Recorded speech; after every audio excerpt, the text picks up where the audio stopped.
set to put the focus on everything which is news.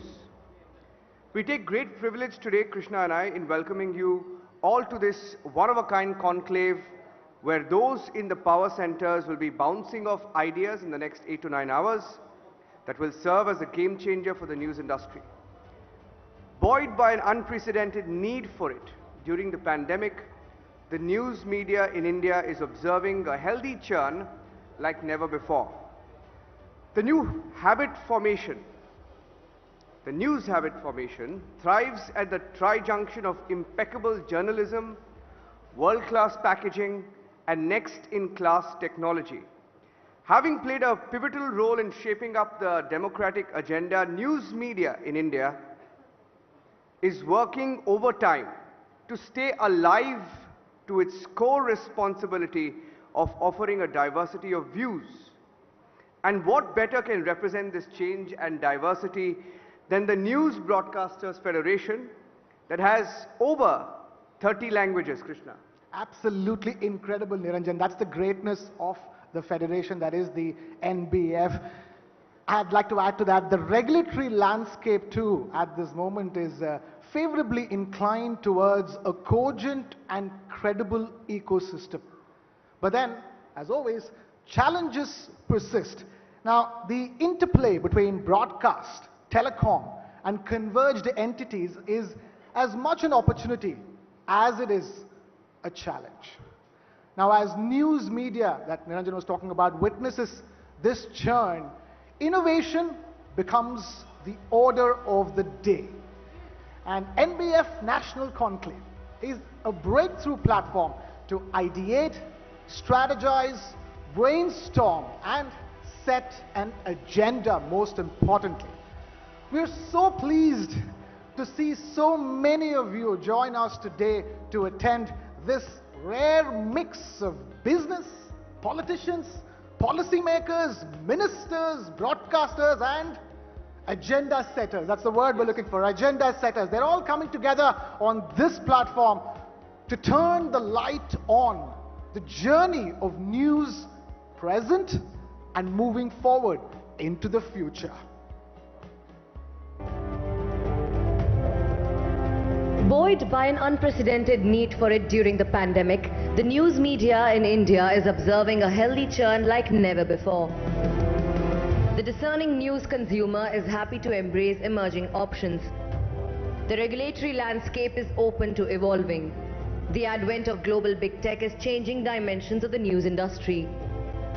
Reimagining the revenue streams, relooking at regulatory policies, building cohesive news ecosystems. These are pressing conversations. The News Broadcasters Federation is India's largest news federation. The News Broadcasters Federation is committed to being a strong pillar of our vibrant democracy.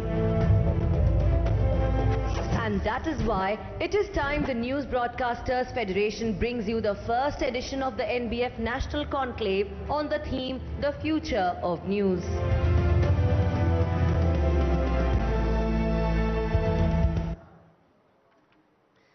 Allow us to introduce and welcome Arnab Goswami, the Editor-in-Chief of the Republic Media Network, the founding president of the News Broadcasters Federation, the country's largest association, to deliver the introductory address at the conclave.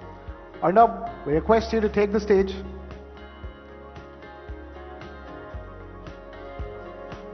Arnab? Requesting Mr. Arnab Goswami to take the stage.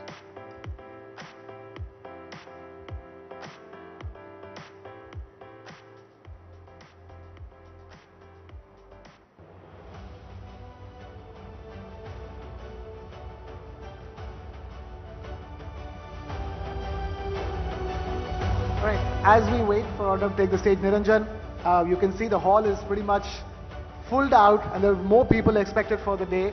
We're just eagerly awaiting the inaugural session to kick off. Mr. Venkaiah Naidu is indeed here, waiting to speak to us, to all of us as well. And Arnab as well is walking towards the stage soon. But in the meanwhile, you want to talk about other things that are most important for the day? Just to tell our viewers that in about 15 minutes from now, our first panel begins. That's the future of the news industry.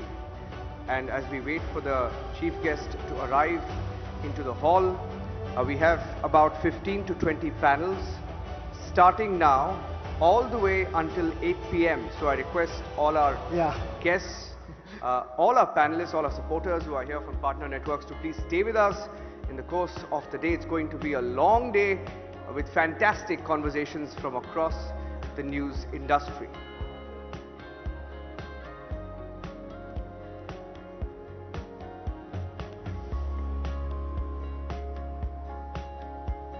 We're just waiting for some of the formalities to be done before we can officially kick things off. And in the meanwhile, those at the back, requesting you all to settle down because this is going to start any moment. The chief guests are already in the house. Just getting started for the day. It's going to be a long day, as Niranjan was talking about. A lot of conversations, a lot of the most diverse set of stakeholders possible as far as the news media ecosystem is concerned, from policymakers to business owners to editor-in-chiefs of different publications. So ladies and gentlemen, our first speaker for the day is a man with a formidable reputation for being a voraciously vocal proponent of upholding constitutional practices. It's an honor to introduce the former Vice President of India, Mr. Venkaiah Naidu. Requesting ladies and gentlemen to put your hands together for Mr. Venkaiah Naidu. Mr. Naidu was deeply interested in the welfare of the common man, particularly the farmers and the downtrodden sections. Since his college days, during his 3 decades in public life, Mr. Naidu has held several positions with distinction, including heading parliamentary committees.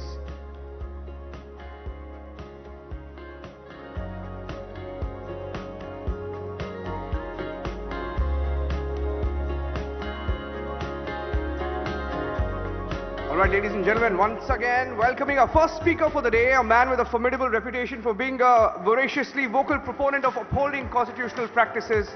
It's an honor for us to introduce the former Vice President of India, Mr. Venkaiah Naidu. Requesting Mr. Venkaiah Naidu to please take a seat. Mr. Naidu was deeply interested in the welfare of the common man, particularly the farmers, the downtrodden sections, since his college days. During his 3 decades in public life, Mr. Naidu has held several positions with distinction, including heading parliamentary committees. And having served as the INB Minister as well during the ascent of the Modi government, Mr. Naidu will have a unique perspective to the entire journey which media has witnessed since post-independence era. I'm requesting Arnab and our NBF leadership team to please bring Mr. Venkaiah Naidu up on stage to get the future of news. Summit begun with the lighting of the lamp ceremony. We're beginning with the lighting of the lamp ceremony, ladies and gentlemen, requesting the entire NBF leadership along with Venkaiah Naidu ji to do the honors.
Thank you, Venkaya ji, for being with us. And I'd like Arnab to say a few words and introduce the Honorable Mr. Venkaya Naidu to give his keynote address. Arnab. All yours, Arnab.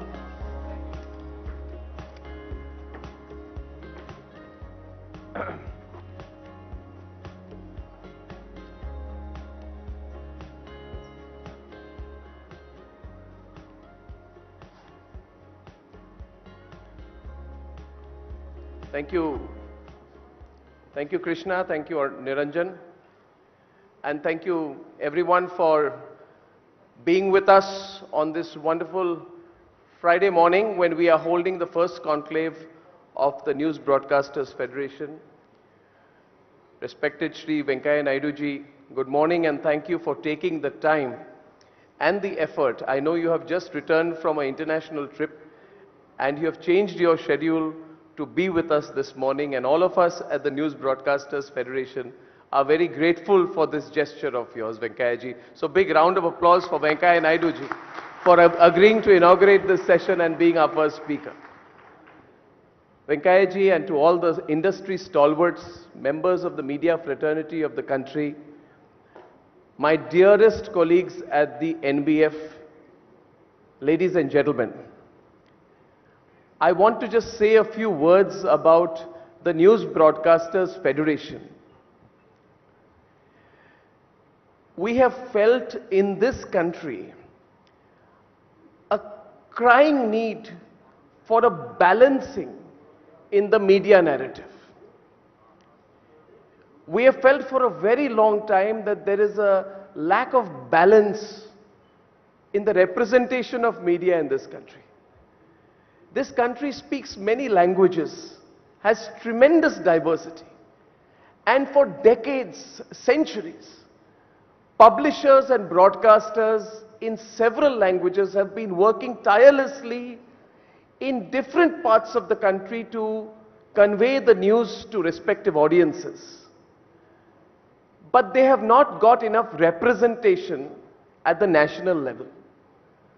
We felt about 3 years back that it is time to balance the narrative.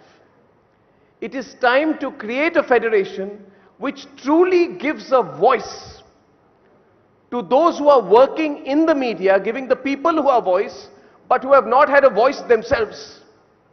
So to give all of these various channels across the country and news organizations across the country a voice, we created an association.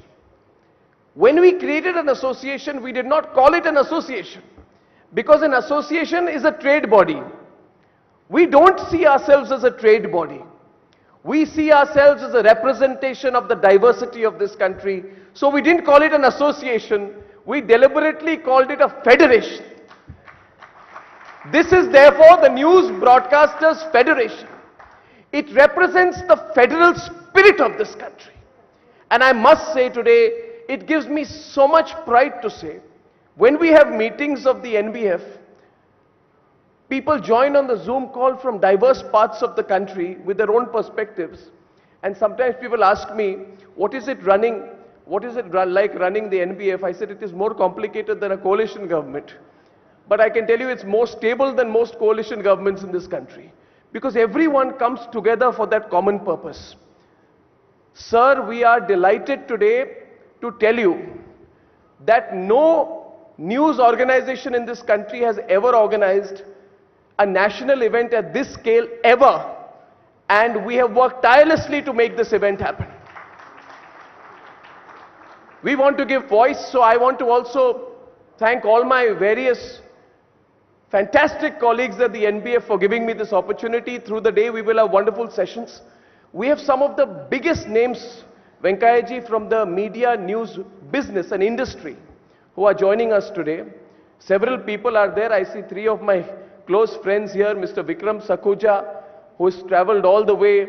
We have Mr. Shashi Sinha, who is from IPG and also the chairman of BARC, and therefore very important to us. And we have PK, who is the CEO of Group M in South Asia. These are people who have supported the news industry for years and seen various ups and downs of the news industry. Venkaya ji, the fact that so many stakeholders are coming on one platform leaves me with one conclusion which I will wrap up with. Why are so many important people from the industry here today? Because they believe in the news. They believe in the news. News is the fundamental instrument of democratic change in our country. And we are here today to strengthen the news and strengthen the country's democracy. So big thank you to all of you and a big round of applause for the News Broadcasting Federation. Thank you very much and let's have a wonderful day. Let's have a wonderful day and we all look forward to your speech, sir. You've been MIB Minister before you became Vice President. You are really passionately involved with the media, so we look forward to hearing you, sir. They'll soon invite you. Thank you for having me here. Thank you.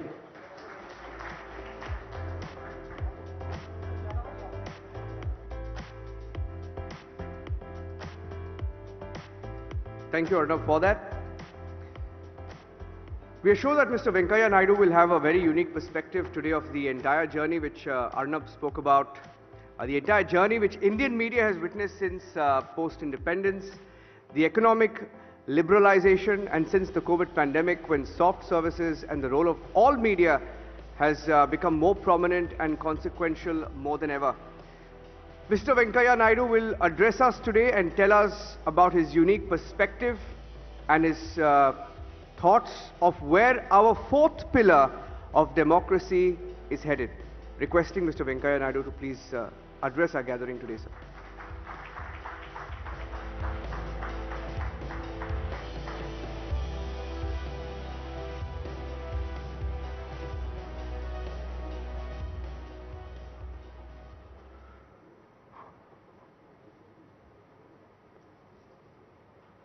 Namaskar. Sri Arnab Goswami, Sri Varun Das, Sri Nika Bhuyan Sharma, Jagriti Panda, Kartikeya Sharma, CEOs of various media groups, brothers and sisters. I am very happy to be amidst you all today, this morning. When Arnab told me that there is a conference, I was a little worried because it may clash with my program. But finally, when we finalized the program to Singapore and Malaysia, as a prior commitment, it worked out so well that I could come back yesterday. And today morning, I could join you all. Just now, Arnab has explained to us that the News Broadcasters Federation is the largest news federation with over 55 members. What I find heartening is that your organization has maximum representation from regional broadcasters across the length and breadth of the country. I got freedom on August 11th, so I will do away with this protocol prepared speech and I'll try to speak extempore from my heart what I feel about the media and its role and responsibility. Earlier, because of the constitutional responsibility, there is a set amount of protocol and speeches, of course, they were discussed, but they are prepared because they say it's better to have a written speech. It was little difficult for me, but we managed somehow. But now, as I told you, I have freedom. My views about media organizations, management is very simple. The media has to be neutral. It should neither be left or right. It should be straight, simple. Number one. Number two, the media must have a passion for the nation. And they must do it with perfection. Passion for the nation. It's like a service. So passion for the nation, take it as a mission without expecting any commission or doing any omission or giving any remission. That should be the passion. politics, media, education, health. These are the sectors where people used to take it as a mission. Lot of changes have come in politics. That missionary zeal is diluted.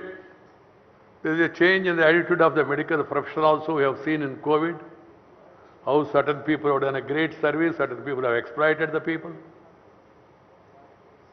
And also, we have seen the media also over the years. A lot of people, they start channels. I am very happy, a lot of national, regional channels.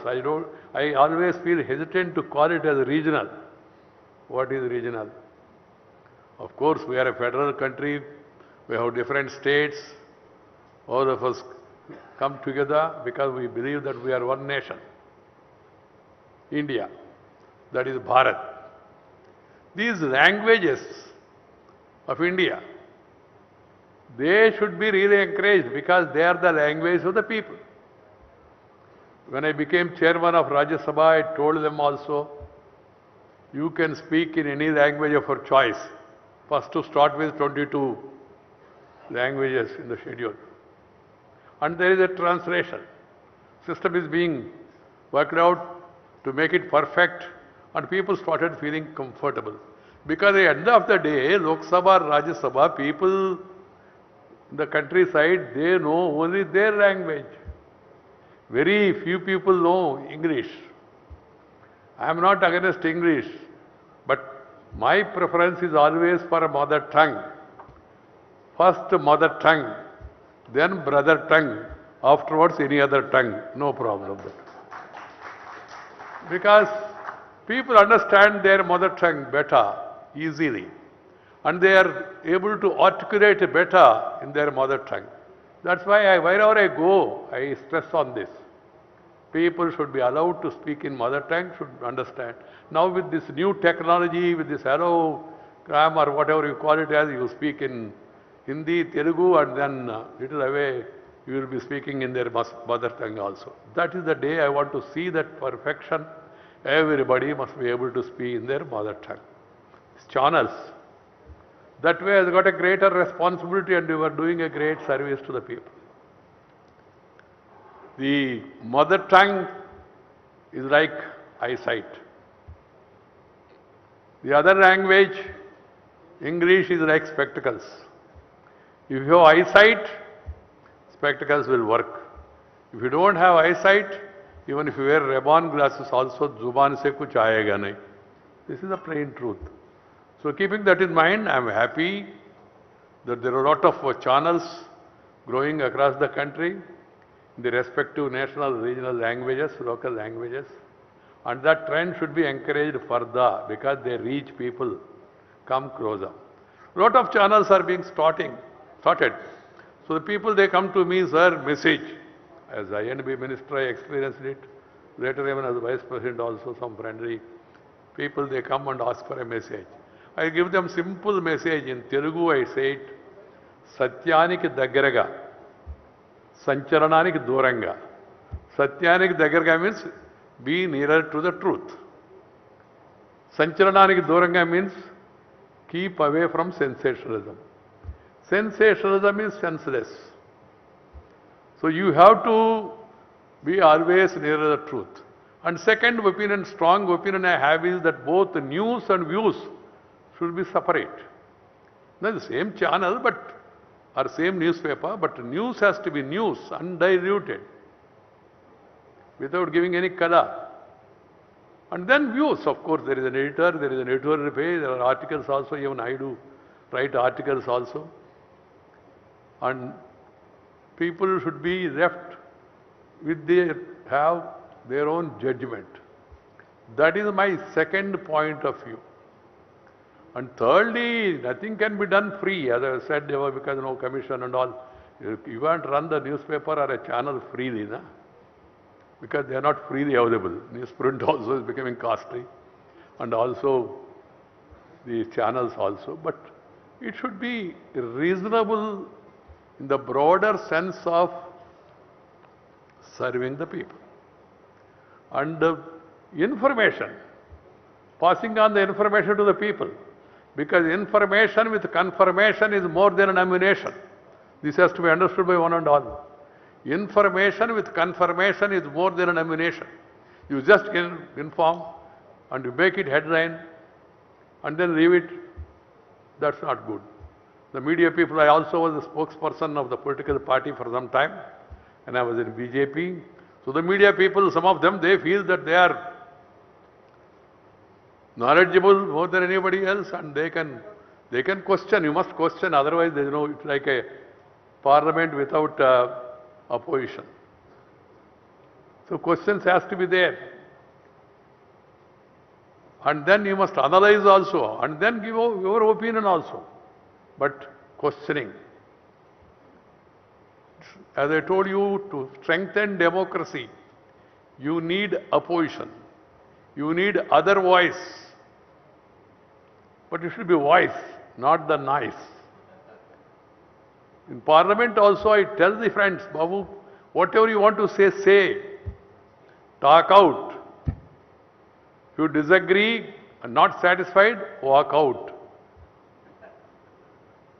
Talk out or walk out, but don't do breakout. Because breakout ultimately will lead to all out of democracy. Same thing with regard to media also. You argue, let there be other person be given an opportunity, counter argument, then analyze, some experts, so Visleshana, analyzing in a better sense. That is very much required so that the people can come to a judgment. But unfortunately in the media, particularly in the print media, we see a lot of people, they combine views and news. Even in the channels also I see some that channel has a view. Yes, you are right, you have a view. But it should be your view only. Don't portray it as a national view. Whether it is national or irrational or rational, that should be decided by the people, the viewers. They are the supreme bosses in a democracy. People are the ultimate. My dear friends, one is the Constitution, second is the rule of law, third, as I told you, being nearer to truth, on the side of the truth, and fourth one is we must stand by the oppressed and suppressed and depressed people. We must give voice to the voiceless. We must also give importance to the end the gender discrimination. 50% of the people are women, so they should be given their rightful place. Their issues, their concern should be highlighted in a proper perspective manner. And also there are problems in different regions of the country, in different nature. Yes, they should also be given voice and then special analysis. And coming to the languages, of course, as I told you, mother tongue, Tamil, Telugu, Kannada, Malayali, Marathi, Assami, Punjabi, Bhojpuri, Dogri, all these languages are important. At the same time, we as a nation, we should also try to promote our other languages. You learn your language, be proud, promote, but at the same time try to learn as many languages as possible. It's not possible for everybody to learn more and more languages, but try to learn one more or two more languages. Try to speak languages which are dominant in the country, which a large number of people speak. Hindi, Bangla, Tamil, Telugu, like that many. I am not giving any grading. So this, if you are familiar with more languages, you are more comfortable. More opportunities will come to you, more information. And then, when I go to that side, deeper south, because political divide, some people have strong views. Why should one learn Hindi? My answer is very simple. I gave a formula to them also.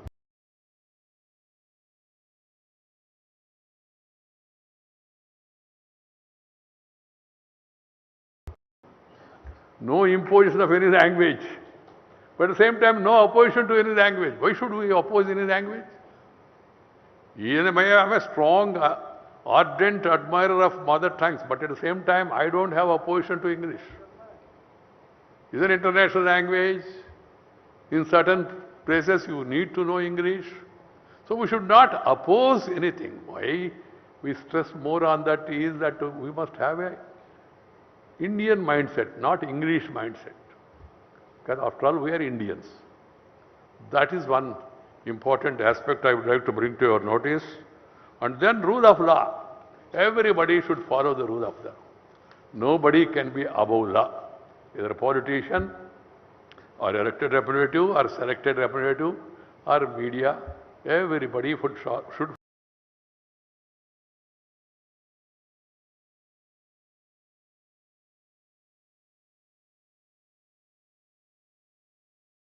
country.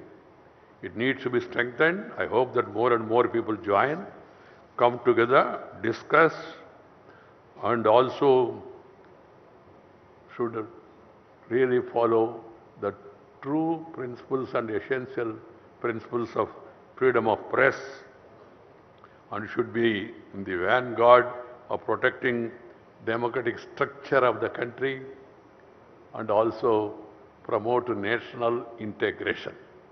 अलग भाषा अलग वेश फिर भी अपना एक देश, विविधता में एकता भारत का विशेषता. Irrespective of caste, creed, sex, religion and region, we are Indians, we are Bharatiyas. That sort of principle has to be kept in mind. During the COVID, the media has played a great role. The medical fraternity and the media was able to pass on the information to the people and also worked as a link. So I compliment the media and do not cross the Lakshman Rekha. Nobody should cross the Lakshman Rekha. All of us should follow the democratic principles and also abide by the Constitution. Nothing wrong if you want to change in Constitution, you can argue for that, you can put forth your point of view, because our Constitution has been changed a number of times, amended also. But at the same time, whatever is in vogue, we should respect that. This has to be kept in mind by one and all. My dear friends, I don't want to give a long lecture. This federation, this meeting inauguration is meant for discussion, exchange of views, to strengthen journalism, to strengthen the cause of the people, to exchange for better ideas, because exchange of ideas will always help us to strengthen our resolve. And we can also hear success stories from different regions and different states. And knowing those success stories, methods they followed, the others can also improve better or give their ideas to others. That's why I'm always happy with an exchange program and with a conference like this. My dear friends, of course, though I have completed my tenure on August 11th, as I said, I am retired but not tired. I'll be going around the country, meeting people, greeting people, talking with people, walking with people, spending time with the people. That is my favorite pastime. I'll continue. Thank you very much. Namaskar. Jai Hind.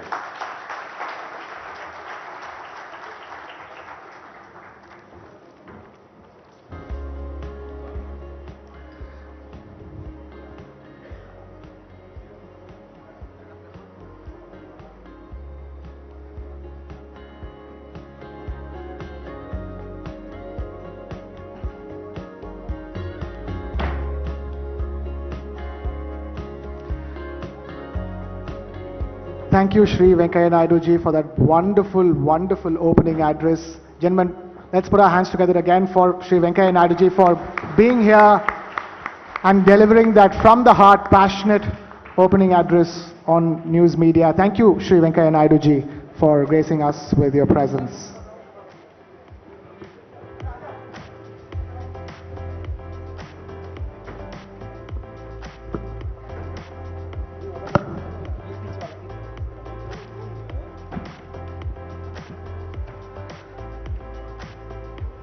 All right, with that cracker of an opening address, it's time to kickstart the NBF National Conclave for the day. And with the first session, we're just getting ready for the first session. I'd like to invite my colleagues Uday and Niranjan to tell you all about what this first session of NBF National Conclave is all about. Uday and Niranjan.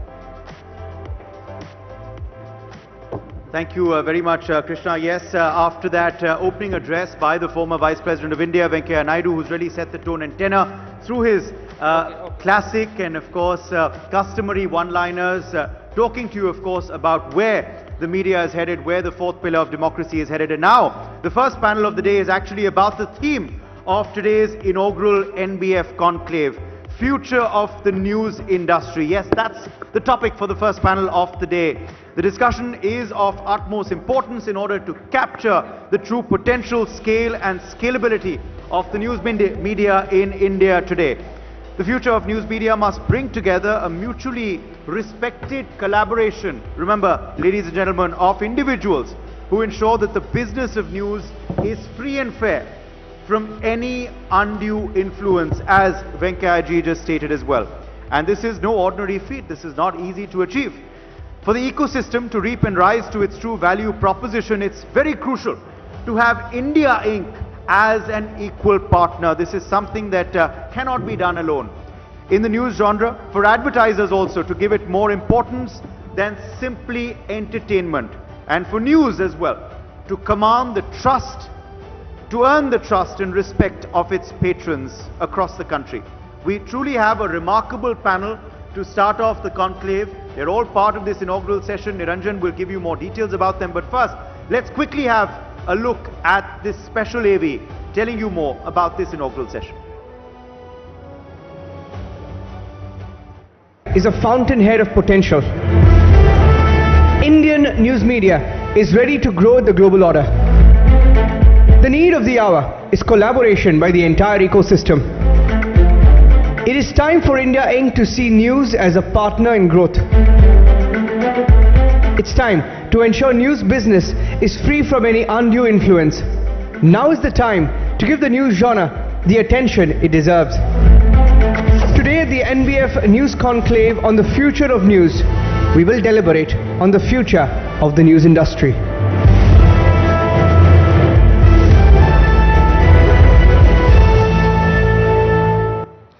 And for this session, may I invite Barun Das, MD and CEO of TV9 Network, who will chair the session on future of news industry, along with an eminent panel of speakers.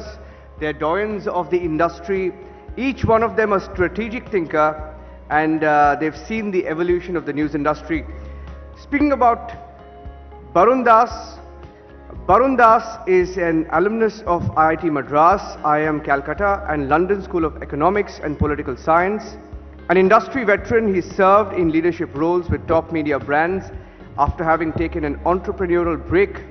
Barun, who joined TV9 Network as its CEO in 2019, has successfully transformed the network as a national news powerhouse. As for our speakers today, we have with us Prashant Kumar, CEO of Group M, a doyen of the industry who has grown with the organization for 15 years. Now, Group M is the world's leading media investment company, responsible for more than $60 billion in annual media spend. Thank you, Prashant, for being with us.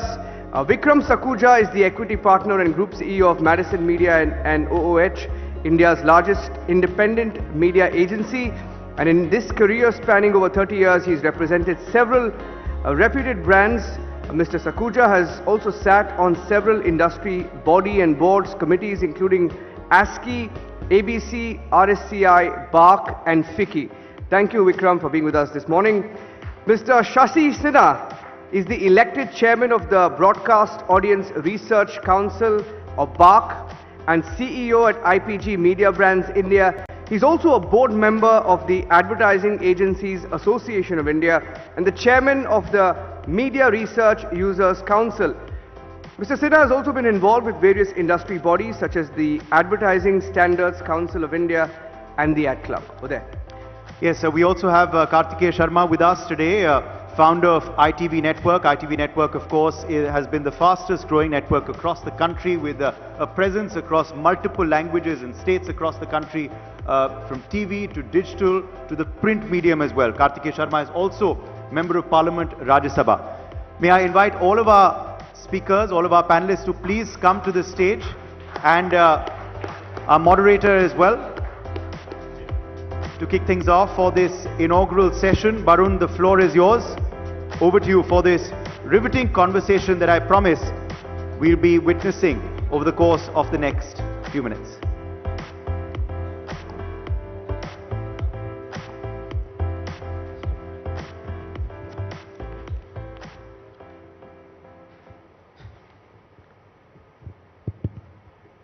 Good morning, everyone.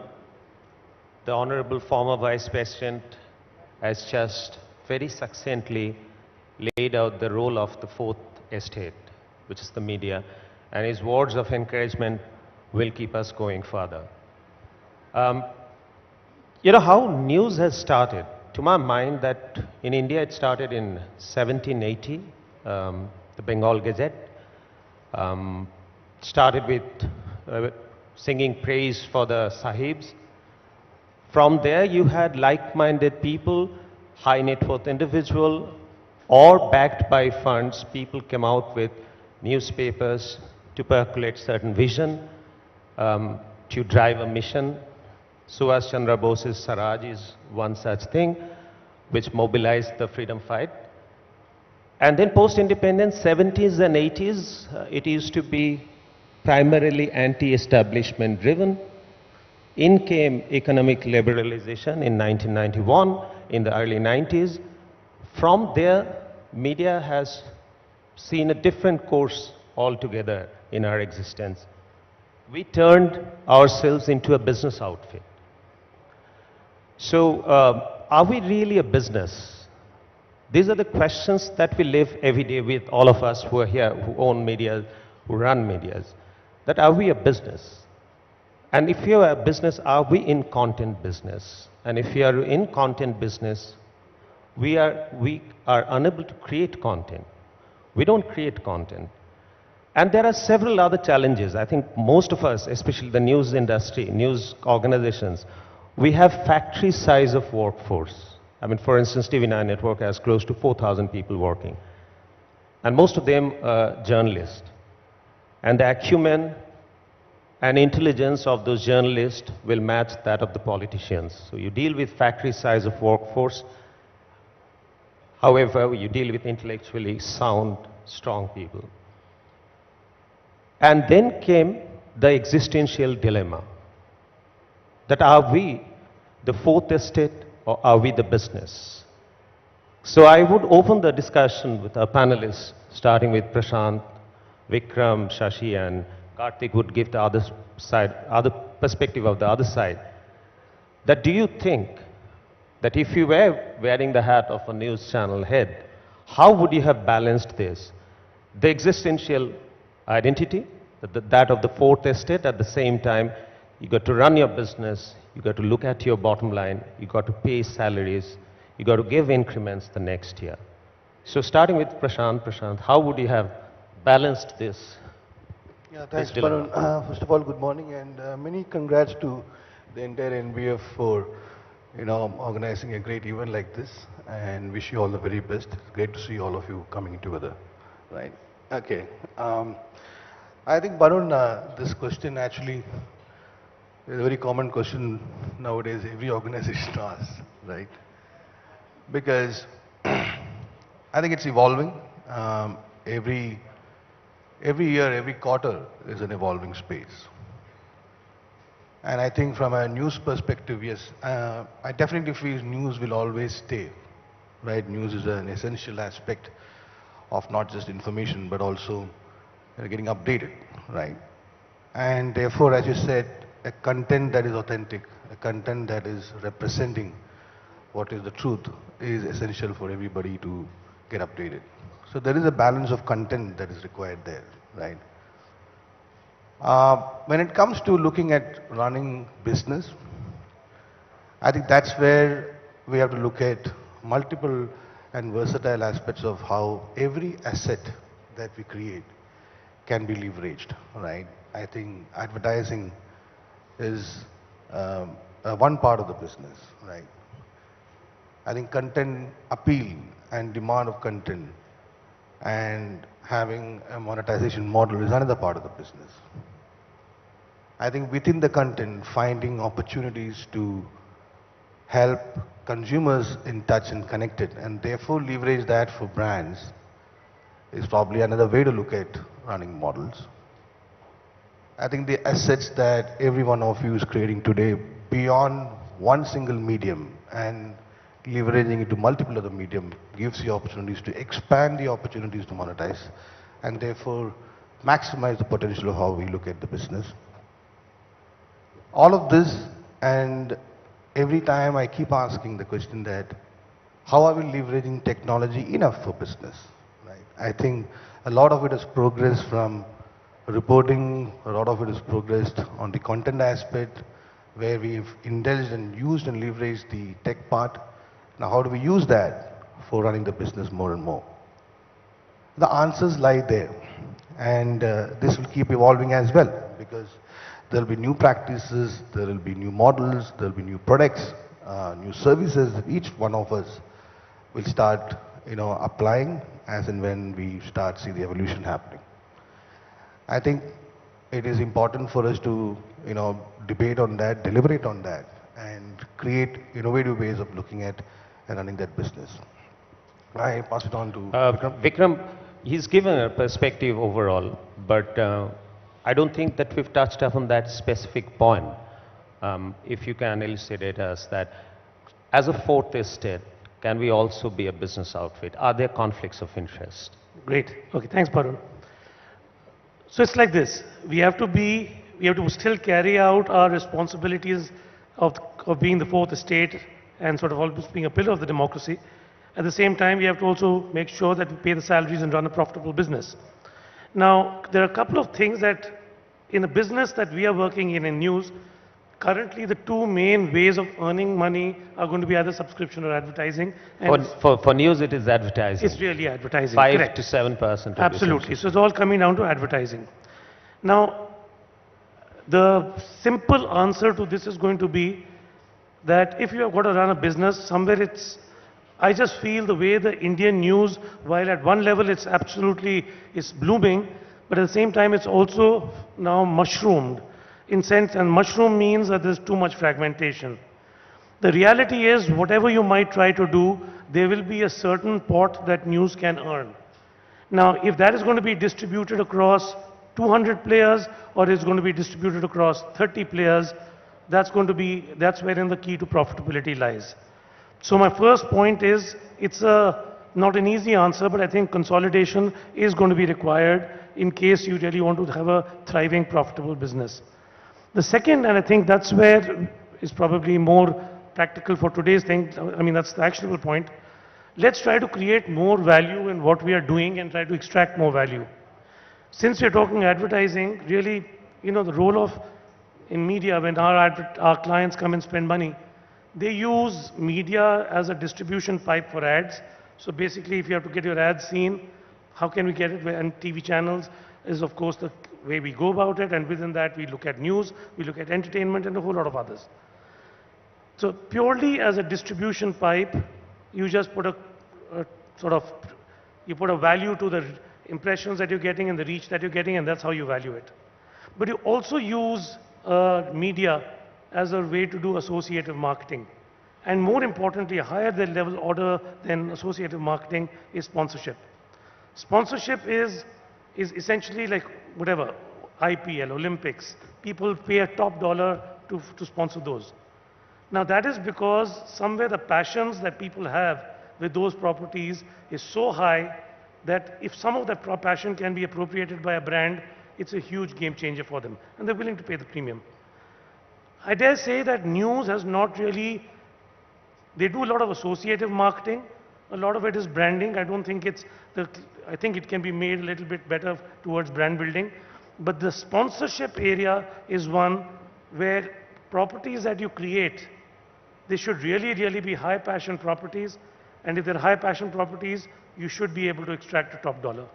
So my first thing is consolidate, please. Otherwise, it will get increasingly difficult, and try to get more value out of the higher order role of media, i.e. associative marketing and sponsorship.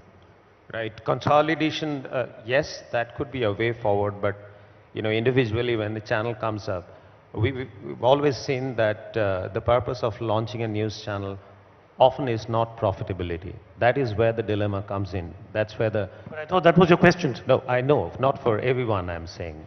That for us, those who are running serious business, obviously it's a serious business. But many times if you see that 600 odd news channels which have mushroomed in the country, one of them would not have a profitability motive. Now, Shashi, you wear two very important hats, chairman of IPG, chairman of BARC. From the pedestal, how do you see, do you feel happy about this dilemma that we live with? Do you have a solution for us?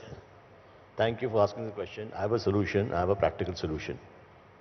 So let me, can I be heard? Yeah. Yes. So let me say first a few things. Firstly, thank you for inviting us, three of us. It's peculiar. This morning at breakfast I was thinking, we are very good friends, the three of us. Probably this is the first time we are on stage together. So thank you NBF, probably. But therein lies a tale.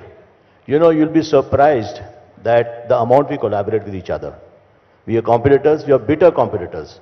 Between the three of us and a few others, we control 70-75%. I'm not saying it negatively, I'm saying it positively.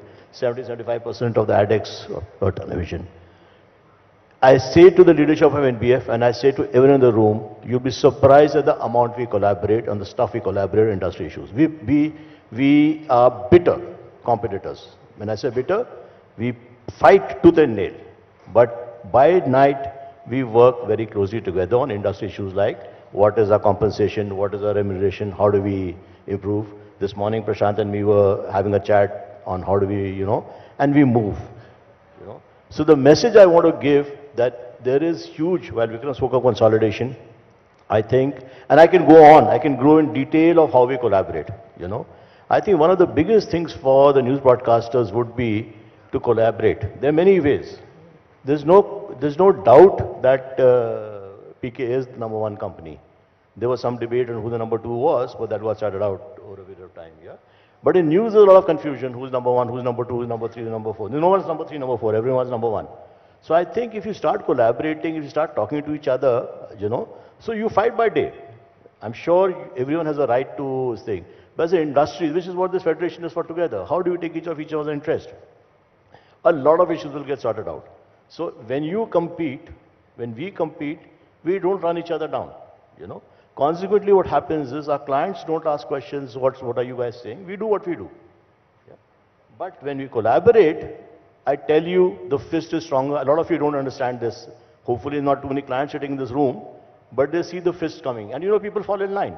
The toughest of clients, the global clients, we agreed on basis of certain guidelines put out by broadcasters that we, with your permission, I'm going to spell it out as an illustration, that we will give pricing in a particular way. Auditors had come into our business and they were pricing, they were going channel-wise. We said, no, we will do it in a particular way, whether we will do it in whatever way we did. I can assure you, global clients, the biggest of clients globally, when we have done what we have done, have fallen in line. Because that's the way the industry works. So my submission is, and we are doing something even more dramatic. We met, without going into details, we meet, the joke in the company is that my colleagues tell me you meet PK, Vikram and Sam and Anupriya more often than you meet us. So the limited point I'm making is the big message to your question is you collaborate all these issues, whether it's content related, whether it's what the former vice president said, in terms of pillar of democracy, whether it's the business issues, a lot of hurdles will be sorted out. That's my appeal to all of you sitting in this room. Right. Thank you, Shashi. Karthik. So I don't think there's any doubt that the core function of a media business is to, be the fourth estate and imbibe the qualities of a democratic setup, that is. But that doesn't take us away from the fact that you're running a business at the end of the day. You run a business profitably or not is relative, in my opinion. It depends on what you want. Do you want growth? You want profitability? How do you approach the business? But like most other businesses, in other genres and other fields, we have a systematic problem in the news industry at multiple levels. So we spoke about the only source of revenue being advertisement, which should not be the case, ideally. And if that were to change, obviously the revenue streams and income streams would also change. But the larger point over here is that, we have to look at the systematic problem that plagues the industry and why we are in the position that we are. And that is at multiple levels. The first being that, not realizing the fact that, this industry is changing and evolving a lot. And the bulk of the challenge, since we spoke about consolidation and other factors, is not coming from within. It's coming from new avenues and new areas that are becoming challengers. So, traditional broadcast businesses are now actually facing challenge from independent content creators.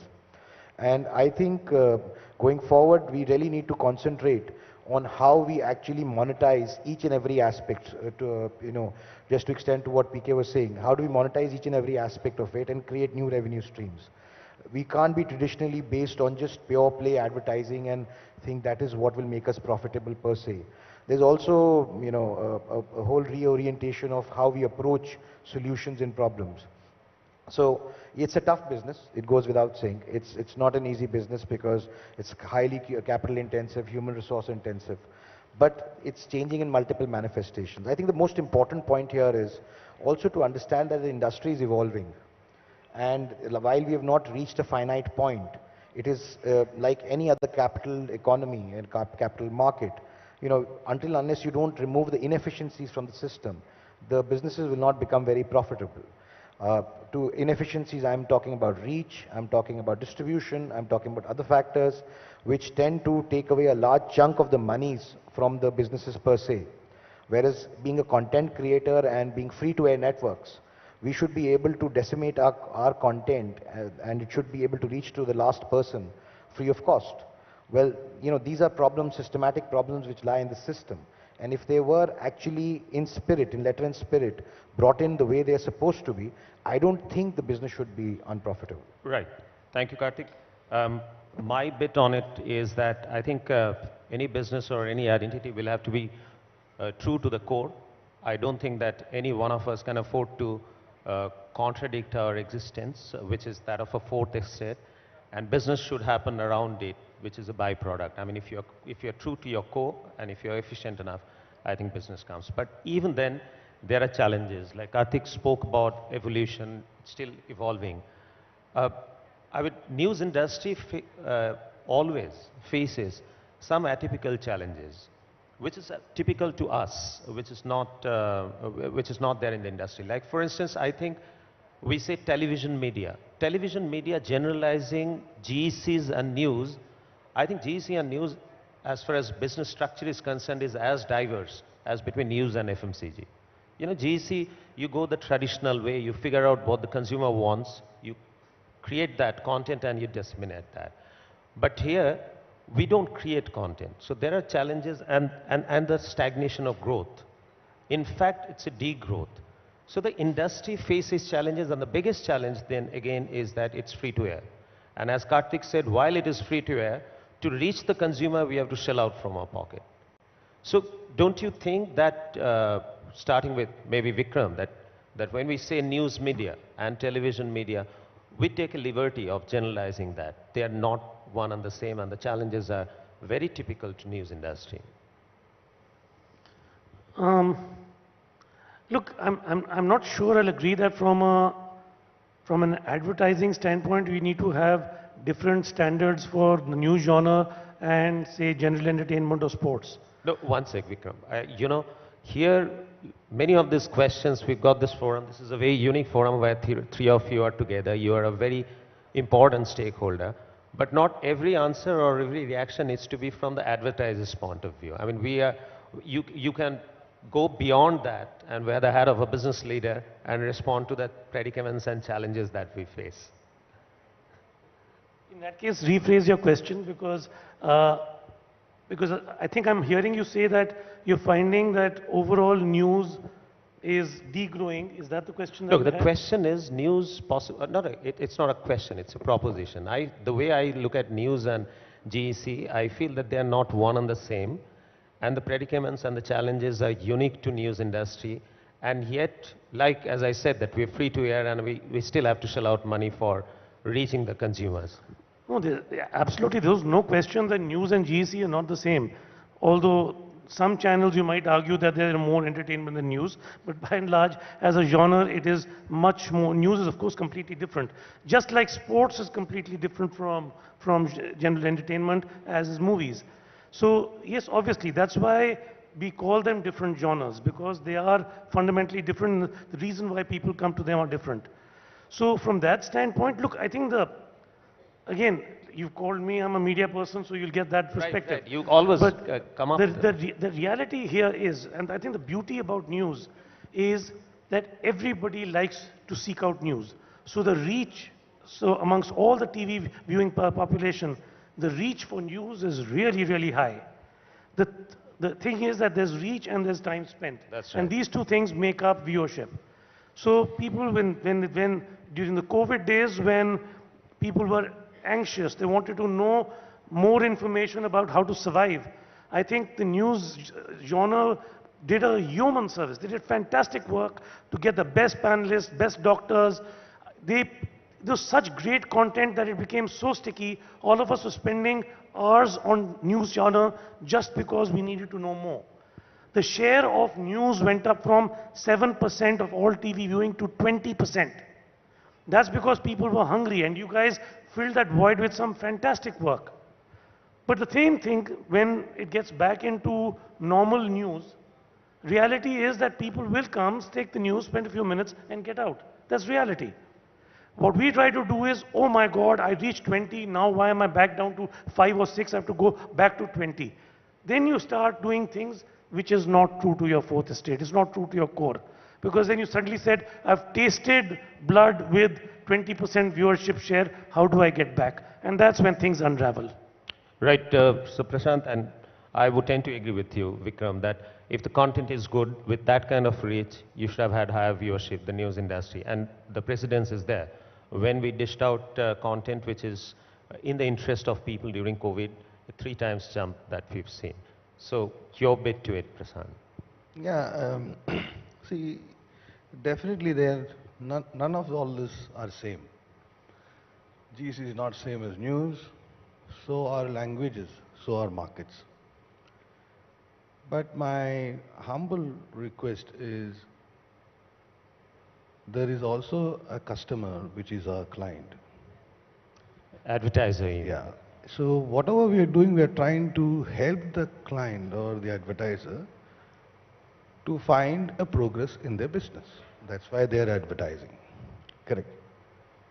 And if you put the fundamental aspect that as part of a thinking on creating solutions, I think all answers will come from there. It is a fact that there are solutions which only has news channels as part of the solution. It is a fact. It is also a fact, unfortunately, that some markets may not be there in a solution for a particular campaign. And sometimes, maybe some of the genres like music or sports or news may not be there in some of the campaigns where an advertiser is creating a solution, which is a co-creation, right? Now, therefore, what does this mean? It means that we have to focus on the solution, which will actually bring the advertiser again feel confident that I have to be focusing on the solution, again repeat it, and see a lot more longevity to the solution that we are able to strengthen, right? So I don't think we should base it with asking a question, are we all different? We are different. Definitely we are different, right? The solution on print is different to radio. I mean, look at media, look at within genre, right? But at the same time, if we all focus to create solutions that will create success for our customers, right? Our customers are in this space advertisers, right? We are creating solutions on that. Similarly, we have consumers where we position our content, etc. We also have, I mean, we are looking at a balance, right? I think there is strong value that can come out. And as Vikram mentioned, sponsorship, he meant properties, right? If we're able to create some content which will actually help the brands to connect with consumers, I think that's a great opportunity. We're able to get tech solutions, allowing them to say that we can give you some of the tasks that you want to solve for certain markets using languages. Fantastic opportunity, right? I think this is all telling us that we have abundant opportunities to create stronger solutions to our advertisers. And that is where the answers lie on our progress. And I'm definitely confident each one of us has many more assets that can be leveraged. That's brilliant, Prashant. I think you hit the nail on the head that we are limited only by our capability to innovate. And if you're, as long as we are solution driven and not really go and ask for advertisers their buck, but provide them solutions, I think they'll be far more keen and willing. And I think because our content is far more adjustable, unlike GEC is not fixed, we are in a position to innovate more, be more solution driven. So we'd keep that in mind. Shashi, again coming back here, obviously you also talked about consolidation. Vikram said about the number of news channels. While we are scrambling for 15% of the revenue share, but there are about 600 of us possibly. So that's the problem. But there's another radical thought which often crosses my mind, and both Karthik and you can react to that. Do you feel that advertising driven, it might be radical, it is up for discussion. Do you think an advertising driven news media is some kind of an oxymoron? Like, for instance, I'll tell you, who are our two largest segment of advertisers, the corporate world and the government, right? I mean, shall we really expose a corporate house where he should be if he is one of the largest advertisers of us? And similarly for government. I mean, is that an oxymoron? Does it self-defeat itself?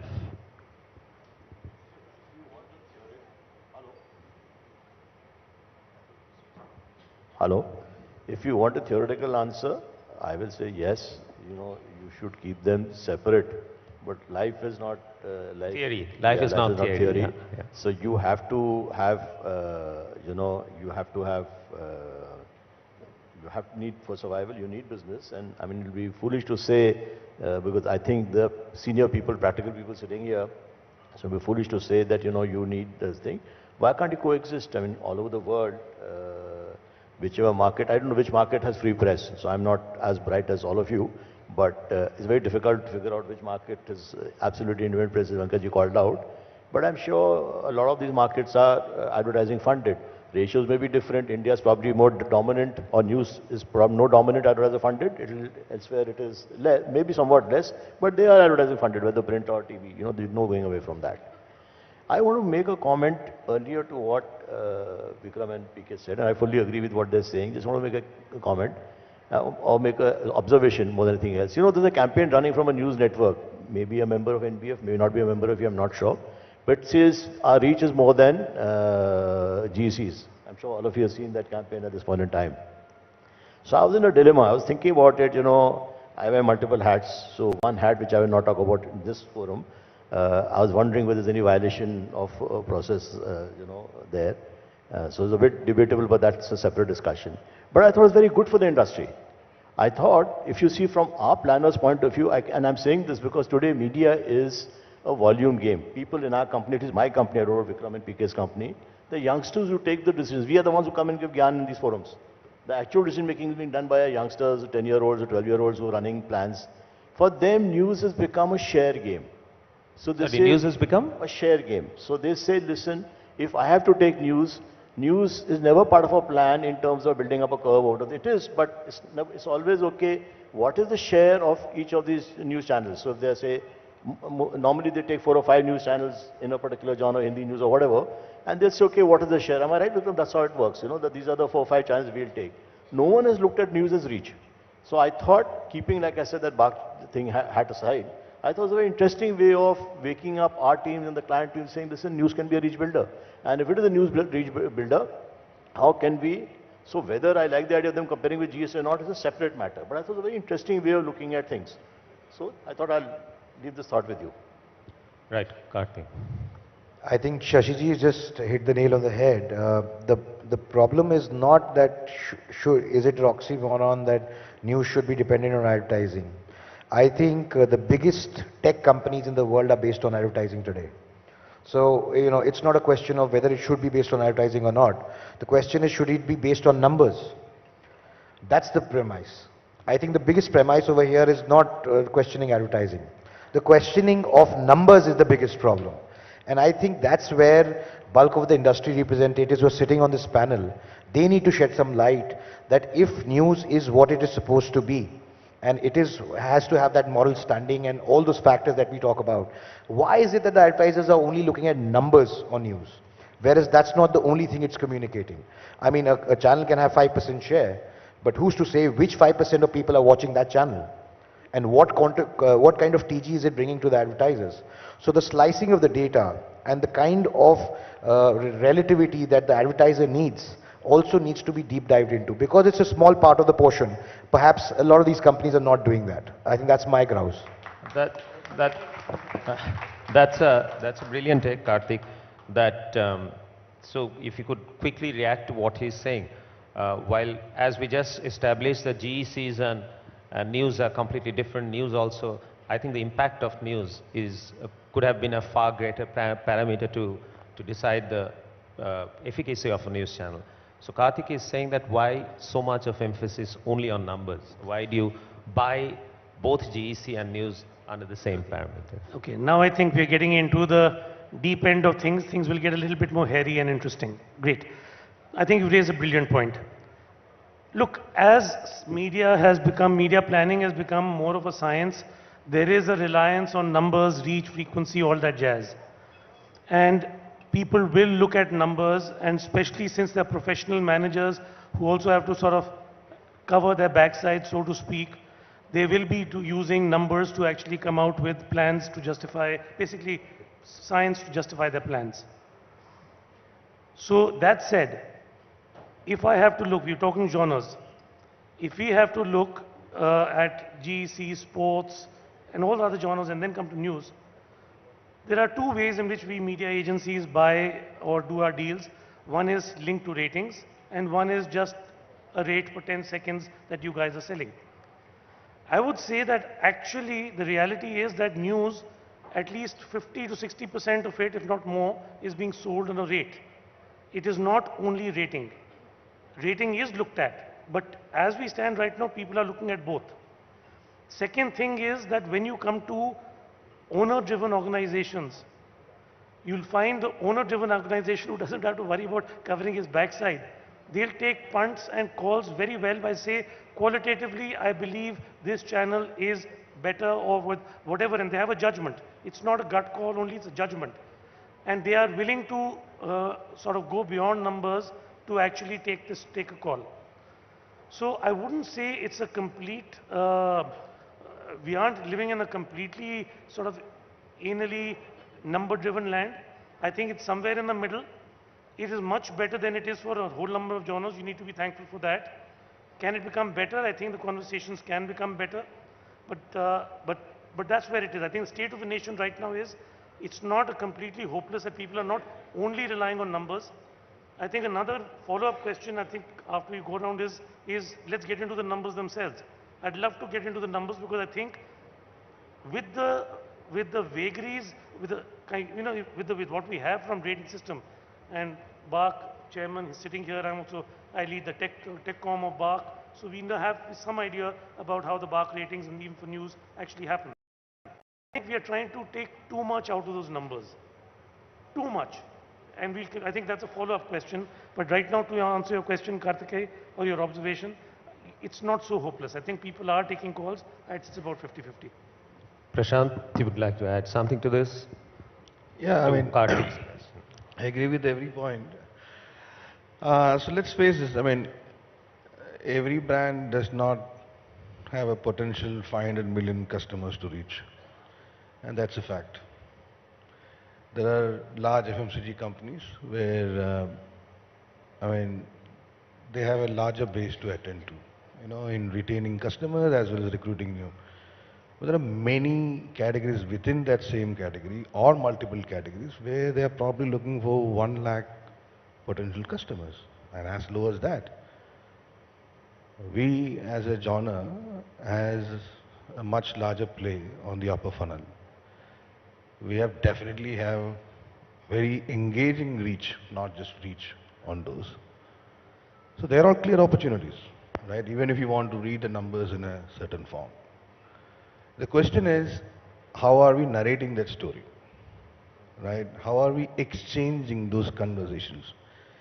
Every table is a negotiation table, and if it just only restrict to a currency of rate per 10 seconds, then we both are responsible, which is a buyer or a seller. So let us understand that. And today I would like to add one more point, which I think is experienced with everybody. After 2.5 years of COVID, we are in a situation, this industry, with almost 35% of the people are probably new. Now it's a challenge, but I feel it's an opportunity.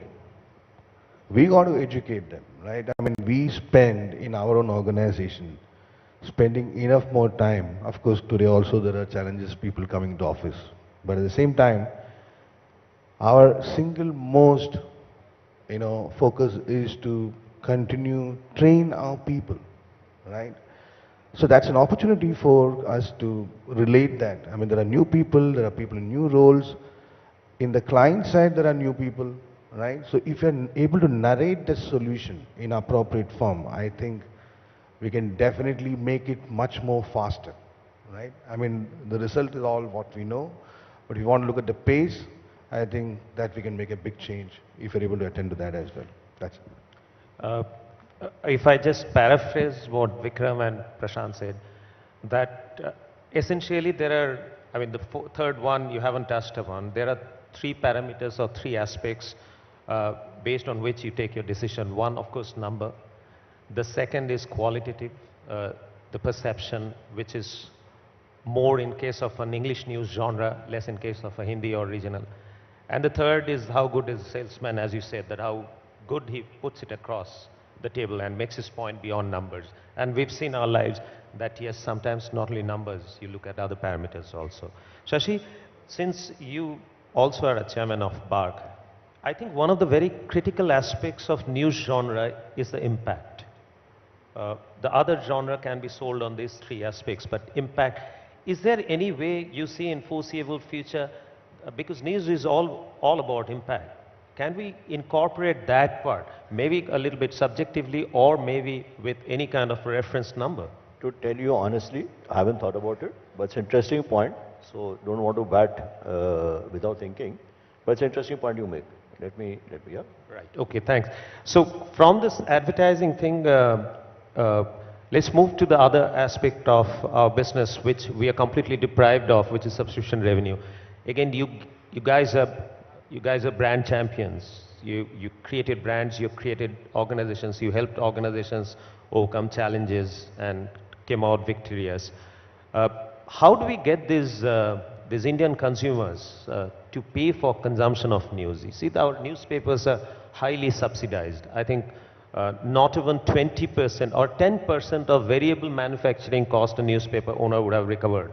And most of the television news channels are free to air. I think while the industry operates at about, in India, correct me if I'm wrong, is about close to 55 to 60% of subscription revenue, whereas the news genre operates at some 6 to 8% subscription revenue. That too also most of them would be bundled. On its own might not have been sold. We tried our bit, in fact, you know about that. OTT, News9 Plus, we've launched, and we aspire to make it completely subscription driven and ad free. How do you have, as brand champions, something to guide us on that? How do we go about? It may not be overnight, but how do we go about getting these Indian consumers to pay for consumption of news? Starting with you, Vikram. Differentiated and compelling content. That's 2 things. So according to me, like live sport, cricket, it is unique, it is highly differentiated. If one platform has it and you can't see it somewhere else, that's the only place that people will come and they'll pay because it's compelling content. GEC they have the top shows. Currently, there's a show called Anupama. It's doing amazingly well. At that point in time, and you can only see it on Star Plus. So people will pay to get there. The thing with news and your challenge with news is, currently, I'm a reasonably avid news surfer. So I might see between 9 and 10, 3 channels. And I find there is a largely the same kind of news delivered maybe a little differently across those. So somewhere along the line, and if you say there are 600 channels, think about the consumer. Why, if they're not getting highly differentiated content, and if it is not that compelling, then why should they pay? Right. Prashant, I think here, as we discussed some time back, there's a problem that we got to live on things that had happened. We can't create incidences. Therefore, the challenge of differentiation always remains for us, unlike, as I said, GC or sports. Anything that you would like to add to what Vikram has said? Yeah, I think, see, there is news, and then there is the business of news, right? And this topic falls in the latter part. Now, I know there are limitations, I mean, there are regulations, there are tri-bodies, etc., you know, from a subscription perspective and all. But I think if we are able to think slightly more sharper, which is what are some of the strong assets that we have, like the prime time viewing is a strong asset. Now, we should also understand that these are all habits that we have infused into the system, and some of it are legacy issues. Now, we want to create a change in the habit, right? Now, how do we create change in the habit? I mean, we may have to start with probably prime time subscription. I don't know, I'm just putting a thought, right? And I'm sure everybody has their own preferences of viewing prime time and news, right? But that's left to the choice of the consumer, which could be influenced by the channels.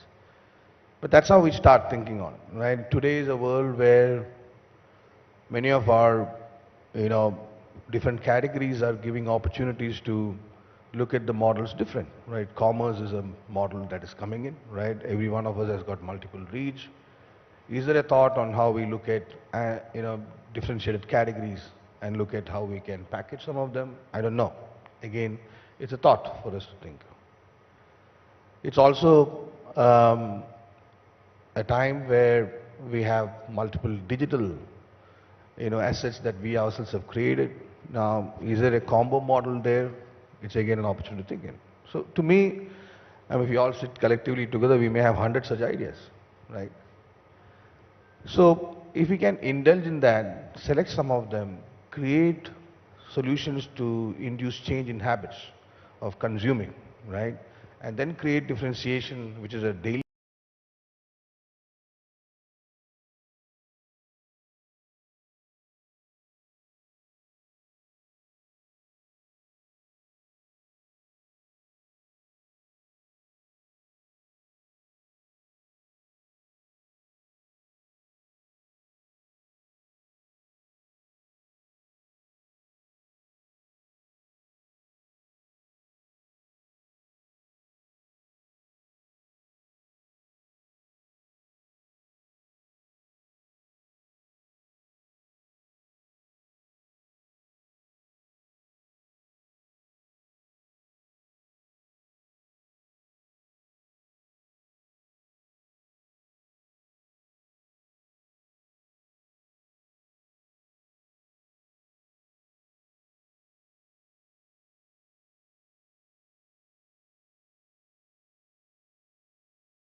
in depth and far more in detail. So when we put out a video on a channel and we say that according to the television metric, it has reached so many million people. At the same time, when we put out the same content on digital media and we say it has reached to far more people than what the metric says, I think that is a challenge. So which numbers to follow? That is also a constant process. So I definitely ask, I'll just briefly answer to that. Try and I want Shashiji to answer that. Sir. One sec. I'll just give it to Shashi, but I just want to add something what you said, and the question becomes complete then. I think if you talk about which number, while we measure broadcast audience number, that is broadcast. When you measure digital, that is digital. And I still feel the digital audience in India is still evolving. It's trailing a little bit behind broadcast. Having said that, I can tell you that couple of markets in India, like let's say Bangalore, Karnataka, let's say Maharashtra, there is a correlation between, let's say, a YouTube concurrent viewership and television rating, which is there in Hindi too. But some markets it's not there. But then why we can't strictly look at that from the YouTube concurrent viewership is that you can influence that by boosting. But on YouTube might not be the only parameter, no? There are multiple parameters. That's right. So Hindi heartland might have more impressions on Facebook, while the urban cities might have it on Twitter and Instagram. So Shashi, are we heading towards that? I'm mindful that PK has a flight to catch, and this concert could take very long. So I thought, are we doing a session on yes.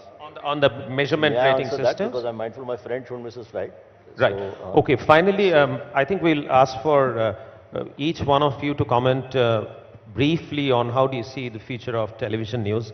And I have a proposition. I think the panacea for television news is, which is again very controversial, very radical.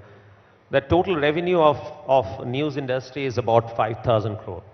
So if I could give away 5,000 crore to all the news organizations, say that this is the revenue that you earned last year, here is revenue for 1 year, and I'm giving you 1 year time to turn yourself completely pay and no advertising, and it will make do with your subscription revenue.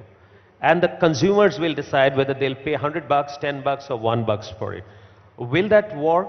Or if there's any other future of news direction that you have. So, my friend, can I go first? That's a very nice discussion for a conference room hall like that. Yeah, we are not going to go that path. So, may I make a suggestion? Be more practical. The practical thing is what I said. If you guys collaborate together, collectively as a body, and I'm so thrilled to see this body together, so many of you. And you find in a ways, have faith, maybe offline PK can tell you, Vikram can tell you, we are getting huge traction for ourselves when we collaborate. As we say, we fight by day, we are competitors by day, we are collaborators by night. Literally. The drink binds us together, so there is a lot. That's my message, which is more practical than what you are saying. So you're saying future of news is to consolidate and don't fight? Collaborate. Right. Shan? Yeah, I think very simply put, loads of opportunities. These are days where we are all very also looking at different challenges, etc., from the economy aspect. At the same time, this is a time where we can definitely collectively work and create fantastic solutions, right? So I see a bigger role of news channels in creating solutions for every task every advertiser is facing, irrespective of whichever market, whichever language. In fact, they are all strong points for us to deal with.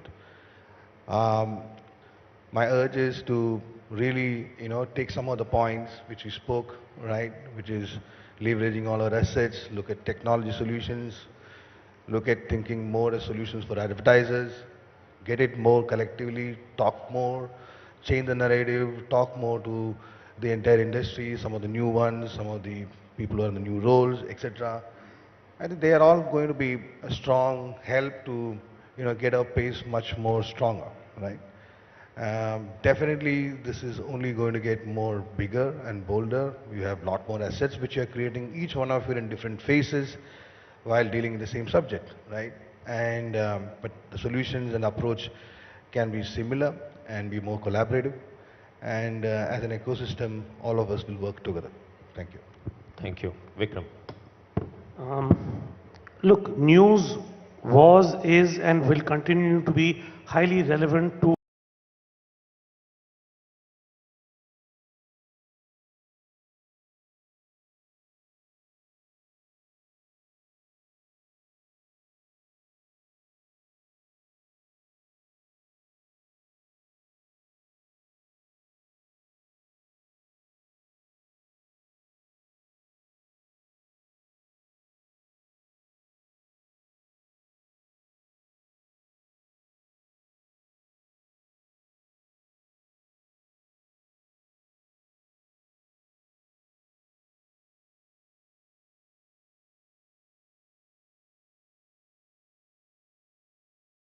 the audiovisual parts. Even today, when I'm watching TV, and in fact this morning, for some reason my set-top box was not working, so I caught my morning news online, and it was good streaming, same TV channel, but I was watching it online. Connected TVs coming in, so on and so forth. So it's going to become, from a consumer standpoint, highly seamless, whether you're watching it linear or basically online. Worldwide, if you have to look across almost all of these mediums, the way we define them sensorially, about 30% of the viewership is coming from digital, and that will grow. The way I'm looking at future of news and the opportunity I'm seeing is, somewhere I think breaking news will break now online because it's here and now. And I think analysis, perspective, insight, and dare I say, inquisitions will happen on TV. And I think that is going to be the part where you really need to build. And I think that's where all news newscasters, they need to look at their digital practice a little differently from their linear TV practice. And I think in these two things, breaking news versus analysis insight. Thanks, Vikram. Karthik, your words, and if you wish to sum up this discussion. Well, I think I'd like to sum up by saying that news is here to stay. And the immediacy and the urgency of news cannot be replaced, whatever the medium be, whether it is through your set-top box or through your OTT platforms. Unlike GEC and other mediums, where the human brain has the ability to consume content when and where they want to consume, news will always have that immediacy and urgency, which is by its true nature not replaceable. Which is also true for sports. I mean, when the sport is happening, you need to watch it there and then. And the same logic applies for news. But having said that, I think the future of news lies in multiple manifestations. And I think people themselves will drive what they want to watch. The role of our editors and people who select news is going to go down. And we are going to become more driven on what people want to watch. That's the future of news. Thank you very much. I think we had a great session. Thank you for coming down all the way from Bombay, Shashi. Thanks. Thank you. Thank you all. I'll just urge you to stay on stage for 60 more seconds. I want to quickly get in founding president of NBF, Mr. Arnab Goswami, for a quick reaction as well to this inaugural panel. I was listening keenly. I know you have a flight to catch, PK. But PK, Shashi and Vikram, 30-second thought from me. There have been unnecessarily jarring conversations between industry and news. This conversation can be a new start. I saw you say that news is a reach builder. So that shows your commitment from an industry point of view. But we all, one NBF, want to tell you, we all have an equal commitment to democracy. This conversation can be a game changer in the relationship between the media industry and the news side of our business. So we thank you, and we want to work collaboratively with you. In 1 month, we will come back from NBF with a white paper to you on how we can position our content in a way that is more applicable from a business point of view. I hope you give us an appointment.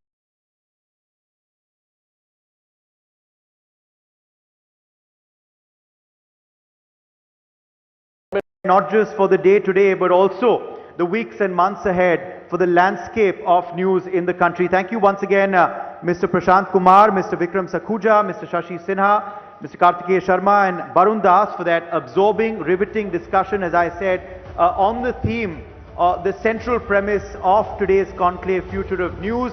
And now we're quickly going to be moving across to our next session, Future of News, Bark and Beyond.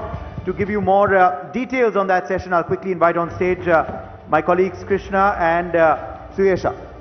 Could we please have you on stage to introduce the next panelists and give us more details about the next session? Thank you there. Yes, that was a cracker of a first session, wasn't it, Suyesha? It's time now to move on quickly to the next session. Up next is indeed a very interesting, quick and interactive session. It's with the Chairman and CEO of BARC, Mr. Shashi Sinha, who has just left the stage, requesting Mr. Shashi Sinha to take the stage again, please. And also Mr. Barun Das, MD and CEO of TV9 Network, requesting him to take the stage as well for this session, BARC and Beyond. With the upward revisions in the sample size and the periodical hygiene check, BARC is the best bet available in the market for measurement.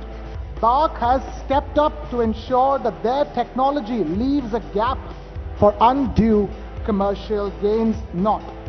And in this session, as I've been telling you, Mr. Shashi Sinha, the Chairman and CEO of BARC, please requesting you to take a seat. Mr. Barun Das, MD and CEO of TV9 Network, to take a seat as well. We're requesting Jaggi Panda, the co-founder and director at OTV, founder and director at Autel Communications, requesting Jaggi Panda to take the stage, and Suyesha as well. And yes, of course, we also have Mr. Sanjeev Narayan. He's the founder of AM Television Private Limited. I also request him to grace the panel. Mr. Arnav Goswami, Editor-in-Chief of Republic Media Network and the President of NBF. He will be chairing this session. Rinki Bhuyan, the Chairperson and Managing Director of Pride East Entertainments. Thank you all. Yes, and we now leave the floor to the editors to begin this discussion.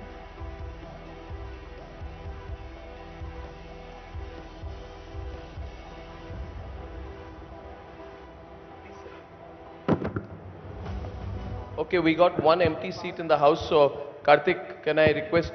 Oh, you've just had a session, so come on. We have enough issues with BARC, don't forget. Huh? And we'll open up to the house also. Where do we get a chance to sit with the chairman of BARC, the child of controversy? They say I'm controversy's child, today you're controversy's child. Shashi, thank you first of all. That was a great session, wasn't it? Let's have a round of applause for the last session. Absolutely brilliant. And we want to be candid. And I know this is going to be headline material. Chairman of BARC sitting with the organization and the channels who've complained the loudest to him over the last few months and years maybe.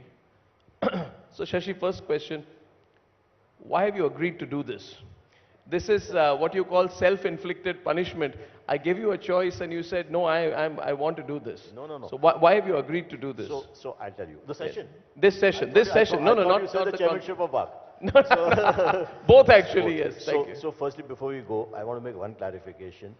I am chairman. The chairman is elected from the board and it's a voluntary position. The CEO of BARC, as was called out, is not me. You can imagine mentally Nakul Chopra there, and if there are any mental knives, please, all the knives should come to Nakul Chopra behind there. Oh God. So I carry the good karma there. To this session, on a serious note, yeah. I tell you why I agreed to do this session. Yes. I believe we must communicate. I believe this is a large forum, and I believe there is a lot of issues, some real, some perceived, as far as new genre is concerned. Yeah. So just like you have this, of putting me under the spotlight, it's for me to also use this opportunity to communicate a lot of things which I'm reasonably sure will be a discovery to your audience today, that that's not what is true about BARC. It's best to, it's easy to run away. It's best to talk. So should we open the questioning round? Anyone wants to throw the first question to, who wants to throw the first question to, no, Karthik? Can I first respond to what Karthik has said in the previous panel? And, I thought he had a brilliant idea. Can you hold your mic closer? He spoke about TV plus digital, and just to let this audience know, and Karthik, I'm sure you know, that we have worked with BARC for the... See, most of the problems with BARC are not technology or capability issues. I've been involved with BAC, well, I've been chairman for the last 6 months, but I've been involved with BAC in many capacities. This is a statement I want to make, and I'm sure most of you know this, that it's not a capability. It's a stakeholder management. It's a, so for example, we have worked on TV Plus Digital 5 years back. We paid Nielsen 15-20 crore rupees. We had to write it off. We were ready to roll. It's all about stakeholders agreeing that, we do need a common currency of TV Plus Digital. There are pros and cons. What are the challenges? So, and that's going to be my theme all through. Yeah. So it's not a capability issue. It's a stakeholder issue. Okay. Shall I throw the first question at you? My first question to you is on landing pages. And you see, there is a responsibility that BAC has. You can't dodge the responsibility. Allow me to complete. You see, nowadays you have TV channels who say, we have a lot of money, we are going to throw money, we are going to spend 20, 30, 40 crores in buying landing pages. If we have the money, so be it. We'll be the #1 channel if we have a lot of money. I mean, this is an absurd proposition. Firstly, I think no channel should talk like this. I think news is about serving the audience with news, not trying to buy landing pages. Now, you have the technology to differentiate between what is a landing page viewership and what is a normal viewership, right? If these channels say that landing page is a marketing tool, then it can be defined as a marketing tool. But when that marketing tool upsets the viewership pattern in what is a very sensitive genre, where the numbers are easily affected, BAC has the ability to differentiate it. Why can't BAC put out two viewership, with or without landing pages? It has the technology.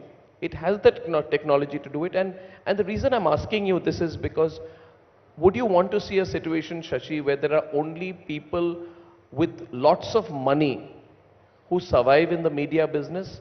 Now we have corporate houses, biggest industrial houses of India, doing the news. Would you like to see a situation, suppose each of them decides, we'll spend 100 crores on landing pages, let's finish the business, let's destroy, then none of us who are on the stage will survive as channels. And I think you are in a very strong position. Am I speaking for NBF?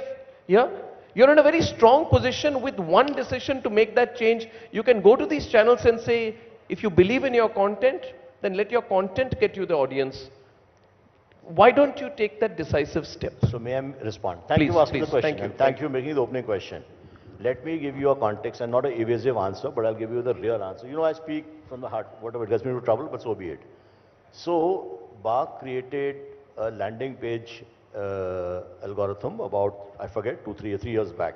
At that time, I was not the chairman, but I was involved running the TechCom, along with, the core TechCom, the broadcaster and an advertiser. So the then CEO of BAC, and there was an oversight committee in Praveen Tripathi, various people designed the algorithm, and they came back saying that we must cut out the entire session. So if we are discovering landing page, the entire session should go out, correct? Which is in a way what you're asking for, that the entire session should go out. At that point in time, the broadcaster nominee, and there's a point I'm going to make at the end of it, the broadcaster nominee on the core TechCom was from a large GEC, and he turned around and said, they were also playing cricket. He said, are you trying to say, when I get a big tournament like IPL, and if you take out whatever the landing page, the whole session will go out, the whole match will go out. And he said, this is not acceptable. We are doing it as a sampling mechanism, and sampling is there if someone is staying on, so you find out what is less and you want to move out. This is one point. The second suggestion which was made, and then the advertiser member on the core TechCom, very respected and able guy, he said, listen, we as advertisers, and I remember those words vividly, we do shop displays, and shop displays, if you're doing merchandising, and if someone buys because of that, so be it. So this was the interesting thing. I don't know. The interesting thing was that BAC had recommended knock off the entire session, and it was shut down. So you are saying that in spirit, allow me to complete. You are saying that in spirit you disagree with the measurement of landing pages. On the shop floor issue, one counter to you. No, if I go to a shop, let me complete the whole story. Okay, sure. The story is there. Now, so point I'm making, what I have where in my IPG hat is a separate point, in my point of view. But as BAC, our capability exists to knock off the entire session, correct? It was shot down by the collective wisdom of the board and the TechCom at that point in time, of which I was part of. Having said that, 10 days back, without going to, finally you must understand, BAC is represented, broadcast is represented what is called by IBDF, where all of you are members of IBDF. correct? So rightly or wrongly, they are the ones who represent. 10 days back, with the president of IBDF, this issue came up again. And I narrated the story. I said, listen, it is your decision to tell us collectively, and then we'll carry the other stakeholders, whether you want the entire session to be knocked off or not. In fact, the algorithm for knocking off the entire session makes our life far easier than doing this business of what we are doing. So now, this is just a 10-day-old story, and IBDF has to get back. It's not a BARC decision. It's a Did you take a decision at that meeting of IBDF? So IBDF has to revert whether they want to go. As you know, this is a split house. You know, we also suggested, if you feel uncomfortable doing it for all genres, do it only for news. Correct? Yes. So my request is that it is not a issue of, and this is where when I talked of collaboration in this session, this could be one attempt. There are few broadcasters today who are for landing pages, many more. So it's for the IBDF to tell the organization, right, listen, we agree, you knock off the entire session. It will take off the entire session. Since, I'm sorry, I'm taking too many questions. After this, I won't ask questions. I promise. Odd. You see, I'm not anchoring tonight, so I have to make up. No, I'm just saying to you, Shashi, you're a reasonable person. You have great wisdom and experience, and I know that what you're saying is very genuine. We don't have a seat on IBDF, so we are such a large federation, and we are treated like we are not on the IBDF board, whereas others who have smaller groups are on the IBDF board in multiple levels. We would like you to, because you have great clout, to correct that, or do something to correct that, maybe recommend that. But in the interim, can I, on behalf of everyone at NBF and Indian industry, request you to allow us to petition you formally, and we've sent a petition you, meet you, and maybe as a group make a formal pitch to you on why we are pained by this, because Absolutely. We feel if India is only going to be run by 3 groups, one print group which has thousands of crores of rupees in its treasury, and 2 industrial groups who have tens of thousands of crores, then they can spend a few hundred crores on landing pages and upset, the news industry. We should have a balance in the news industry, we believe, and we would like to petition you for that if you allow. You're most welcome. Like I said, finally, we ourselves have said this. I'm sure a lot of people in the room didn't know what I just said. Yes. That, chances are, please help me by raising your hands. How many of you heard it for the first time that, BARC had recommended knock off the entire landing page, and it came back from the constituents, don't do it. So my plea to you, definitely you recommend, but I will go back to, unfortunately, IBDF is what controls the, it's on the BARC board. So I'll go back to that. Karthik. So if I may say so, we understand completely where you're coming from and appreciate that. The only limited point I would like to make is that for any reason, let's say this doesn't fructify and doesn't come to a conclusion, as there has been impasse on this issue for a while, at least what BARC has done in the past is that they have reported dual data, which means calling it out for what it is and saying, okay, this is the data with the landing pages, this is the data without the landing pages. Which allows us to even if you put that out, which is a matter of fact, it will bring clarity to people and might even dissuade the people who are doing it, because they won't get the ultimate benefit of it, what they're trying to gain out of it. We're petitioning for that. Good suggestion, Karthik. I don't know whether you've done in the past, but if you say so, they'll be easy to implement. We can formally petition BARC on this and meet them on... So let me put this here, I didn't know we had done it in the past. So No, sir, we are taking a flight on Monday. All of us are coming to Bombay to petition. No, you don't have to take a flight. We are very quick. Our federation is very quick, sir. It will be easier for me if I figure out, as Karthik has said, that we have done it in the past, then firstly, I'm quite surprised by what he said, because if we have done it in the past, why would we have gone back? Yes, sir. I'll give you a personal example. I remember when India News had 2 LCNs on DD Free Dish, and we had inquired from BARC and saying that 2 LCNs at that point of time was perfectly permissible. And while it was permissible, our data was reported, it said that India News runs on 2 LCNs. So dual LCN. Yes, dual landing LCN. page we are not done. Yeah. So when there is enough precedence in the past to actually report the data when you call it out for what it is, and all we are saying, you're merely stating the facts. So there is nothing wrong that you're doing. This is the data with the pages. This is the data without the pages. Let's get some other questions. Jaggi. Yeah, Jaggi Panda. So this is a question that I've even asked GVK, who's here, when he was with TAM. And is the contentious question that the sample size, the number of boxes have to really exponentially grow, not the gradual growth that we see now.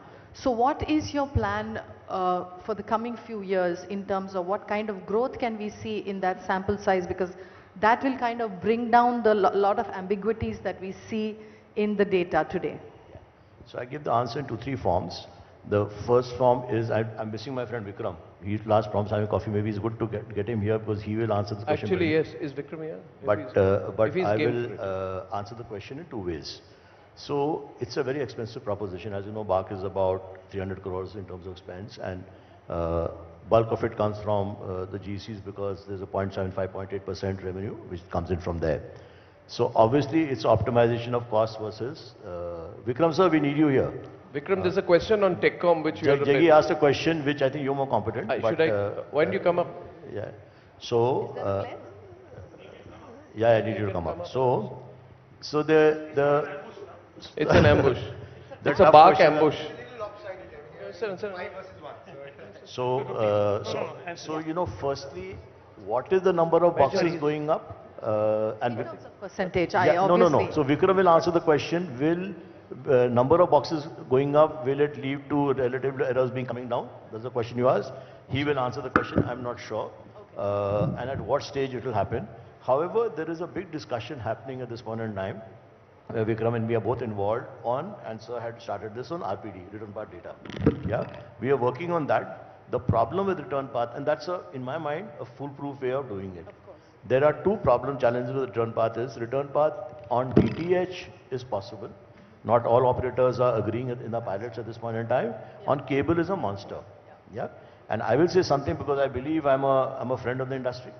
So, and you understand, I'm this part, I'll say in my personal capacity, not as BARC, that if you keep out, like some people are pushing us that, you know, do only DTH and don't do cable. So time spent on cable is more than time spent on. Of course, yeah. And the implication of that is that total TV already is dropping, it will drop further. Even my question is on the same thing, like as Jaggi says it, like today we are an amalgamation of national and regional media. But when we are sitting, we are totally represent our NBF as a federation. But the same question, since I represent Northeast, so we have a population around 45 million people, so touching every doorsteps. Our issue is that we are exempted from a lot of things like in DAVB, but when it comes to the TRP, that is a bread and butter. So ultimately, logistically, we are not supported. And the same sample size of 50,000, whether it's representing the 45 million people, like how do we do it? And in an earlier conversation, as I was hearing, so when it was News Live, Assam is okay. But in an other channel, when we have the Northeast Live, we represented the 8 states. But the thing is that in that case, when we are not logistically supported, our TRP level doesn't show high. And when we go to the planners, they strictly abide by saying that, no, you are not included. Then our existence comes into a threatening factor. Absolutely. So how do we explain that? I'll answer the Assam question. I don't know, problem is in the forum you say how much you say, but well, I made that way, so I'll say. So there are 2 parts to this. Assam is an easier one for fix. We have been debating. You see, today Assam is part of HSM, rightly or wrongly, you know. And when we do the relative errors, and I'm throwing this open for discussion so that, you know, feedback can come as he talks of petition. Sorry, he's on the way there. I'm here, no problem. So one of the debates we are doing internally, and it's a contentious debate, if you understand the implication of what I'm saying, or I'm going to say just now, that suppose we treat Assam separately. It's not part of HSM. So, as a reporting market. Once you treat it separately, then obviously the sample has to be representative of Assam. So, sample may go out somewhat. But when you treat it separately, then a lot of broadcasters use Assam to build their numbers in HSM may suffer. So that's the debate we are doing. Right now we have two TV channels. One is Assam based and one is Northeast based. My Assam based, which is News9. So I said it wrongly. What I meant was that take that whole part Shashi, out of HSM for discussion. Yeah. Shashi, her point is I think Chiku can mention it better, but the point being made here is about sample size and representation. Let me put it straight. That we all know that regional channels are the future. But when the numbers come, the national channels numbers are always, GRPs are always more. That's not true. That's not true. Let me just tell you, I just want to give you an example. Since I have both the things, so I know. Now, you know that in the cable, the time spent is more. We also own a cable network, which is the largest one there. We have 25% subscribers who have not subscribed to any national channel. They only watch that regional channel in their own language. And I think this is the trend all across the country. A lot of MSOs are sitting here. So regional channels, there will be a lot of a population of 20 to 25% people who don't watch any other language. They only watch their own language. So they should always have a 20-25% advantage on the numbers. But when the numbers come, we see that in the same language. You know, if other regional channels are there, their numbers are more than what the regional. So maybe may I recommend we take this point offline, and because I've not understood the point.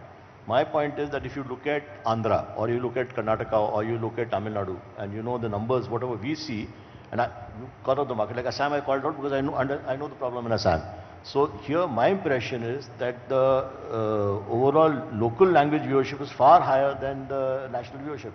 So therefore, I'm not able to empathize with the point. Why was the reverse path, methodology not adopted when we all knew that that was there, and with broadband coming in, almost all the MSOs, all the DTH players, it was already two-way. Return path. So the point I'm making is that what I said earlier, return path, firstly we'll take that 2-3 complications of return path. The first complication of return path. So we are moving, but we are moving slowly in that direction. The first return path on cable is not possible.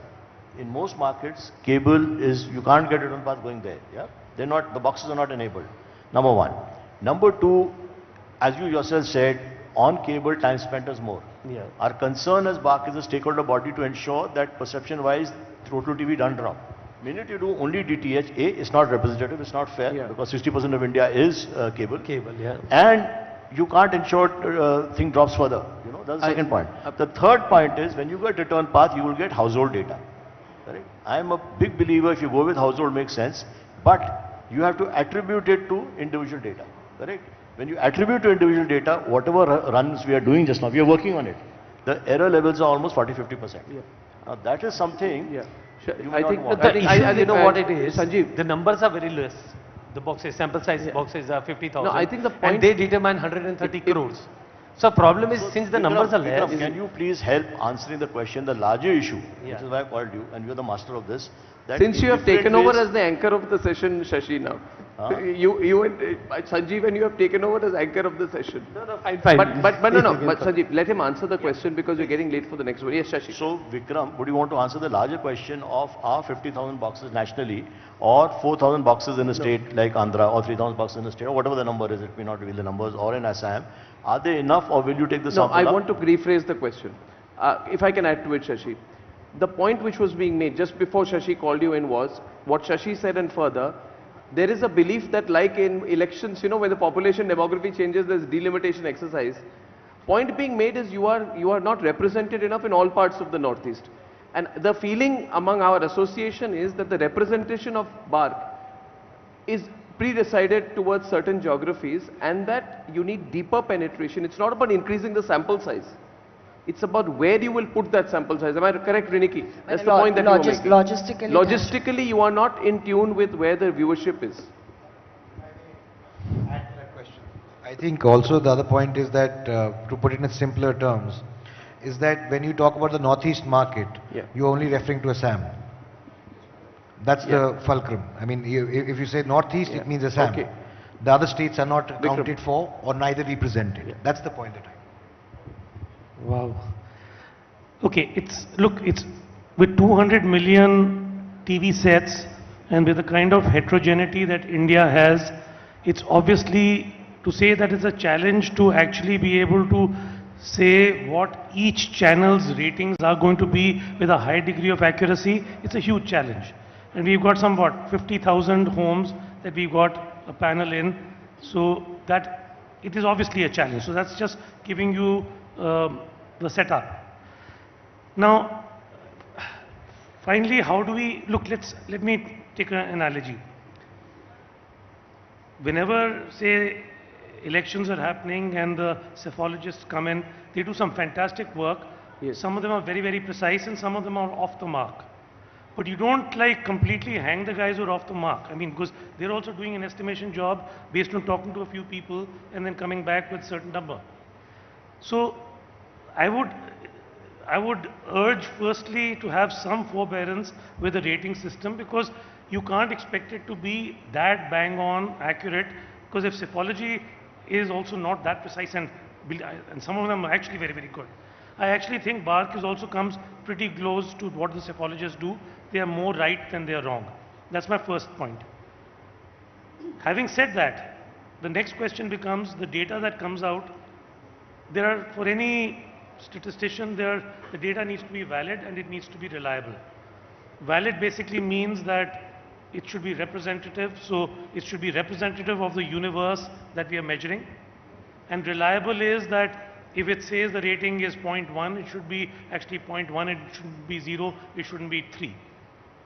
Now that, for the validity of it, currently we have something that we call a baseline survey that we do, which sort of captures the entire media landscape, and from there we drive our sampling frame where our panel goes in. That is where we actually come back and choose where the 50,000 meters need to be. Would some districts or some regions be underrepresented? I'm sure they will be. Now, I guess at some point in time, the best way out is probably lobby like this, like you are doing right now. Yes. And maybe at the next point in time, we have to see that maybe Northeast, we don't just paint with one brush, but obviously take it in and make sure that you got representation. But that will give you representation. It doesn't take away from the fact that if finally you've got, say in Manipur, you have, say, 100 boxes, and you're supposed to represent the viewing of all the people in Manipur on the back of those 100 boxes. Is that enough or is that not? Now, that is where we look at something called relative error. And it's a statistical thing, and our attempt is to bring it down. Now, the problem is that because the time spent, in the earlier panel we alluded to it, since the time spent is so less in news, each individual who's watching news is watching it differently. So it becomes very difficult for us to, with any kind of precision, to say that if the guys, I mean, if you've got 10 people in your panel in one particular city and you're projecting them to the universe, it's very difficult to say whether the universe is actually watching that or not. So there is a relative error that comes up. I think the implication for us is that since our entire revenues and everything are based on that, I think a statistician in your organizations should look at the data with relative error. You know, the problem that we are facing today is we're looking at the data very, very minutely. We look at the data and at an all India level, you'll be fine. But the minute you take a look at one city, and if it's a smaller city, it breaks down. But Vikram, within that, if you have to look at it by day part, and if you have to look at it for one particular channel, it further breaks. But Vikram, what I would suggest is, since Shashi and you, we are having this chat, and we have to close now, what I am taking as a concrete takeaway, no, we'll have to close now, a recommendation here. We would like to visit you as head of TechCom, Shashi as head of BARC, chairman of BARC, as well as Nakul as CEO of BARC, and petition you on two things here, which have come up in the session. One is on landing pages, and our views on it, and how we want to put it out here for your understanding. And the second is on the demographic representation of parts of the country. So we will trouble you again in about a month on this. But I must close by saying that, yes, Shashi, closing Can I say thoughts, something? yes. One, in closing, one point I want to make. Since I've got this audience, and some of them are not here, but I want to make this plea. Help us by helping yourselves, which is stop infiltration. You know, broadcasters, well, collectively they talk, and I hope you understand the meaning of the word infiltration which I'm using. There's a fair degree of infiltration. We are, and I'm saying it publicly, I have gone to the IBDA president and said, listen, We have a big problem in Andhra. Let's fix it, instead of hiding underneath. Whatever you do, 3,000 boxes, ma'am, 5,000 boxes, whatever you take. Infiltration is infiltration. We need industry help. Otherwise, we will stop the ratings. May I respond to you by saying that it is factually been proven, and I don't want to go into details, that those who are being investigated for infiltration are not in this federation. No, so I'll just wrap up by that. But I agree with you on the premise of it. I'm making a... Yeah, I agree with you on the premise, but I thank you for the generosity of your time today, both of you. Thank you very much. Shashi and Vikram, thank you.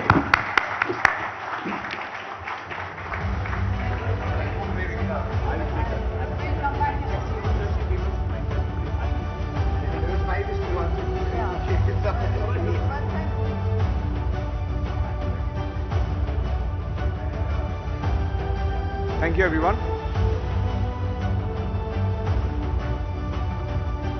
Thank you, Arnab. Thank you, Sanjeev. Thank you, Shashi Sinha. Thank you, Ms. Jaggi Panda. Thank you, Riniki. Thank you, Mr. Kartikeya Sharma. On to our next session now. Media is often dubbed as a watchdog, but does it need a watchdog? Or should there be a greater push for self-regulation? It's been one of the biggest debates for us here in the media. Has self-regulation served its purpose? These questions have always been part of the larger public discourse, but very thought of having a watchdog outside of the industry body has so far been unwelcome. As news media expands its scope and ambit, it must invest in beefing up its self-regulation mechanism so that it is ever seen above board. To speak on the issue of whether the media needs a watchdog, we have with us today the National Vice President of the BJP, a 4-time parliamentarian and the author of a book called Lutyens' Maverick, Mr. Baijan Panda, a short audiovisual, and then Mr. Baijan Panda's perspective on this issue. Fake news, false reports, disputable coverage. Is self-regulation sufficient to combat the menace? Are enough safeguards in operation? Or does the media now need a watchdog? Now on the NBF National Conclave, addressing the big question, does media need a watchdog? I request Mr. Baijan Panda to proceed. Mr. Baijan Panda, please.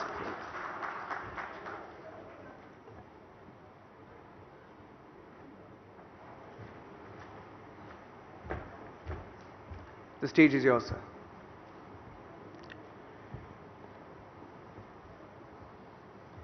Thank you for this opportunity to speak at the NBF Conclave on this topic, which I think remains perennially relevant and important. Does the media need a watchdog? This is an age-old question. This is not something that has suddenly come out of the blue, and this goes back decades and even centuries, because certain elements have always attempted to manipulate, control, dominate the media in ways that are not legitimate, that are not ethical. So if we go back to the issue of freedom of speech and our constitutional guarantees of freedom of expression, right towards the last few decades of colonial rule, where there were attempts to have a modern, world standard freedom of speech right built into our constitution and our laws, those who led the nation in those last decades of colonial rule and in the first few years of independent India, they let us down because they entered qualifications to those rights which have then been subsequently manipulated over the decades. Many of you will remember, at least those from my generation, if not the younger ones, way back in the 1980s when Rajiv Gandhi was Prime Minister, there was an attempt to foist a governmental control, a watchdog over media, and that led to a furore, and that plan was dropped.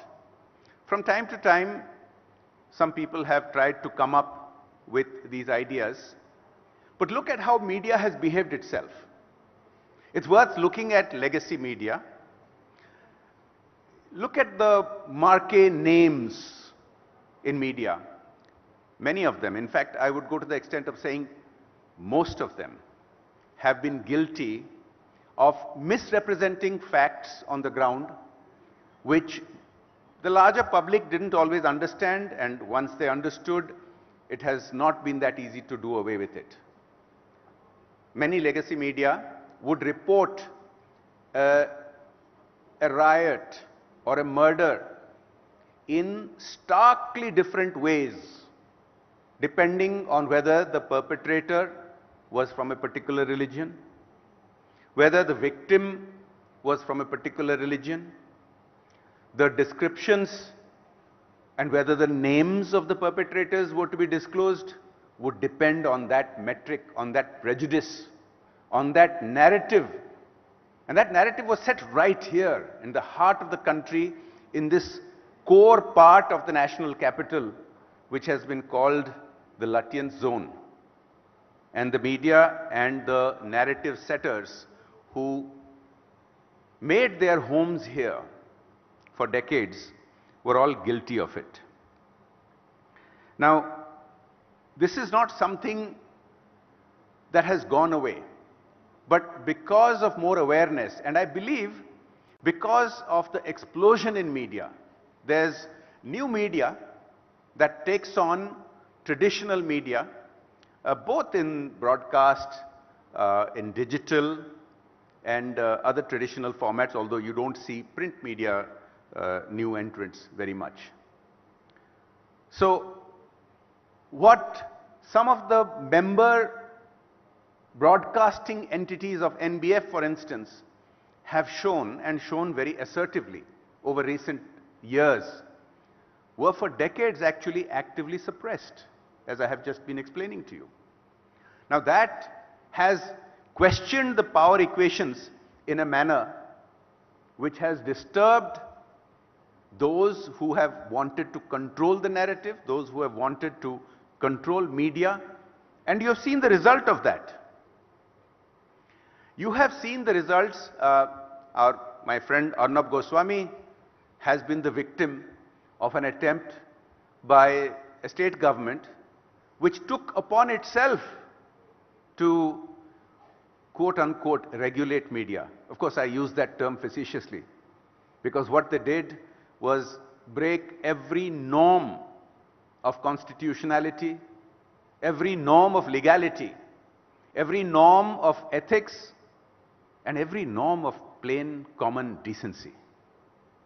Now, the question is, if you were to have a regulatory body for media, how would it work? It's not that we haven't had them. We've had, for example, the Editors Guild of India. How have they acquitted themselves? We've had the Press Trust of India. How have they acquitted themselves? Have they stood up for the rights of citizens? Have they stood up for bold journalists exposing facts? Sadly, more in the exception than in the norm. And particularly if they fit a certain set of media entities, particularly the legacy ones. Self?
to a very blatant example of some sections of the media's egregious behavior, which begs the question of, do they need regulation and in what manner? Recently, a very well-known online platform has been caught fabricating news, concocting conspiracy theories, fabricating documents, fabricating emails to make a claim in support of a narrative, trying to paint a negative picture of India, trying to paint a negative picture of government, trying to paint a picture of online platforms being in bed with government, which was just not the case. Now, how did this get exposed? Over a 2-week period, it just so happened that they took on a global new age social media platform which ferociously denied it. Now, instead of acknowledging that there was a denial, instead of reviewing the material on which this social media platform, which is an established anti-government platform, they never have anything good to say about the government or the country. Instead of reviewing, they doubled down, tripled down, quadrupled down on their efforts to continue the fabrications. To justify one lie, they had to make up more lies. To justify that, they had to make up more lies. How did it get exposed? Not because of any regulatory body. Not because of a media watchdog. Certainly, if there had been a media watchdog newly created by the government, there would have been outrage. There would have been real reaction amongst large sections of people, at least the commentariat. Did the Editors Guild speak up and condemn them for fabricating such fake news? Did any of the industry authorities speak up against them? They were exposed because globally, tech geeks took it upon themselves to expose this fake news, the fake doubling down and the fake fabricated documents and emails which came out.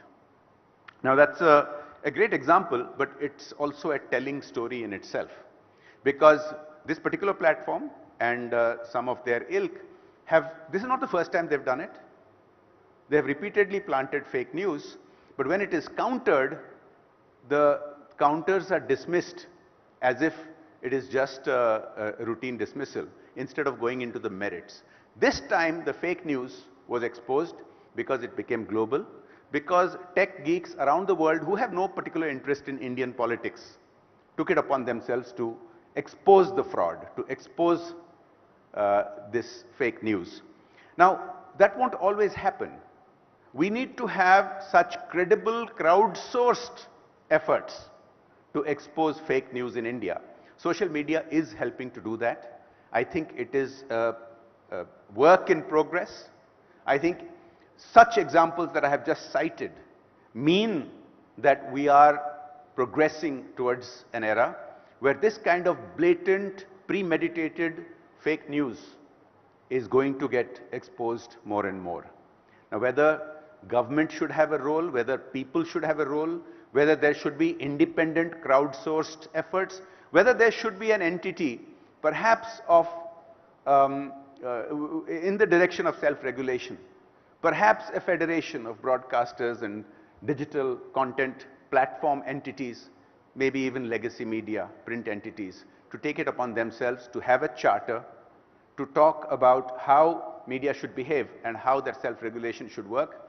Now that would be ideal, but can it happen? I throw this open as a challenge to those of you in the industry to try and help make it happen, because otherwise there will always be calls for regulation because of these kind of premeditated narratives and conspiracies, and that's not healthy for the media in the long run. Thank you very much. It's been a pleasure to speak to you. Jai Hind, Jai Bharat.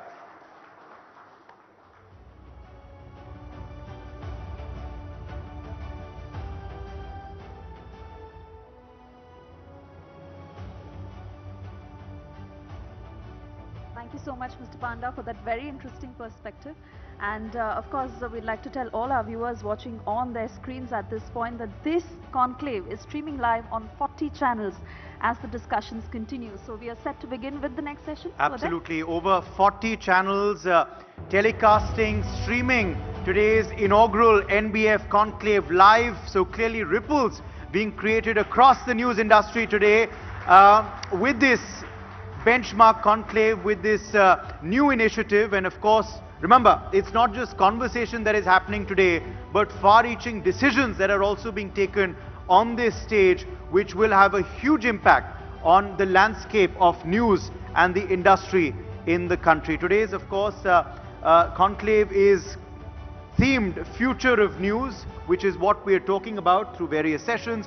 What will the future of news industry be? What will the future role of BARC be as well, which remember is the ratings body in the country. We of course are also being joined through the day by various stakeholders from the political world as well. We of course had the former Vice President kick things off in the morning. We will be having the Governor of Kerala as well in the latter half of the day. We just heard of course from Member of Parliament Mr. Bejayant Panda. We'll soon be joined by a senior minister in the Government of India as well. And clearly of course the attempt being made today is to create a change in the news industry through a more equitable, more representative federation, that is the NBF. And of course the inaugural conclave is all about that. Absolutely, and like Arnav put it, it is really the exchange of views that will pave the way forward when it comes to the future of the media and the kind of content that is put out. Some very interesting names also lined up through the day, and these discussions are only going to get enriching is something we can promise you. So are we ready to now? I don't think so. We're just waiting for our next guest, Suesha. So let's just tell our viewers today, our audience today, a bit more about this first of a kind conclave. Now let me tell you that NBF, the national conclave today, Future of News, is a first of its kind conclave brought to you by the largest congregation of news bodies. The NBF in fact truly represents and captures the diversity of news media with Gandhinagar, from Gandhinagar to Guwahati, Kashmir to Kanyakumari. So clearly of course we are bringing to you today not just a conclave out of Delhi, not just representing the north of India, but the east, the west and the south, Suesha. Very true, very true. And that was the very idea of the NBF and how it came together. And which is why we have all the corporate honchos, top political bigwigs to join us in this event. I believe, Uday, we also now have a very esteemed guest lined up next. Yes, I think he will just be joining us in seconds from now. He will be joining us in seconds from now. We will soon have him in our midst. And yes, as we've of course been saying that, this first of its kind news conclave is bringing you today those in power centers, those in powerful positions, of course, bouncing off ideas that will serve as a game changer for the news industry. Buoyed by an unprecedented need for it during the pandemic, the news media in India is observing a healthy churn like never before. This new habit formation thrives at the tri-junction of impeccable journalism. And in fact, at this point, we are now quickly moving on to our next session, a keynote address by Union Minister Dr. Jiten Singh, who is with us. A warm welcome to him. Could we please have a round of applause? Dr. Jiten Singh ji will be speaking to us about what the future of news reaching 1 billion homes would mean and look like. India's digital revolution has seen the transfer of cable TV to D2H, which has unleashed India's satellite technology, harnessing potential from a sole antenna being adjusted. We all remember that, the shifting of antennas when you were probably watching a cricket match or missing a key moment in a movie. But that is all of yesterday. Now we have, of course, numerous news channels using specific and the best satellite bandwidth to reach homes in high definition. With the advent of 5G technology, that was of course announced by Prime Minister Narendra Modi recently, along with India making strides in launching artificial satellites, We will have unparalleled broadcasting capabilities, and all of this also falls in the ambit of the ministry of our next speaker today. Yes, and needless to say, this will also ultimately translate to the scenario of news reaching to 1 billion households, which is the eventual aim. This will also have its own set of challenges, and the regulation will come as a paradigm shift of content proliferation. So, ladies and gentlemen, put your hands together. To speak to us about these is none other than Dr. Jitendra Singh, Minister of State for Science and Technology and Earth Sciences under the charge of the PMO. He's been a professor, a consultant, clinical practitioner, author of 8 books, and a newspaper columnist, and also the ex-chairman for the National Scientific Committee, Diabetes, and the Research Society for the Study of Diabetes in India. And to welcome him, we also have an audio-visual playing out before that. After that, we'd like to have you on stage, sir. Let's play out the AV, please. At the intersection of telecom, media and technology are the regulatory bodies with a mission to nurture conditions for growth, with a vision to play a leading role in the global information society.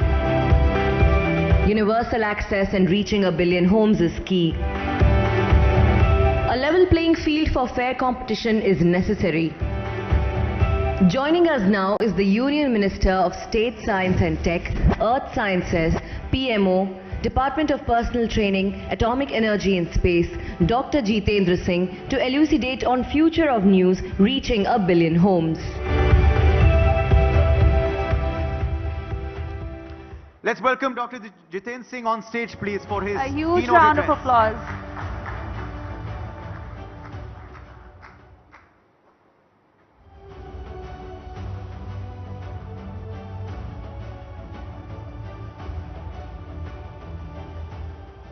Thank you for your kind introduction.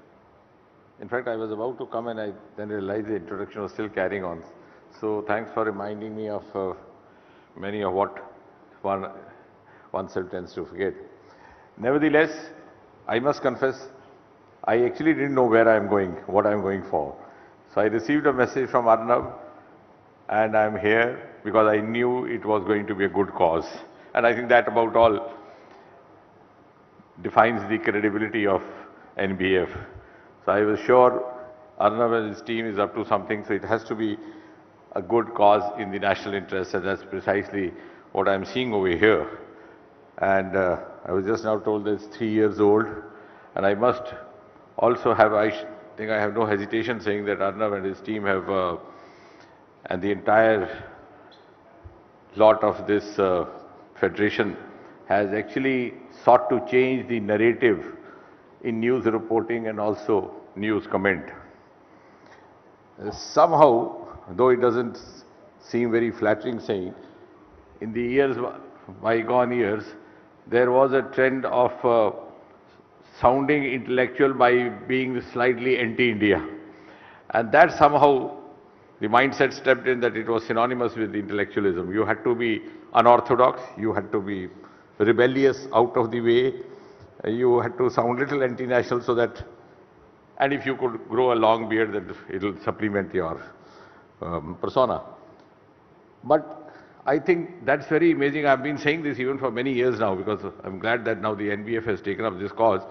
But when we I think 2008, when we had the much widely publicized this Amarnath land agitation, and this was one of the only channels possibly which was supporting the cause, the channel which was then being managed by Arnab. And even in those days, I always said that this is a mindset which has got in because of our legacy of carrying the hangover of feudal past. And it seems very fashionable talking like that, though it's not done even in the most advanced countries of the world. So once I narrated an anecdote, soon after the 1965 war, when President Johnson had taken over in US, because Kennedy got assassinated in December 64. And there was a press briefing by the President, that was soon after the war was over between India and Pakistan. And as usual, the President was narrating how the so-called Kashmir issue needs to be resolved, this, that, and the will of the people, etc., etc. So we had a journalist, I'm sure the old-timers will remember Mr. Inderjeet, who later on became a member of parliament also. So he used to tell, he said he suddenly got up and he said, Mr. President, don't you think many of the American states have also become a part of the United States in a similar manner, acceded or taken over Atlanta, Georgia, etc., etc. So the President immediately lost his cool and he said, gentlemen, we don't open closed chapters. That is a closed chapter. But in the Indian media somehow it became fashionable to open the closed chapters and not let any chapter close down.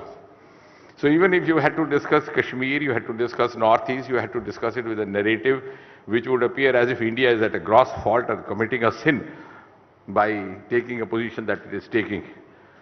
And I'm glad that this group of enlightened journalists have actually sought to change that narrative. It is no longer unfashionable to be a pro-Indian journalist or a pro-Indian thinker or a pro-Indian intellectual. So to my mind, I think in a single sentence, that is the biggest contribution of NBF to the cause of nation, to the society, and I wish them a good work in future, and healthy criticism of course is welcome because that offers us an opportunity for course correction. But criticism just because it is a part of the Lutyens' evening jargon may not have a long life. And I think gradually it's begun to realize, and sooner most of us realize, good for all of us. Thank you very much.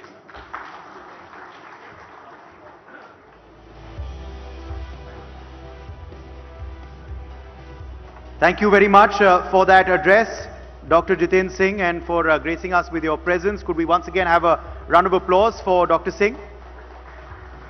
I would now like to invite Niranjan on stage to give us more details about our next very, very interesting session lined up at the NBF Conclave. Niranjan.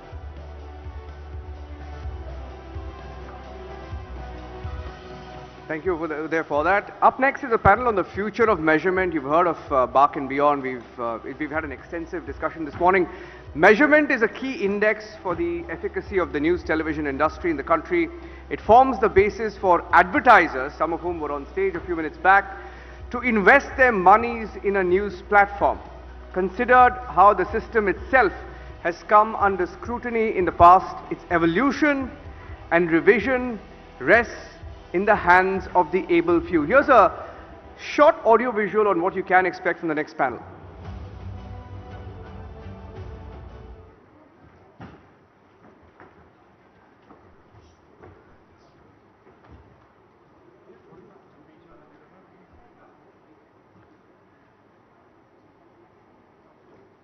All right, may I invite Mr. Shankar to moderate the session?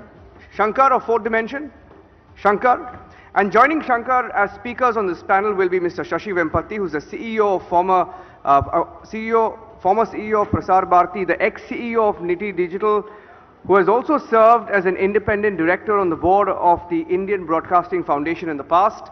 A technocrat at heart, Mr. Vempati constantly writes on politics, public policy, and emerging areas of technology like artificial intelligence and broadband convergence. Joining Mr. Shashi Vempati on the panel will be Mr. L.V. Krishnan, who's the CEO at TAM Media Research. His expertise in the body has held the central media research body for the Indian media industry carve a niche for itself on the global map. Pankaj Mishra is the founder and CEO of Chrome Data Analytics and Media in 2009, which has 6 proprietary distribution tools used by over 100 channels across the industry. And we also have Mr. Narayanan, the CEO of Alliance Nexus Advertising, joining us on the panel.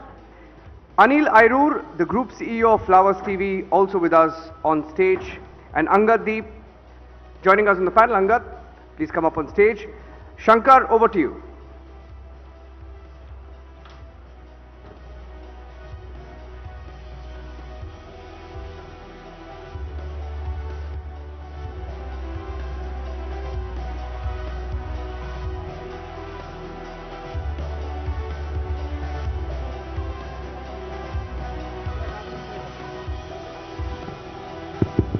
Over to you, Shankar. Hello, hello. Can you all hear me? Good afternoon, ladies and gentlemen. And thank you very much for being a part of this session. I know a lot of friends in this room, my news friends, are expecting firecrackers and all, and I can assure you that's not going to happen. And you know, the earlier session, we had people asking almost the same set of questions which we were prepared, LV.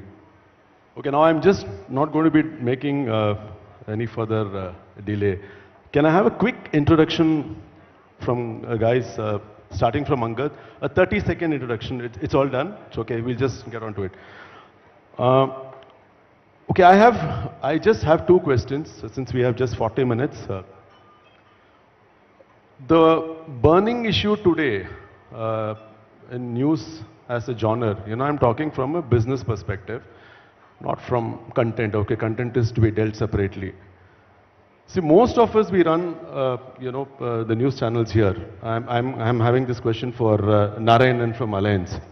Okay, then we'll just take a roll.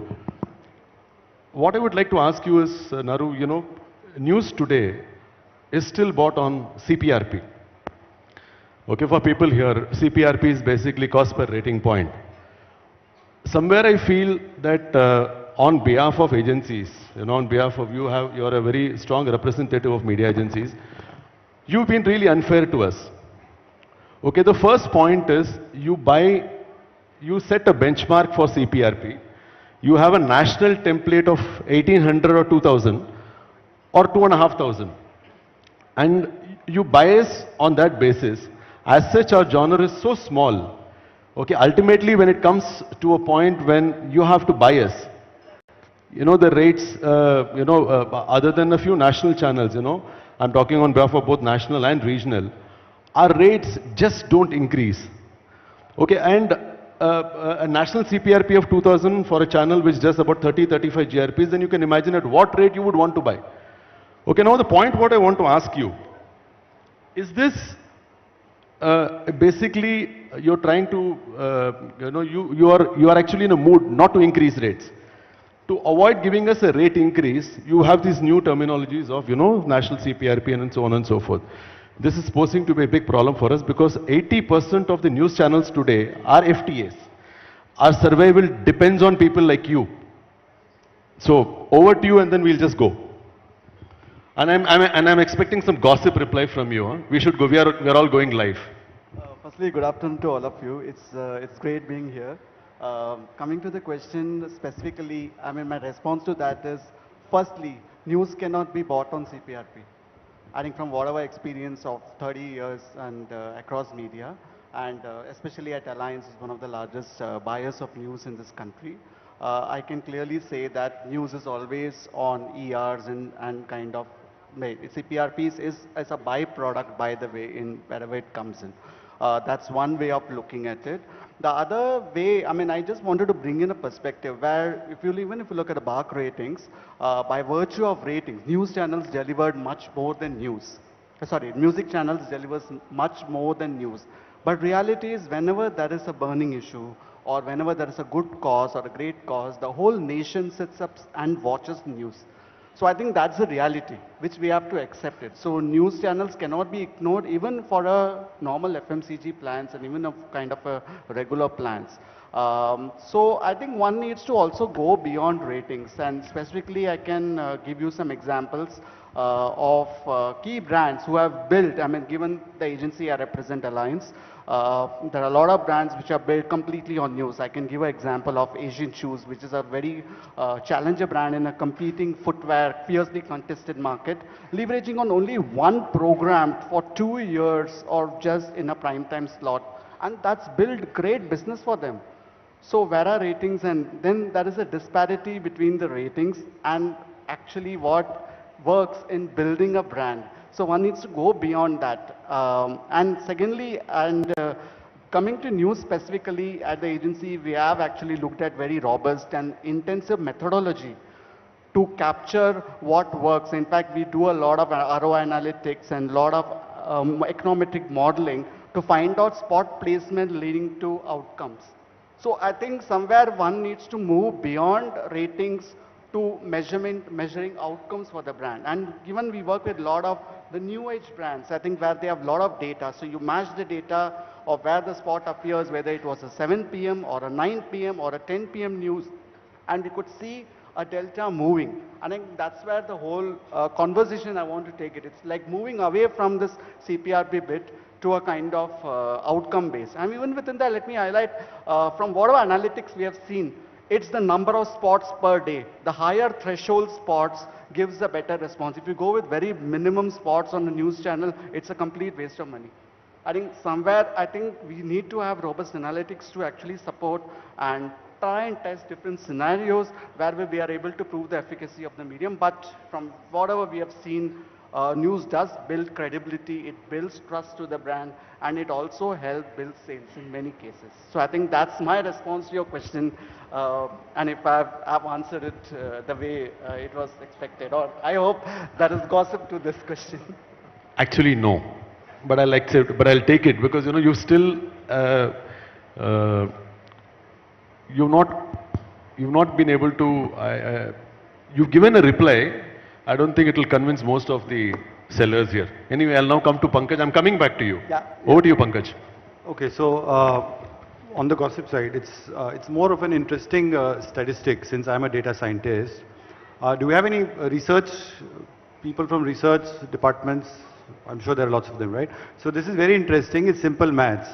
The question of sampling size has been done to death ever since LV, you and I used to fight. That's my next question. So don't let out the answer. So we can't. There is a research constraint. So during the days of TAM or during the days of Bach, we've come 22 years. I remember LV and I first met at the Leela in Bombay, and we had the same argument on National Geographic not being adequately represented. It's surprising to see that 22 years later the topic is still the same. So I think it is fair to assume that sample nahi change ho sakta. There is a constraint. Ho sakta to 22 saal mein ho chuka hota by now, as Sashi also rightly said. The problem I think is elsewhere on the CPRP, to answer your question. So let's take a real example. If you look at English news as a genre, since Karthik was here, right? So English news, Arora ji. The average reach of English news is about 1% in a week. Means 1% of the total audiences watch English news in a given week. So let's take the sample size of 50,000 meters across the country, and let's take a leading market like Mumbai. So Mumbai would be what, some 2,000 people meters. If the reach is 1%, that means 1% of 2,000 people have broadly participated in contributing to the viewership. So 1% of 2,000 for a market like Bombay is 20 people meters in a week. So are 20 a representative sample? I don't think so. But even if 20 is representative, how many in a day? So you can't divide it by 7 because of duplicated content, duplicated audiences. But that's another 5 to 6 people in a day in Mumbai actually watch the leading English news channel on the panel.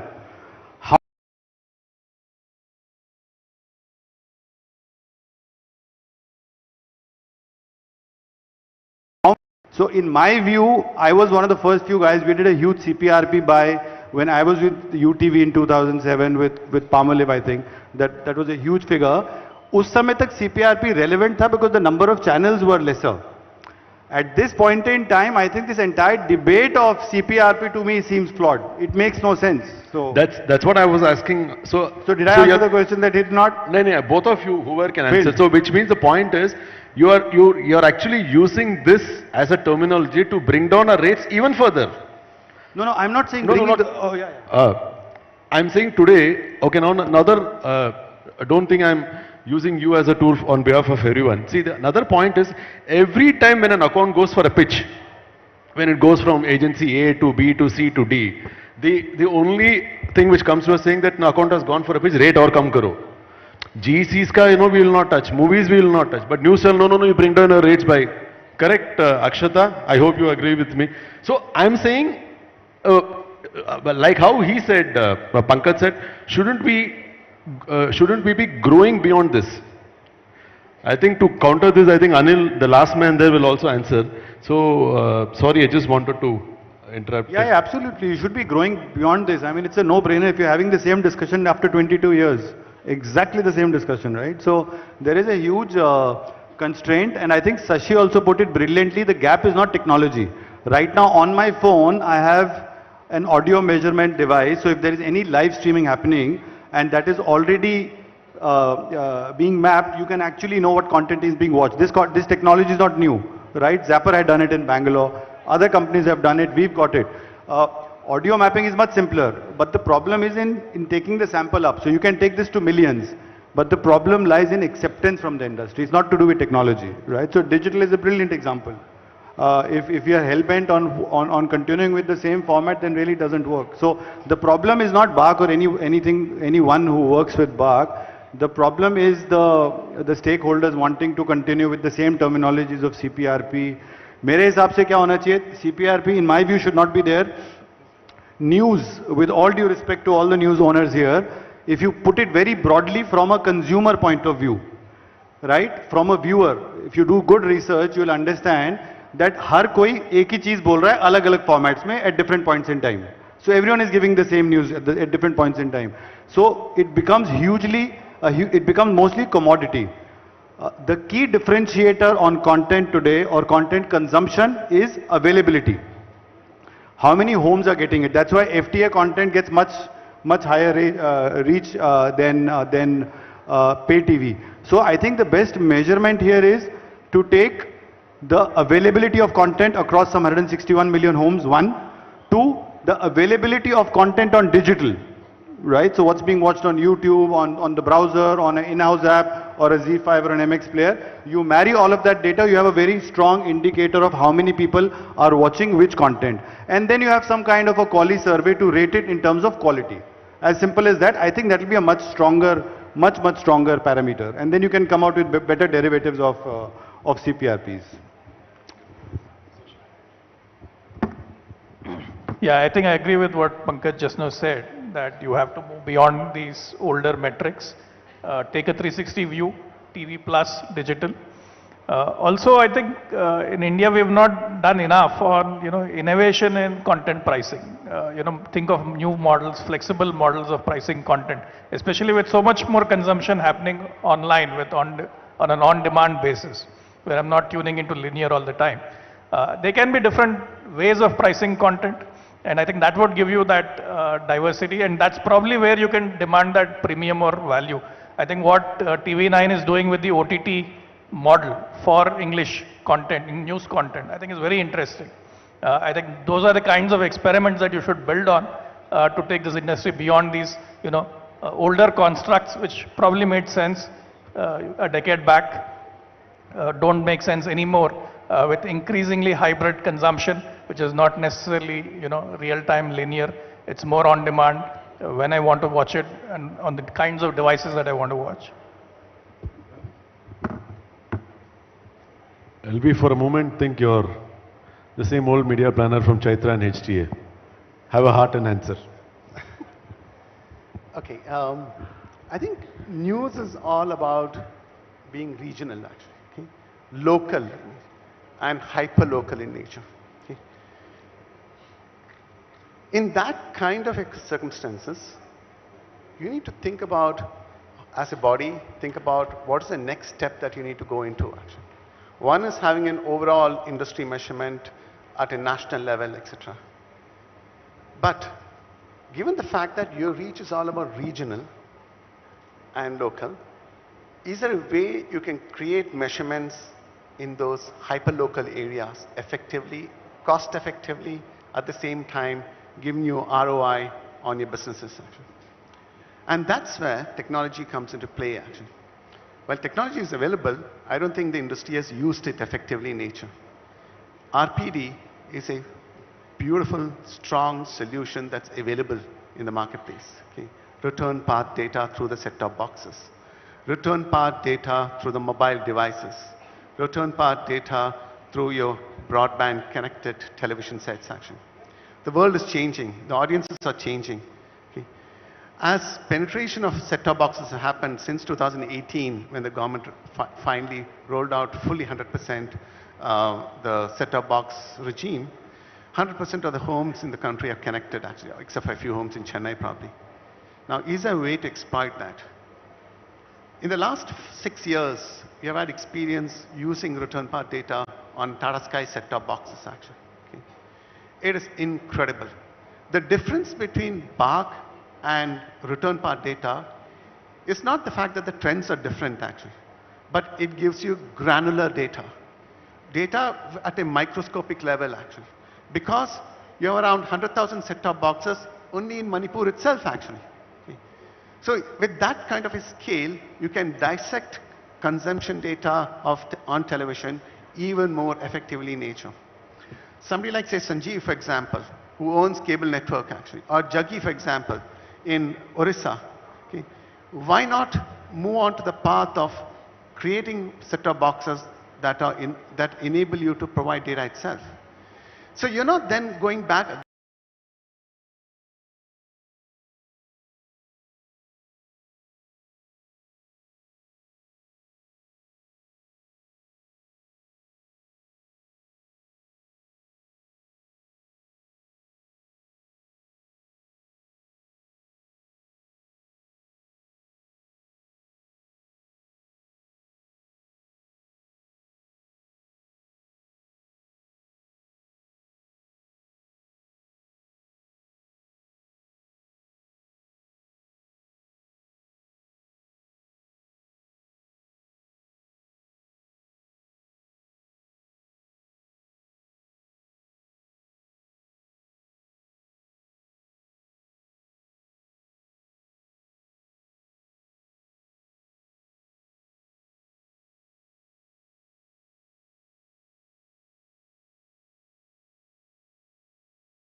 3.25 lakhs of brands in India. So it's a question about how we find out the prosperity clients or agencies regionally.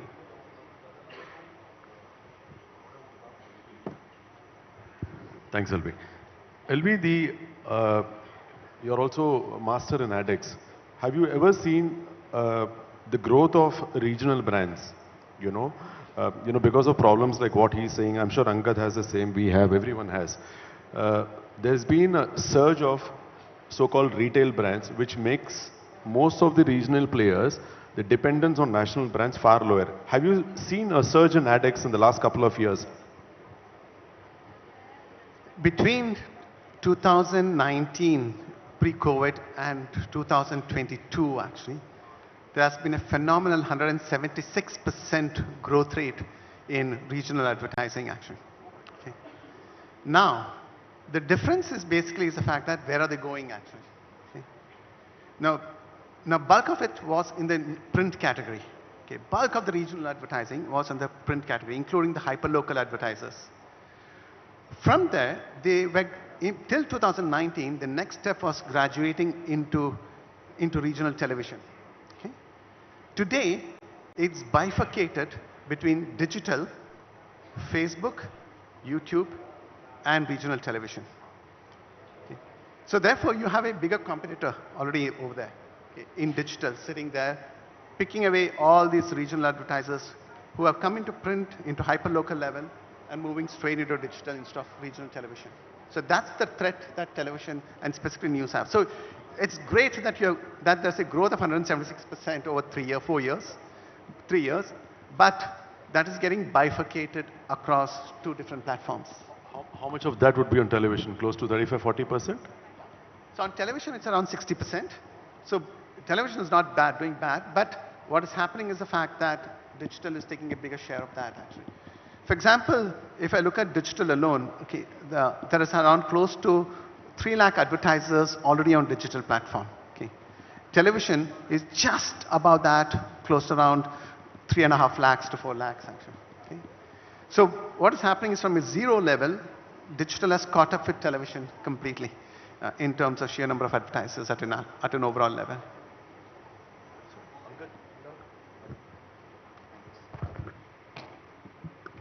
Hello. I really feel that running a regional news channel on the new CPRP basis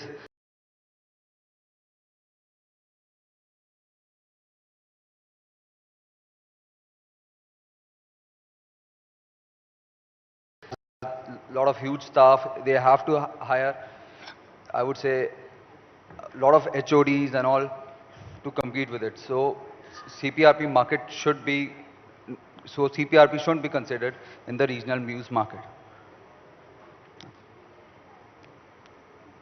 Sorry, Angad, my point was not on no, I'm CPRP. not saying, no, but I'm generally saying it on Shankarji's point. Yeah, he's actually answering my question. You know, we have to actually run the viral videos to increase the CPRP on the break markets and all that. And considering Punjab doesn't even get the corporate clients, Punjab regional channel. Most of them are covered by the national channels. So we have a huge problem for that. No, I'm avoiding my first question because Jaggi had asked it in the last session on panel, so I don't want to repeat the same. And we've had enough gyan on panel and all that. So my next question, I think Kaur wants to take it. See, we are actually in a market today, we have this multi-device fragmented video consuming and all of that. Keeping those things in mind, is the measurement of today, LV, I think I'll start with you, is the measurement of today outdated, or we as an industry, are we keeping up to pace with the change? And the second point, I guess we have, each one of us can take about 4 or 5 minutes. The second point is, okay, Niranjan is saying something. Second point is, what are the new measurement metrics, LB, should we as an industry expect in future? Quickly in 3 minutes. Okay. If you ask me frankly whether the present measurement is in keeping pace with the changes in the industry happening in? Obviously no, right? Purely because of the fact that audiences have moved on actually. Linear television is no longer the benchmark, and OTT platforms have come into play, streaming has come into play in a big way. For example, we get data from around 3 lakh hybrid set-top boxes actually, okay? 300,000 hybrid set-top boxes spread across the entire country. And what we see is 50% depletion of time spent. Reach is still there for linear television. 50% depletion of time spent on linear content. And where is that 50% going to, the time spent going to? Actually, it's going into the OTT segment actually, or to the streaming segment. Okay? The overall consumption of television or content, not television, content in the home has jumped up by 30% actually. Okay? So video as a platform has terrific future actually, super future. Okay? News within that is an extensively high future actually. Okay? Short form of video. Okay? But where is it going to? From linear to streaming. And in streaming, short form video is taking shape in a big way actually. So what is happening is two phenomena are happening. One, the idiot box, which we used to call the television as an idiot box actually, is now a smart box or intelligent box because it's doing everything for you actually. And second, we always call television as a family television actually, right? Family device. It's becoming more personal device actually. When I say personal device, in the prime time, the audience who is watching it, which used to be around 3.5 to 4 members per home, is actually reduced to around 2 to 2.5 members actually. The rest 2 members are in front of television set, but not watching television. It's on other devices actually. So therefore, if one were to look at the future actually of television as a platform, question mark. But television as an evolved video platform, great actually. Because there are going to be other devices that are going to compete with television as a screen. Now if I come down to the metric level, that's where things are changing. Okay? You need to move beyond what you're now calling it as a CPRP actually. Okay? Or what is just as a rating. That's a base actually. Okay? Build on top of it. Okay? We have been working on certain amount of data coming up from a metric called attention. I don't know whether I can project 1 or 2 slides on the screen actually for everybody to have a look at it. Yeah. So this is an attention device actually. Okay? Now what it does is, if you go to the next slide, the problem today that you're facing in hand, if you roll into the next slide. Yeah. The problem that you face today is the fact that the device that is there, which is giving you ratings, is giving you ratings with respect to, at the best, what is getting watched in the home. Okay? And then it requires an additional equipment to know who is watching it actually. Okay? But yet you don't know whether the attention is on the screen or not actually. This is what Barun called it actually, sometime back in the panel, called impact ratings for news actually. Can you actually get impact ratings for news? Okay. If you go to the next slide.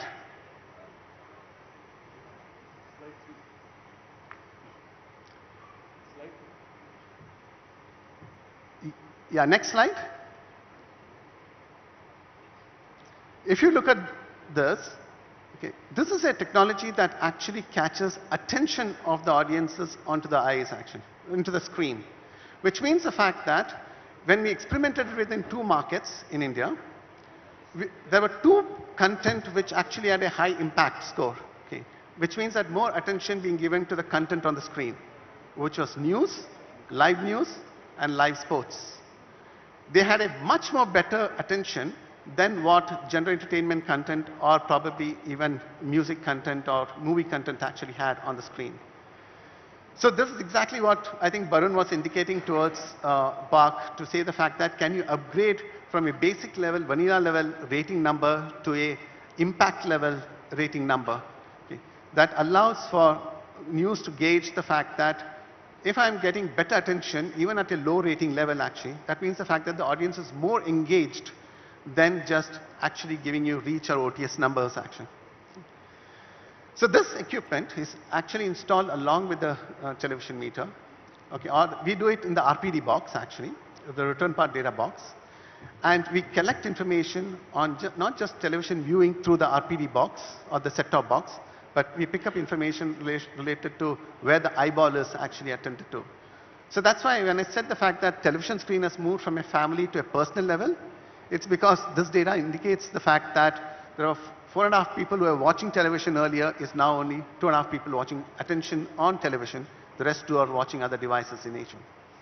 So your metric itself is now moving from reach and frequency to actually attention.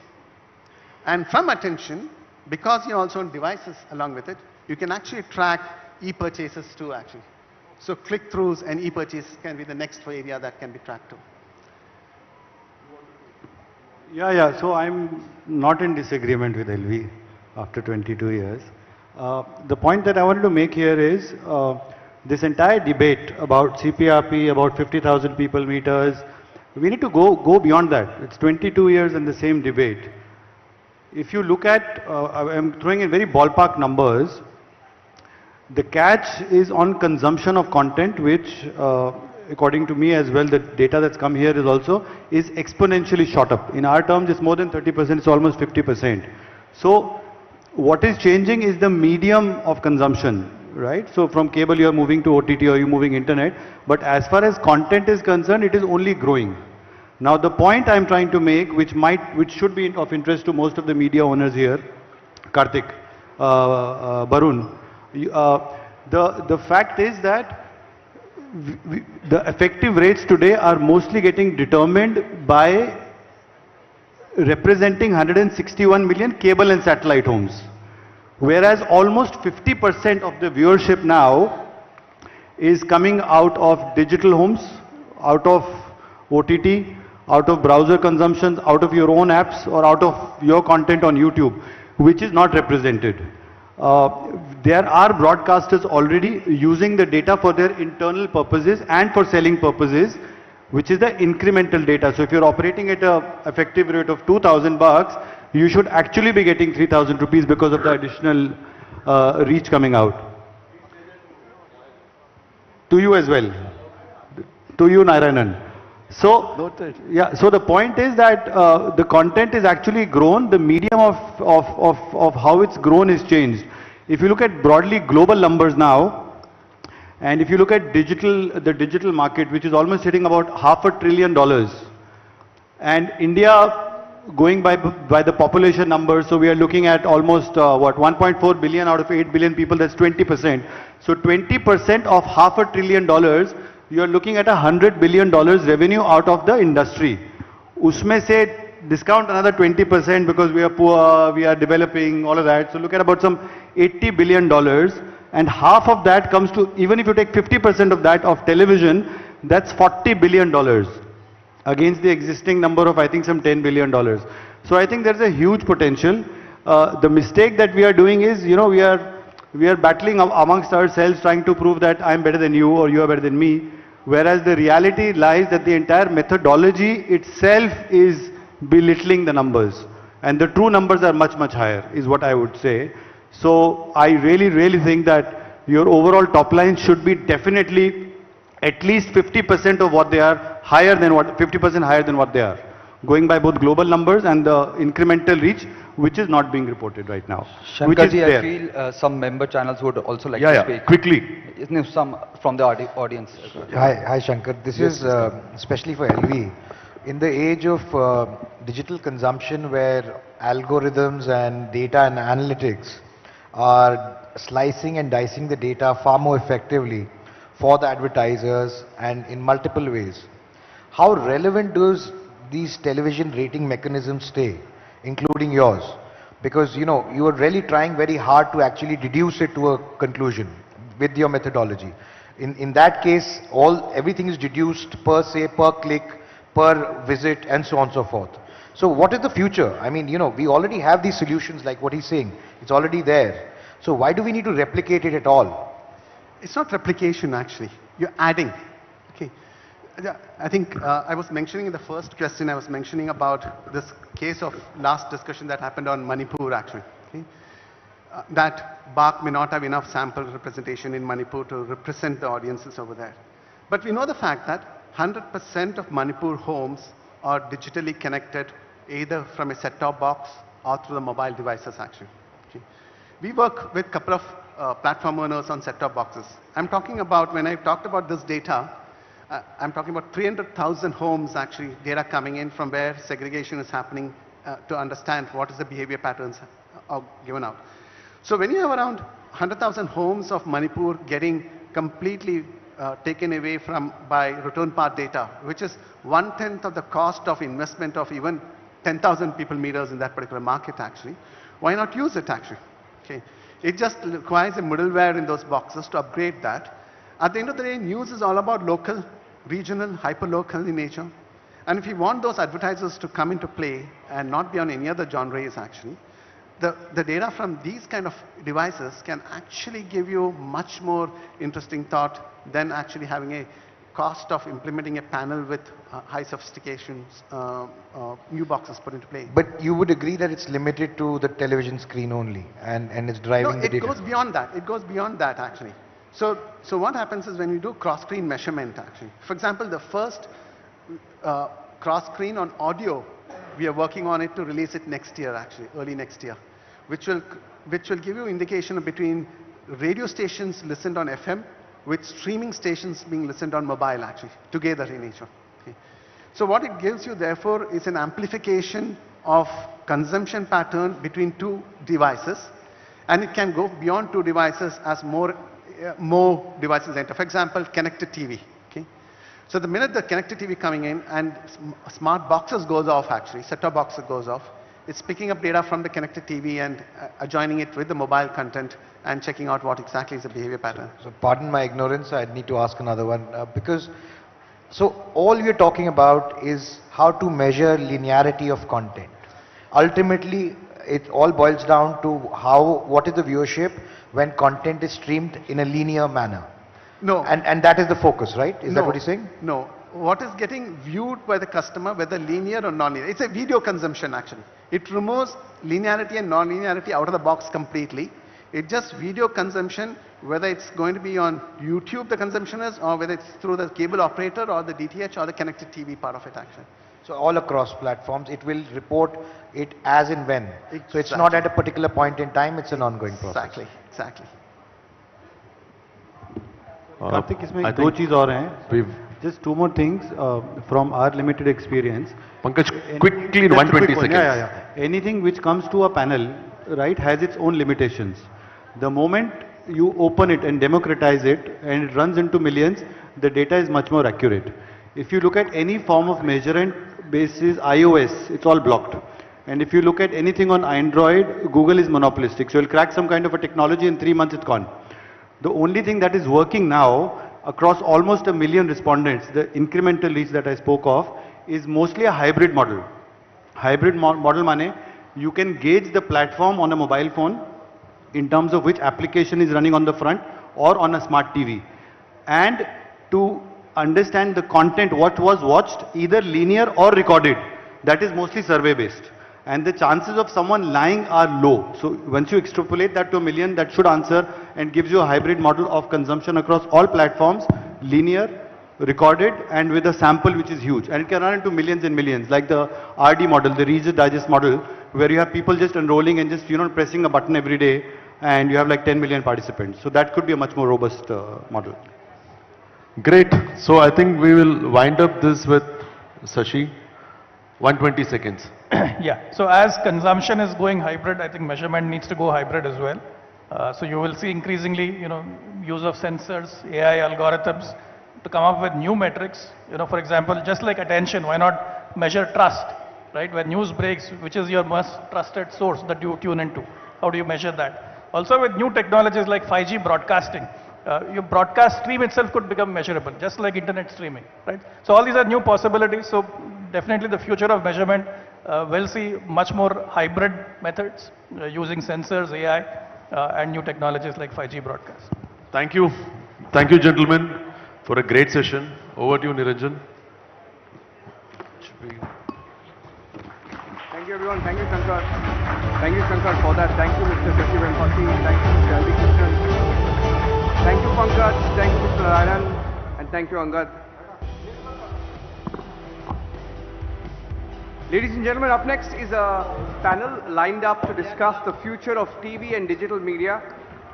Technology has enabled the merger of linear and non-linear platforms, and convergence is the order of the day. But will it lead to monopolies originated by deep pocket players, domestic and globally? While that is a matter of worry, it's heartening to note that digital play has given rise to new age media entrepreneurship and innovation. New formats are on the anvil and storytelling has got a new lease of life. Is the way forward for converged entities or standalone digital products? Now, many of us know that it's not just TV, but we rely on a digital future as well. Here's a short audiovisual, and then we have a keynote address. Over 700 million internet users, the advent of 5G technology. The technological foundation of Indian news is evolving. A churn like never before is on. Digital cannot be divorced from broadcast anymore. We are at the precipice of a tri-junction of impeccable journalism, world-class packaging, and next-in-class technology. Now on the NBF Future Conclave, gear up for an unmissable discussion on the future of news, the TV plus digital future.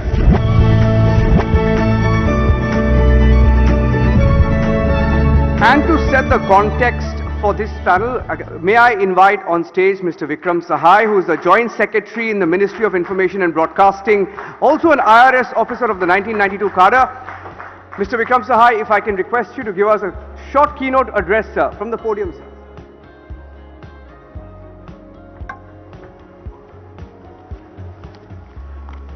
Stage is yours, Mr. Sahai. Good afternoon, everybody, and let me thank the NBF for having invited me and to share my thoughts on the future of news, TV and digital for this very distinguished audience. I'm very happy that the NBF has organized this national conclave, and especially having called the channels of the vernacular languages, because vernacular languages hold a very, very important space in this very diverse linguistic population that we have. And I think with the wide viewership they have, they are no less important than the news channels, English news channels, in fact more they are. Well, it's been a pity that over the last 2 years, we have not been able to have such large gatherings and meet in such large scale because of the widespread pandemic. And even though the problem is far from over, I think it's been a real magic and marvel how we have been able to overcome it with the grit and determination of the government and the foresightedness. And I think the great work which our frontline workers, doctors, paramedics all have done, the scientists and pharmaceuticals, and the vaccination drive which has been almost unparalleled internationally. And here I would say the role of the media was very, very important. It was not far back when the United Nations had said that this is like an infodemic, the type of fake news is spreading around pandemic. And while the government took very good swift steps for that, I think the media played a very, very important role in trying to ensure that the news which is going on to the people about a disease which was very less known, very less heard of, was the correct, factually correct and balanced. And while the ministry did, I remember I would talk to people at 10 p.m. in the night, tell them this is the decision, please convey to the people. And that is how the media played a very, very important role. And kudos to all of you who are here for having been so responsible during real difficult times which this country faced. Well, I must say in both crisis times and good times, the television and print are here to stay and stay for long. While there is a discernible shift towards digital media, and all of us are aware of that because of the powered by technology, but to a very large extent, the good news that is coming on traditional TV platforms, on newsprint, the same thing is going on the digital version. So the chunk of good news, the chunk of the balanced news, whether it's on digital also, it is coming from the traditional media platforms. And therefore, even though there is a mushrooming of the standalone digital news outlets on the intermediary platforms like YouTube, etc., I think the responsibility and the credibility of the traditional news platforms stands intact, and in times to come, their responsibility would grow even further. Today I read in the newspapers, there was a report by the CSDS, the Center for Studies on Developing Societies. They had done a survey, and they said that maximum news consumption of people in this country is from the television news channels. And they also said that Doordarshan was most trustworthy. So we felt happy about it. That is not to take away anything from the private news channels.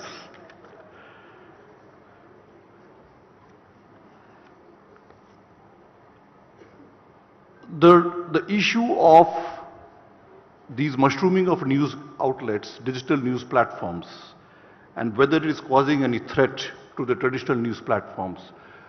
In the last few years, we also saw a lot of journalists who are working in these news platforms, in the traditional news platforms, fanning out and starting their own news portals.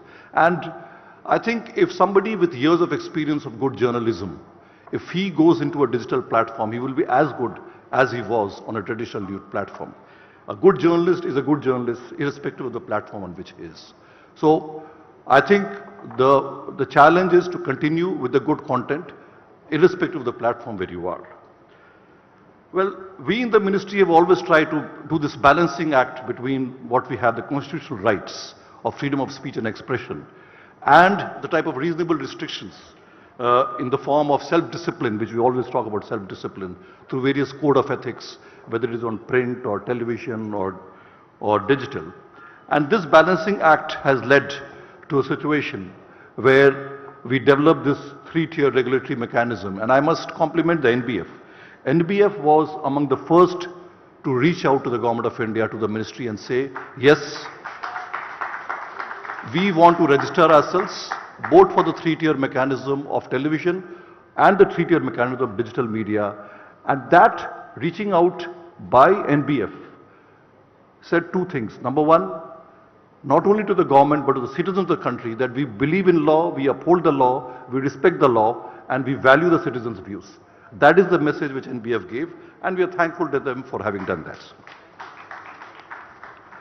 Well, a few things which we have done, I won't really spend too much time on that. The fact-check unit which has been there in the Press Information Bureau. One new thing which we have brought, and I think I must talk about it, is there is a research unit which we have developed. Research unit which is manned by young professionals. They are people who have degrees in journalism, they have experience of journalism, and they have hand out together as a team, and we are trying to develop some authentic documents on various aspects of how government functions on various sectors, socio-economic, health sectors, and these documents are then placed for the media to take advantage of. And I must say that a large number of stories which media is carrying is fanning out of these documents which this PIB research unit is doing. About 400 more documents have been prepared. So I will urge upon you, all of you, just go through that PIB website, see these documents. These documents could be quite useful in preparing authentic and balanced information and reaching out to the people of this country. Well, we all know that for you, for any industry, commercial considerations are important. You're there for business.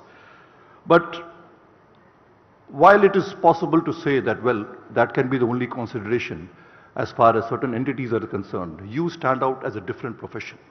Because what you are producing and what people are consuming has externalities. It is not enough to say that we have a news, but that whatever you are speaking over TV debates, over news, whatever you are telling about to the people, that shapes minds, that influences people, that shapes career. So there is a large externality, and therefore the very, very important aspect of responsible journalism, I think I don't have to talk about it, all of you are quite aware of it. And all I can say is that we had to take some very decisive steps. It was a matter of real shame.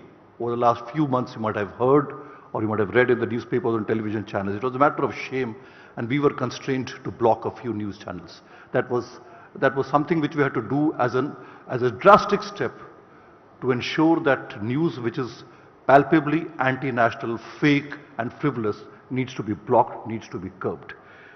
And more shameful was an observation that these channels had large viewership.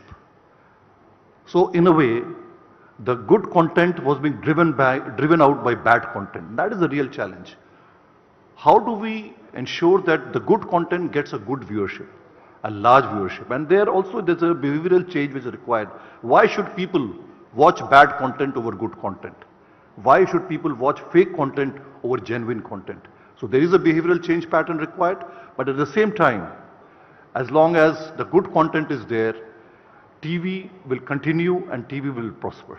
Thank you so much once again for having invited me. Thank you. We request you, Mr. Sai, to please take your seat on the stage. You're part, of course, of the next special panel discussion. We are going to be looking now at the future of news, the TV and digital future. Yes, everyone is talking about the digital medium. Is that really the future of news? We will be talking more about that in the next panel, Krishna. That's right, and for that fascinating panel, let me call upon the people who are going to be on stage, apart from Mr. Vikram Sahai. I'm going to invite Mr. Manoj Gairola of News Nation to please come on stage. Ms. Litisha Panda, Business Development Officer of OTV, to please come on stage. And we are also inviting Mr. Uday Reddy, the founder and CEO of Yup TV, which is one of the world's largest internet-based TV service and on-demand service provider for South Asian content, offering content in 14 languages. That's Yup TV and Uday Reddy. And I'm also inviting Mr. Rajat Wahi, Senior Director, Partner Management Consulting at Deloitte. He has over 25 years of experience in CPG and consulting and has worked with global firms at senior management positions. Wonderful having him over here. Now the floor is all yours, leaving it up to the moderators of this session, Mr. Manoj Gairola and Ms. Litisha Panda, to take it from here on. Thank you.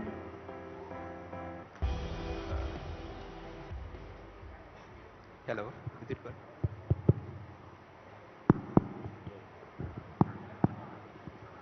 Yeah, good morning to all of you and welcome to this session of NBF Conclave.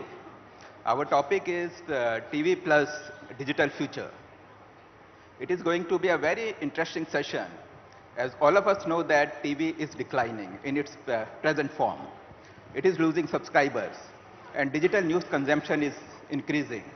When I say digital news consumption, it means news consumption through mobile phones, computers and connected TV. It can be through OTT, it can be through apps, Google, Facebook or any other social media platform. For TV broadcasters, the biggest challenge is how to generate revenue in digital space. For a media company, there are generally two sources of revenue. One is through subscription and one is through ad. Everyone loves subscription revenue. But it is very difficult to ask your subscribers to pay for news, especially in this space. CNN learned it the hard way. The company launched CNN Plus, a live streaming app. It invested close to $300 million. And this app was closed down. It was shut within a month of its launch. And in India also, I think one or two media companies have launched similar kind of app. And these apps are not doing well. Then another comes ad revenue. The biggest problem in digital space is that for ad revenue, we have to depend on big tech firms.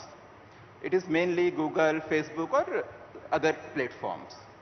Because it is these big tech firms who carry our content to our subscribers. And we have to continuously struggle with their, with their policies, algorithm, etc. And generally they collect, in many cases they collect revenue from client and share with media companies. That is why there is always tussle between media companies and these big tech firms.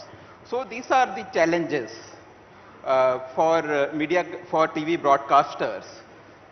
And I would like to start with Mr. Wahi.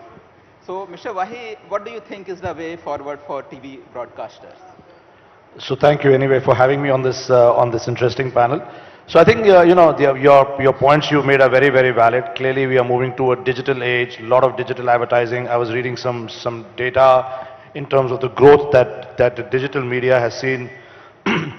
Depending upon what report you read, between whether it's today if you look at the total advertising revenue, digital is accounting for between 33 to 45%, growing between 20 and 30% again, depending upon the reports you need. So it is clearly here to stay. And I think that my sense is that as the as the consumers take on media and they absorb their consumption through mobile phones, mobile phone usage is going up in India. It's 4.5 or almost 5 hours a day today that consumers are spending on their mobile phones. So I think all of these trends mean that the advertising, that the news media also needs to adapt in terms of about the content, right? Because the digital is here to stay. It's not going to decrease, it's only going to increase. Today it's 45%, maybe it'll become 50%. But it's, in my view, it's not to say that it is at some point going to completely take over from the TV to advertising, because it's like, I give the example of retail in India.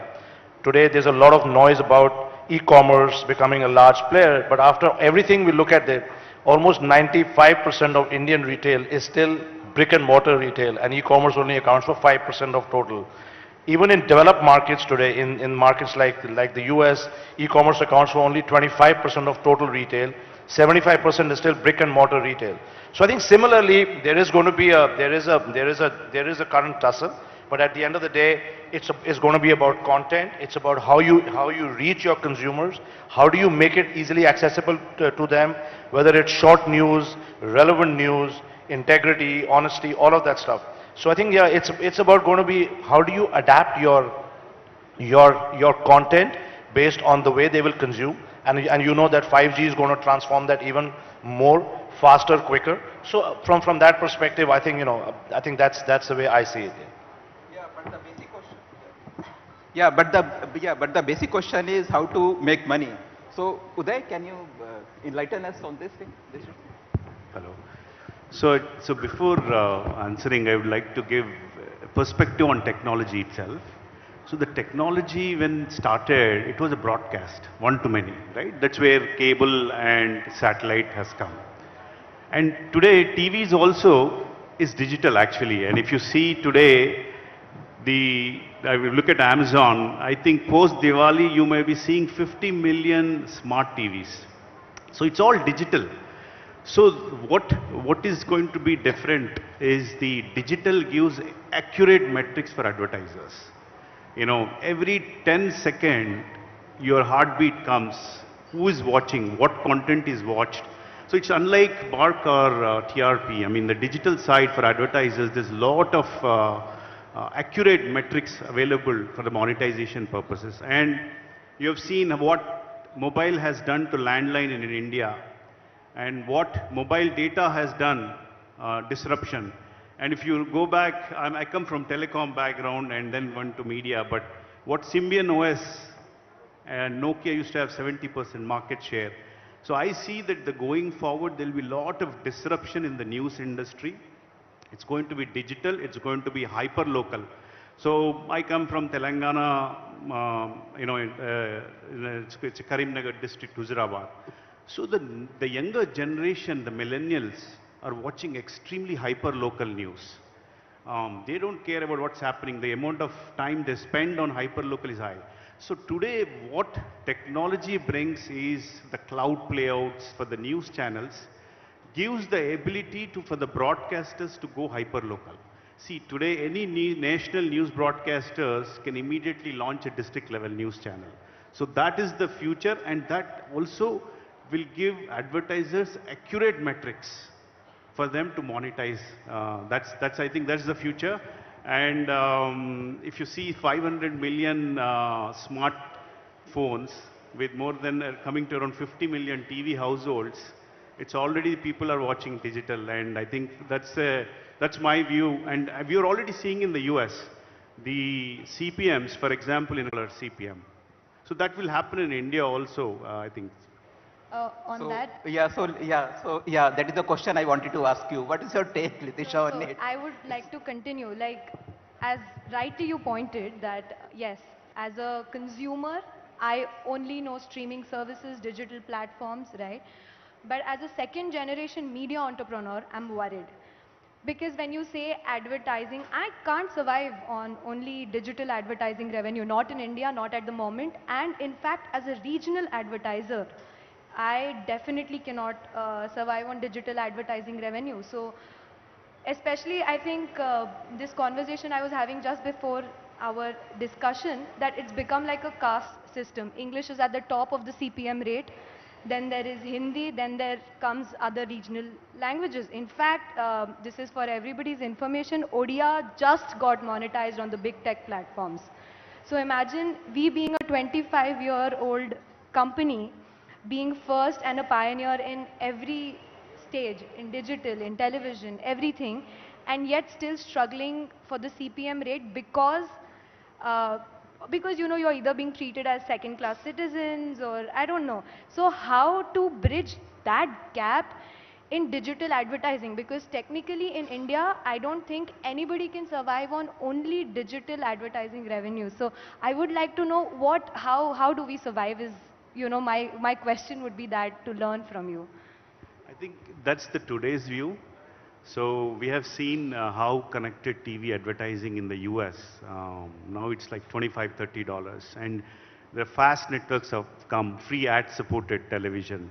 So I think once the advertisers get to have a good number in terms of the reach, and you're able to give the exact metrics in terms of the location, the age group, which device, I think that kind of, that would be the future. Right now you're seeing today's point of view, but that's what happened in the US few years back. Connected TV, there is no fast networks, but now it's US is doing great, UK is doing great, Europe is going, I think India will just follow. I think it's a question of time. But what about outlets, you know, different news distribution outlets, right, who take the charge of giving advertisement to us? There is no transparency in that. There is no transparency in terms of if we are giving you our content to display on your platforms, where is my revenue? Where is my share of revenue? And how do I know which ad you're playing on my content, so that you can give me royalty at least, you know, for the least. And advertising revenue share is as it goes, but it's just so unclear at the moment that even if we have to make this change, there needs to be hope. I'm sure that, of course, there is hope by looking at different countries, but at the moment we're moving at a lightning speed. And at this lightning speed, don't you think there has to be some regulation in terms of revenues and monetization, especially advertisement generation when, you know, happens on my content on different platforms? So where is that transparency, and how can we get that transparency, being a tech platform and, sir, from the government's perspective? Yeah, actually this question should be pointed to Vikram Thai-ji. Actually, yeah, you see that there is a tussle between media firms and these big tech firms. And in many countries, governments have intervened and they made policy. So what is the status in our country? I mean, we are in the process of making a policy. So when it is going to happen, and what is the, I mean? Yeah, thank you so much. I think I like this young blood speaking so well, so frankly. I think that's the angst of the generation. I mean, they would not like any type of discrimination. I mean, whatever might have happened in the past, but it is an egalitarian society and everybody has a right to have its voice. On this issue, we all know that Australia had this thing, that Australia prepared a law because the tech giants were not agreeing to the bargaining arrangement which was being offered by their competition commission, and then the parliament issued a law, and then that is being done. Here also, as I understand, and I think all of you would be aware, the matter is before the Competition Commission of India. So, but let us await that. Today there was some article. Yesterday there was a decision of the Competition Commission related to Google, but that was on a different thing altogether, that was on anti-monopoly. Yeah, but there is already a matter where I think some of the broadcasters federations have already gone there. And let's await the type of investigation and the results which come from Competition Commission. But yes, it is definitely an alarming factor where if the content is mine and you piggy ride on my content, but give me pittance, it worries. But let us see how it shapes up, but we are quite concerned about it. Yeah. Yeah. So, Mr. Wahi, what do you think? I mean, what is the experience in other countries like USA and Europe?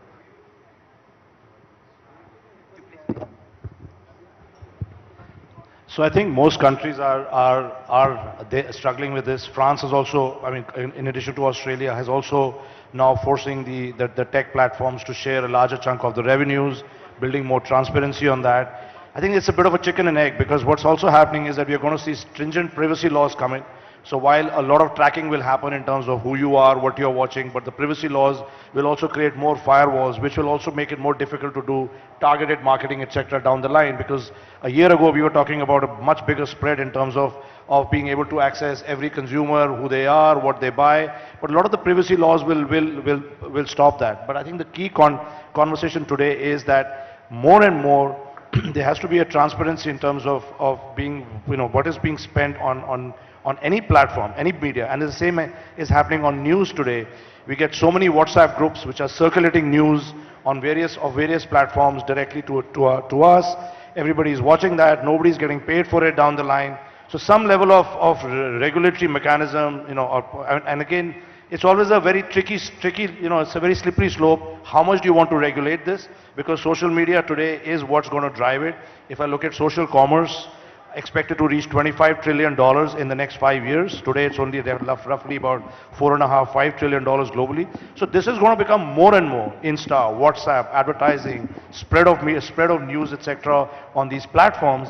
And I think we need to be able to, and I think most governments are maybe 2 or 3 steps behind, because tech is definitely ahead of the curve. So how do you catch up? How do you learn from other countries like France, Australia, quickly bring in some of these regulations to enable better sharing of revenues, not to control what's being spent, but to enable better sharing of revenues is the way I think the whole world is moving ahead. So, Uday, do you think that subscribers will be willing to pay for news? Because for entertainment, generally subscribers pay, whether it is Netflix, Amazon Prime, etc. But in the case of news, what is your opinion? Or what should be the news content that subscribers are willing to pay? So I think it depends on the content. Like the way TV9 is started, the premiumness of the content depends on that, the subscription. But there's a lot of opportunity to monetize. As I said, every 10 seconds, you can take the heartbeat of every single client, what is being watched. You can integrate EPG. So there's a lot of potential on the advertising supported news as well. And connected TV is going to go really big. That is a big CPM rates going to come, because they really correlate satellite, cable as TV. And when connected TVs really take off, there's a good opportunity on the monetization. But there's a lot of resistance today for a news on a subscription, unless it's a really premium in nature. But like, let's say, for example, I'm based out of Atlanta, and when Watchdog or TV9 comes, or Republic, I have to see the news ads from here. So there is a technology now available to put SCT markers on the news channels itself. So on the server side, the ads can be replaced, and that can generate a significant CP advertising revenue. And that's even in the youngsters today, millennial, they're all on mobile, short form, and the technology with cloud playout enables to have a hyper-local channels without any cost. So that will enable the monetization, and also, since being capex, opex being low, it can be a great business model. Yeah. And with that, I have one question, sorry. My another question would be, what about the piracy that happens, outside India? Inside India, okay, we're able to regulate it, we're able to put the, piracy agencies, etc. But what happens outside India, like the NRIs and the NROs? We are the main, we are going through this. Actually, I met Minister also recently. it's really, really pathetic right now. Almost 90% of the international market is pirated. And we are the most affected because we are the only platform out there. People are downlinking channels, different parts, and they're uplinking. They would take content from all the OTT and they curate it and they're selling as a back boxes. So we have done a lot of extensive work. They've identified 5 main players. We're going after them, but it's a really, really big challenge. And I've been trying to convince all the broadcasters to go at least ad supported instead of getting or a low cost, to get to reach the diaspora audience. So I have one question for you. So recently I had one of the tech giants, I don't want to name them, when I had a conversation with them and I said, hey, my numbers are not, growing, it's just stuck at a certain level, in fact it's receding. So they said, oh, our algorithm has changed and we are now ranking only non-news content, not the news content. Do you think that controlling the narrative of what the people want so that they'll only show them what is non-news and news is sort of being controlled? Not really. I mean, that cannot be the objective. Will we allow that? I mean, we need to very closely look at what you're saying. We'll have a separate discussion on that. But definitely it cannot be a situation where a certain narrative or a certain type of content is only being allowed to be shown at the exclusion of others. And I don't think there's anything more important than good news content. Entertainment can be there, entertainment can wait, but a good news content cannot. So definitely we'll look at that particular thing, but yeah.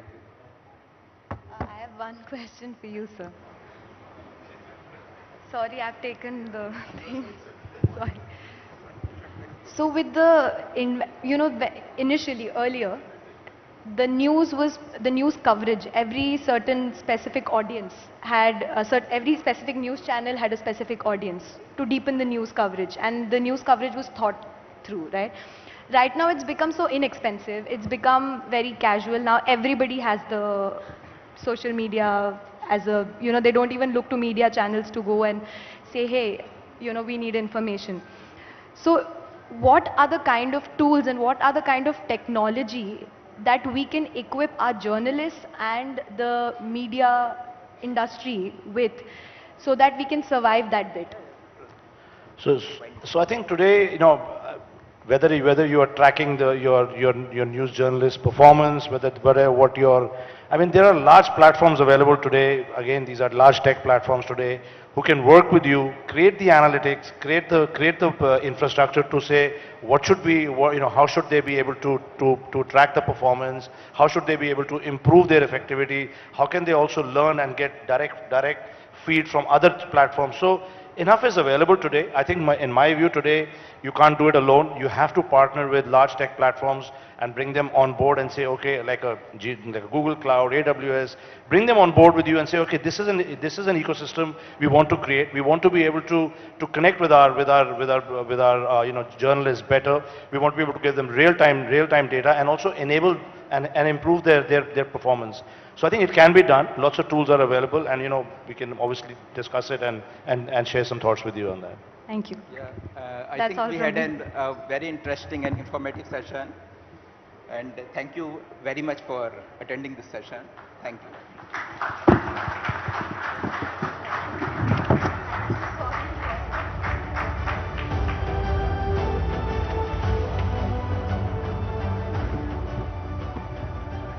Thank you all for that very enlightening session. And as we move further, joining us next is Rajya Sabha MP from Punjab, Mr. Raghav Chadha. As we also thank all of you for being a part of this.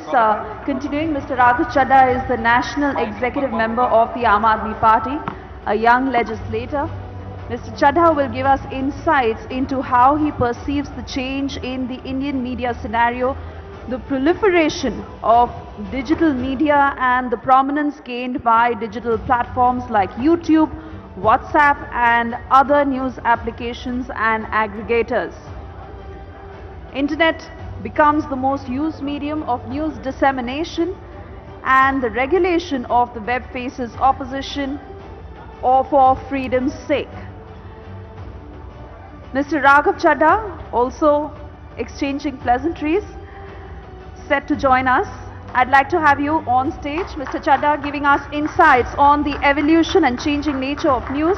And for this session, I'd also like to invite Mr. Rishabh Gulati, who will join us on stage with Mr. Raghav Chadha, Mr. Rishabh Gulati, Managing Editor, NewsX, in conversation with Raghav Chadha. Ladies and gentlemen, let's have a huge round of applause for our next session.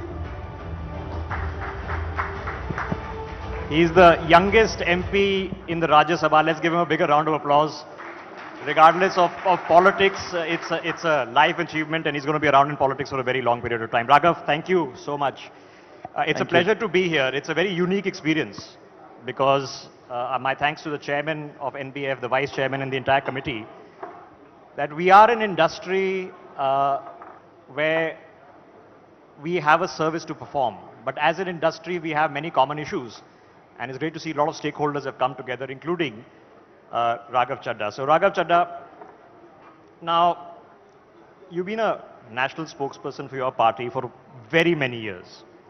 How has your relationship and understanding and experience with the media evolved from then to now? Look, I would define my relationship with the media over the last one decade of my being in public life as kuch khatta, kuch meetha. It's been a mix of both. And the journey started when I was, I think, only all of 22 or 21. When at that point in time, I didn't even get a full beard. And news anchors as well as co-panelists never took me seriously.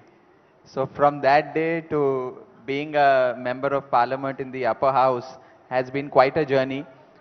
And I think I have also seen media over the last one decade evolve and change.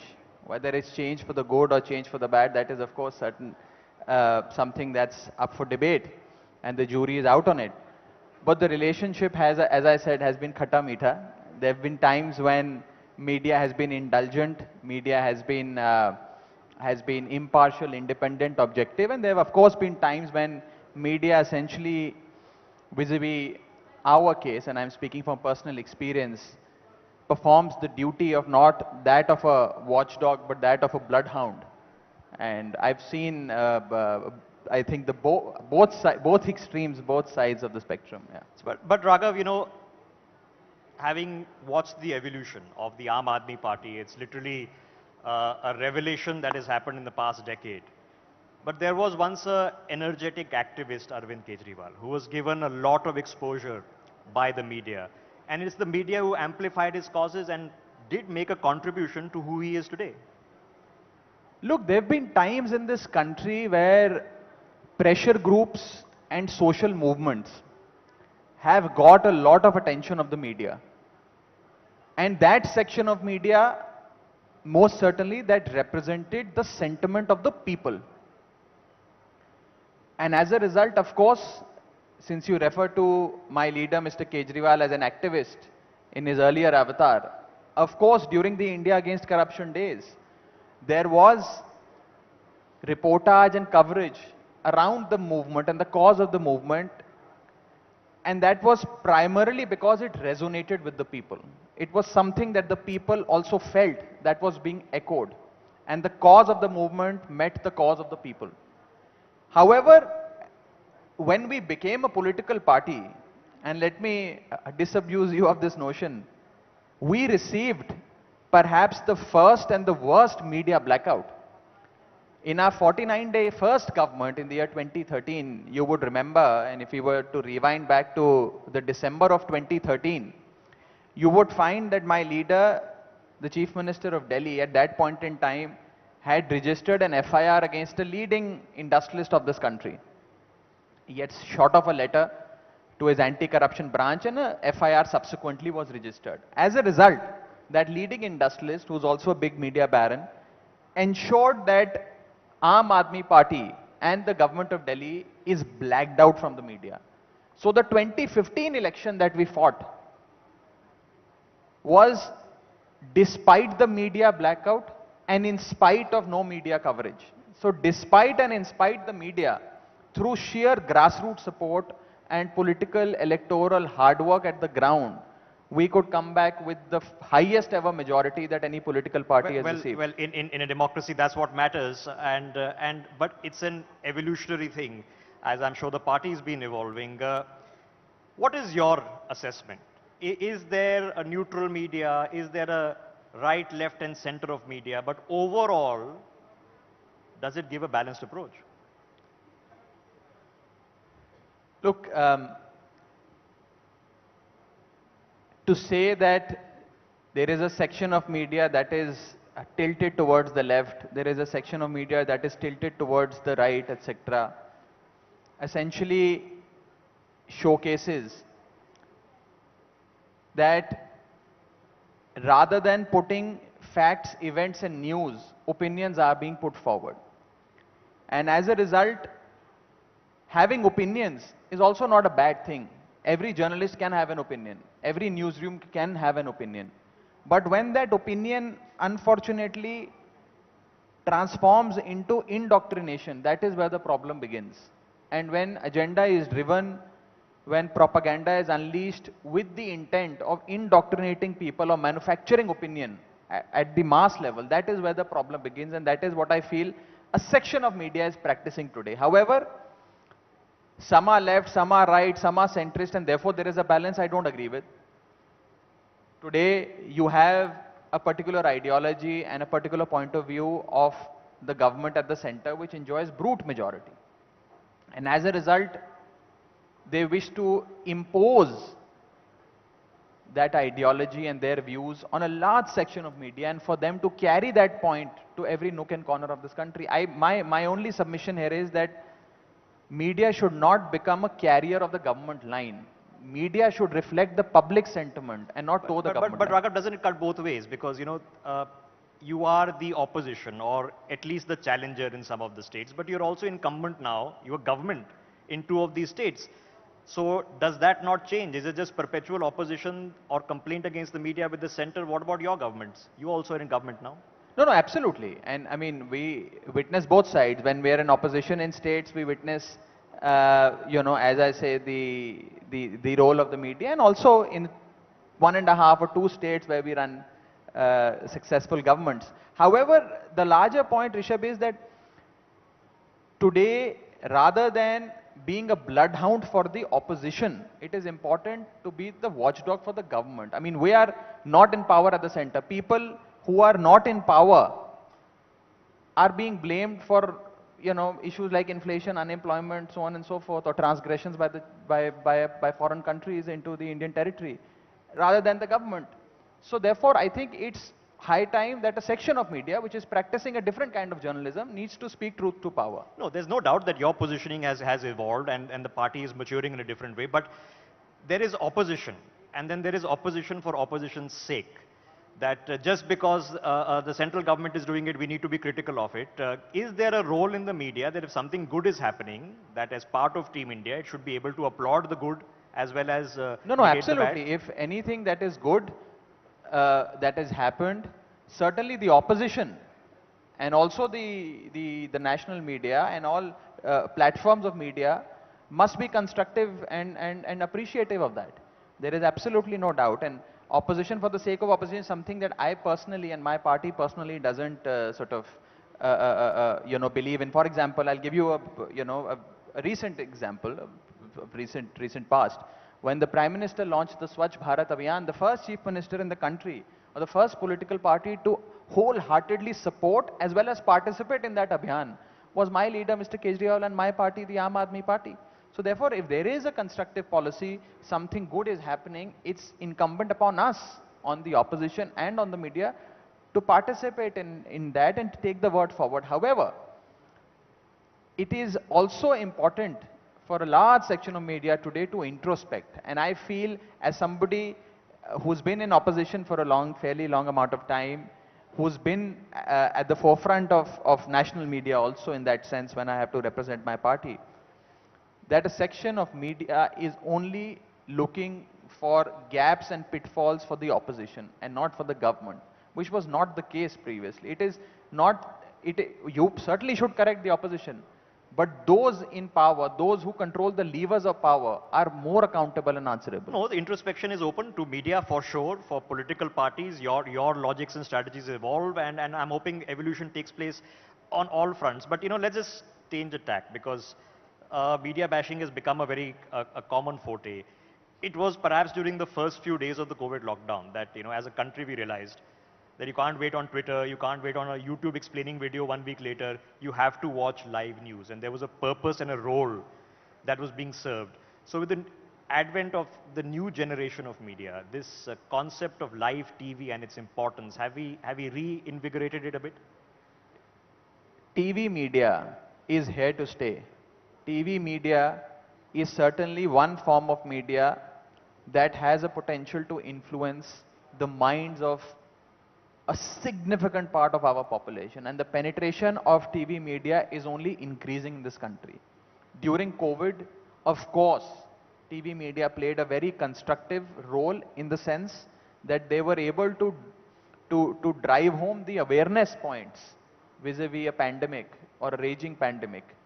And that was certainly one of the biggest utilities of national media, and I certainly applaud all sections of media for that matter for their constructive role during COVID. So now, Raghav, all parties, perhaps better than the media industry itself, yours and others, you have extensive social media teams and a social media outreach. Yet some of the worst excesses, both named and unnamed, happen on social media. Yet it's TV media that's generally bashed, but social media, criticism doesn't often come from politics. Look, social media is a completely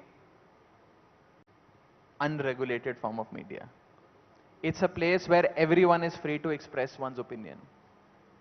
As long as people are using parliamentary language and are not crossing the line of decency, I think every opinion should be welcome. And I would say that while all of us are in public life, even editors, leading journalists like yourself are also in public life.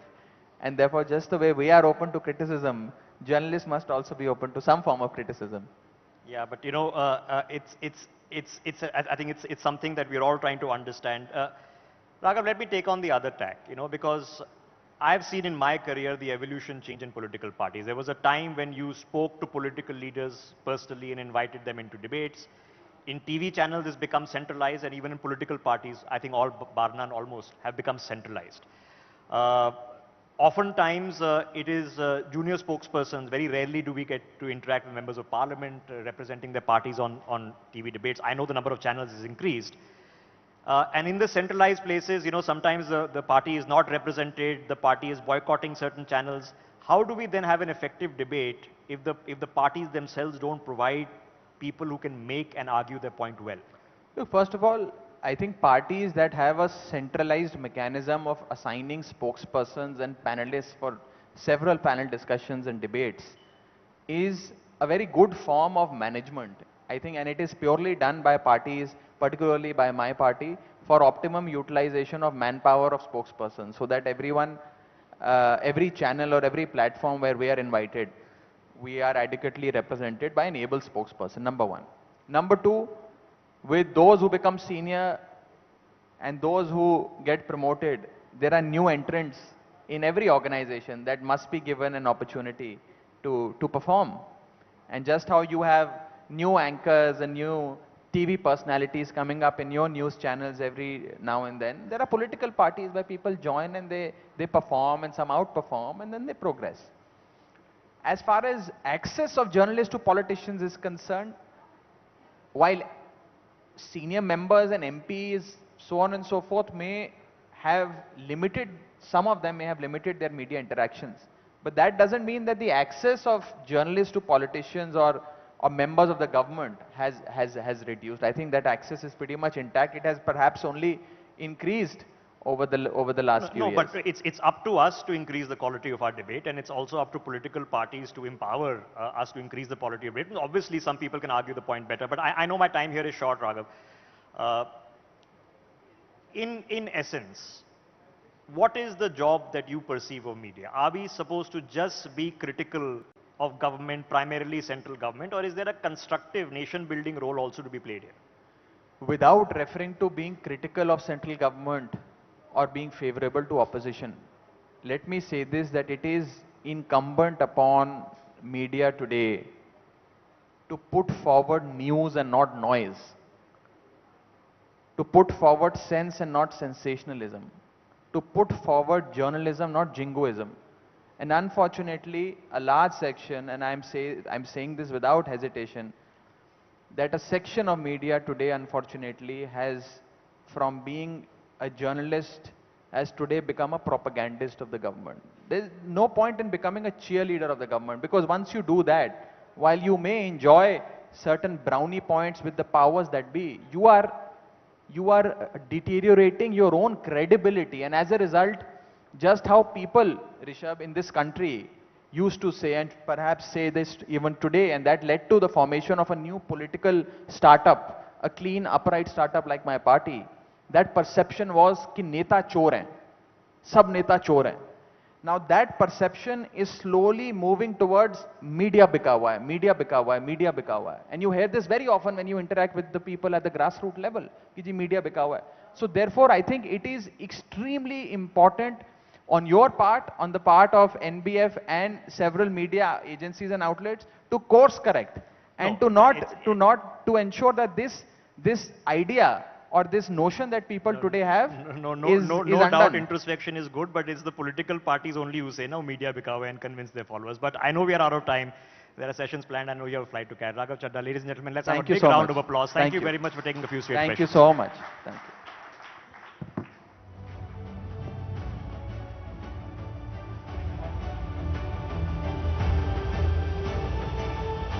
Thank you, Rishabh. Thank you, Raghav. Rishabh and Raghav, thank you for that.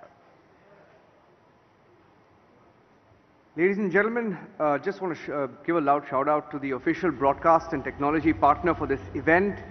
They are LiveView and Lamhas. LiveView is the #1 choice for the live news and dynamic sports coverage by almost all broadcasters worldwide. A little bit about the News Broadcasters Federation. Hardeep Singh Puri, before that, ladies and gentlemen, Union Minister Hardeep Singh Puri just entering the venue, should be inside in a few minutes from now. Please stay seated. I request all our panelists to be seated. Kindly be seated before our next guest. The News Broadcasters Federation, ladies and gentlemen, is India's largest news federation with over 55 members. It's the only news body with maximum representation from regional broadcasters across the length and breadth of India. Now, the NBF and all its members are united in their commitment to ensuring that news media must truly serve as a strong pillar of our vibrant democracy. Now, the NBF, in sheer membership numbers and beyond them, has ensured unparalleled representation from news broadcasters across languages and regions of India. Now, NBF is also the first body of broadcasters in India that truly represents the vision and concerns of regional, vernacular and national media that constitute the changing face of media in India. Now, the aim of the body, that is NBF, is to ensure that the united voice of broadcasters across regions, languages are heard and solutions are sought in a way that further strengthens news broadcast in India. And as we wait for our next panelists to come up on stage, I request all our guests to be kindly seated. A lot of movement at the back, especially. Can I request everyone to be seated, please? Can we please ensure that the hall is settled before we have our next panelist on stage? A quick reminder, ladies and gentlemen, after this session, we will be breaking for lunch. After this session, after Future of News Building India Battling Fake News, that's in just a minute from now, Hardeep Singh Puri, the Union Minister, will be up on stage. It's a session moderated by Mr. Arnab Goswami. And after that, we will be breaking for lunch.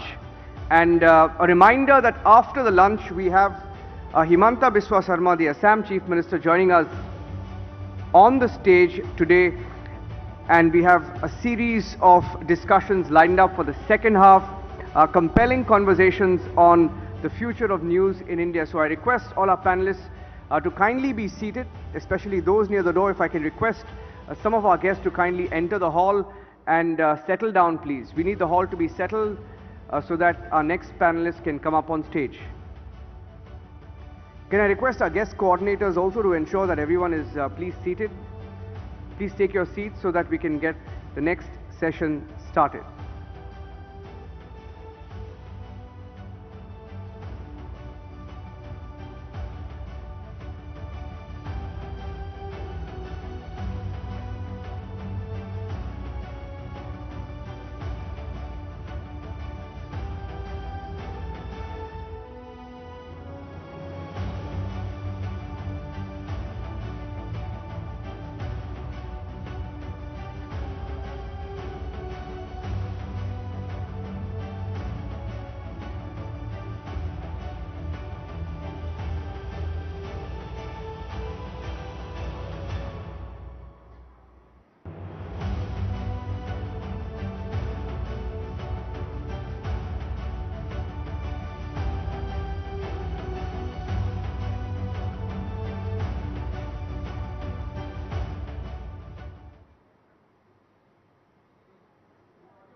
Once again, ladies and gentlemen, while we wait for our next panelist, I'm requesting all our panelists to please take a seat. All our guests in the auditorium to please be seated.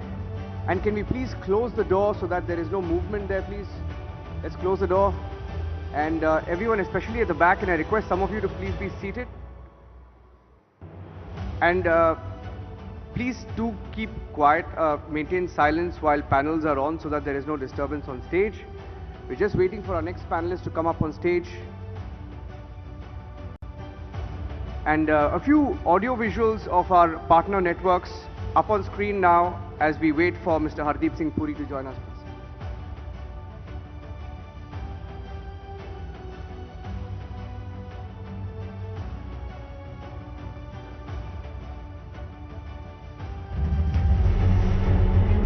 Change is brewing in India.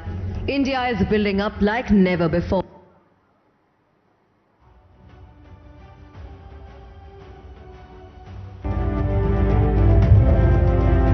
Buoyed by an unprecedented need for it during the pandemic, the news media in India is observing a healthy churn like never before.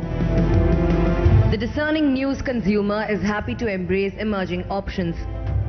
The regulatory landscape is open to evolving. The advent of global big tech is changing dimensions of the news industry. Reimagining the revenue streams, relooking at regulatory policies, building cohesive news ecosystems. These are pressing conversations. The News Broadcasters Federation is India's largest news federation. The News Broadcasters Federation is committed to being a strong pillar of our vibrant democracy. And that is why it is time the News Broadcasters Federation brings you the first edition of the NBF National Conclave on the theme, The Future of News.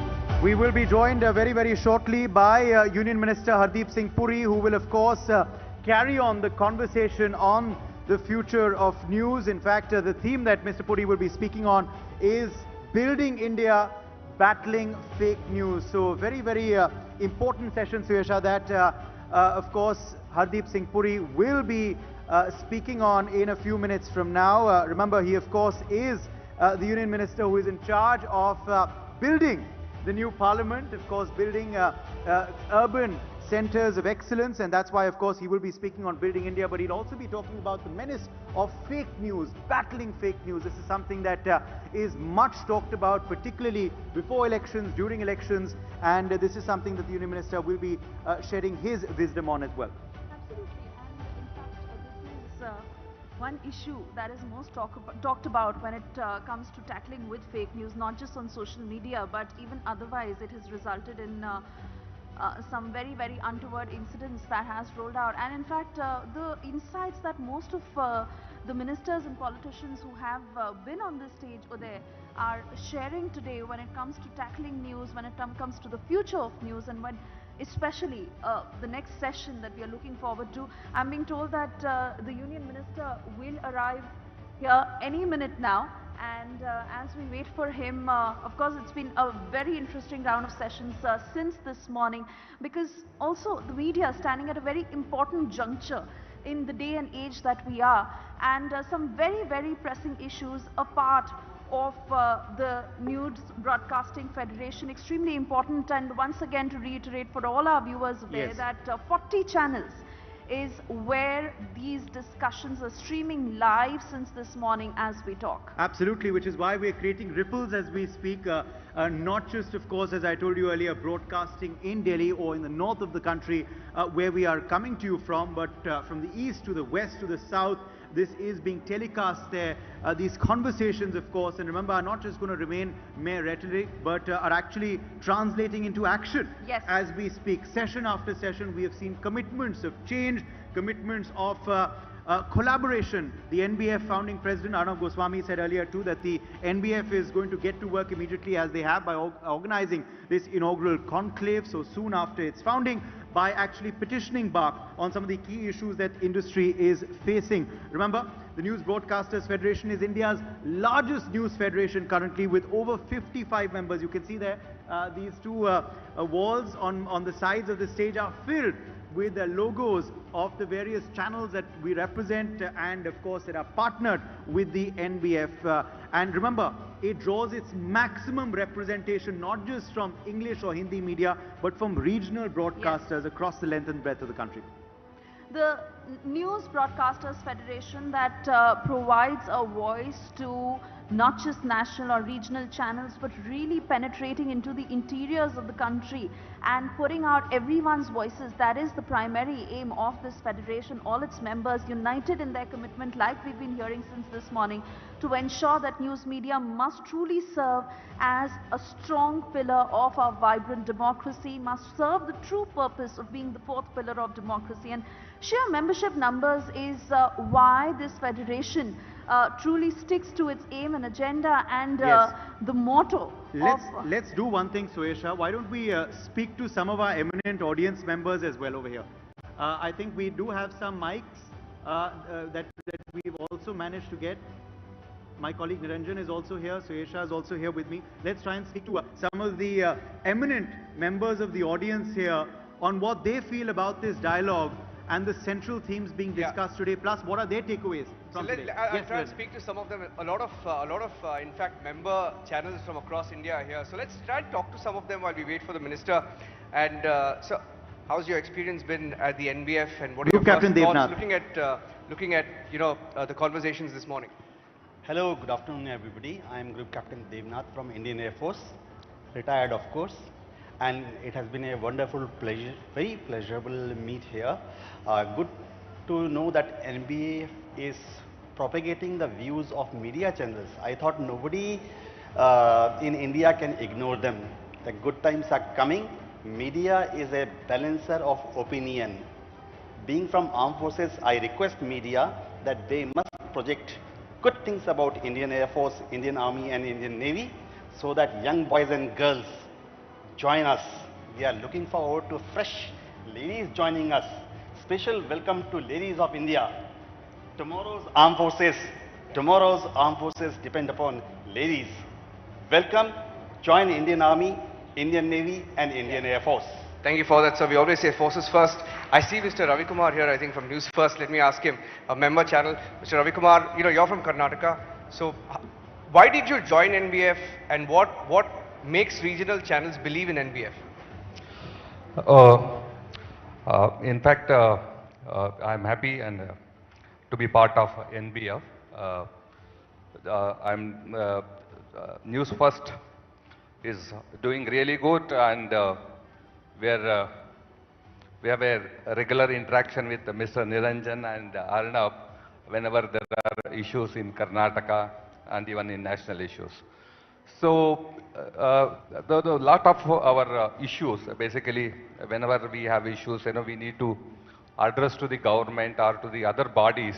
So we require a forum. I feel NBF is one of the best and most effective forum where we can discuss our issues and address our issues with the concerned authorities. Like, national conclave, whatever the conclave which is happening right now. I feel these kind of conclaves will help us to understand a lot of perspectives at the national level and the regional level. I suggest these kind of conclaves should happen at least once in 6 months so that the members of NBF can meet and discuss the issues related to the media and news channels. So we had a very good session in the morning. I expect some more sessions in the afternoon also. I am eagerly waiting for those sessions. Thank you, Niranjan. I should say, Mr. Ravi Kumar, the more interesting or the more fiery ones are coming up next with all the politicians lined up. Let me speak to some more member networks at NBF. Sanjeev, fondly called Chikuda. I'm coming to you, Major, next.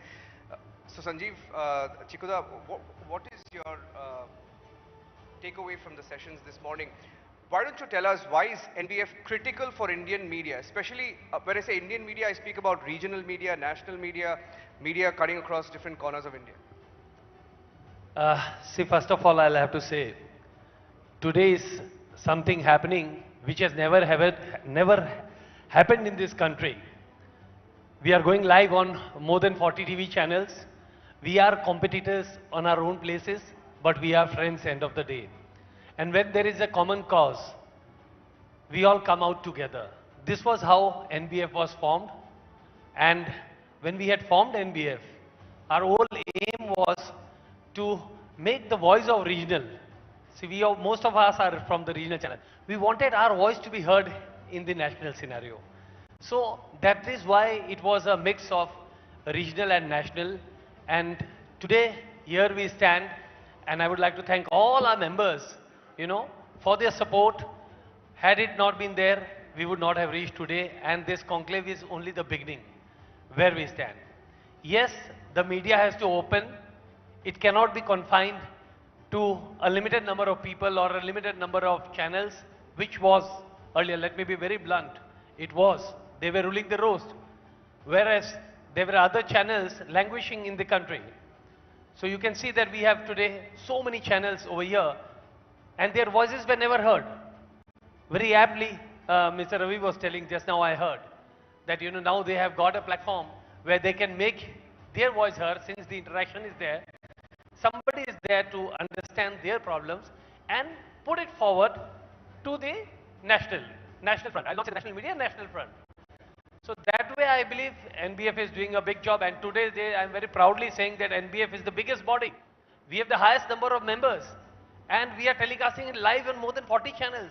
Who knows, in the next NBF conclave, it will be more than 100 TV channels where we will be telecasting it live. Yes. So this is the amount of speed with which we are growing, and with the support of everybody will definitely be there. And NBF is really going to play a strong role in the Indian media, and we are here to stay. Thank you for that, Chikuda. I think Hardeep Singh Puri, the Union Minister, is here. Over to you there, and Suesha.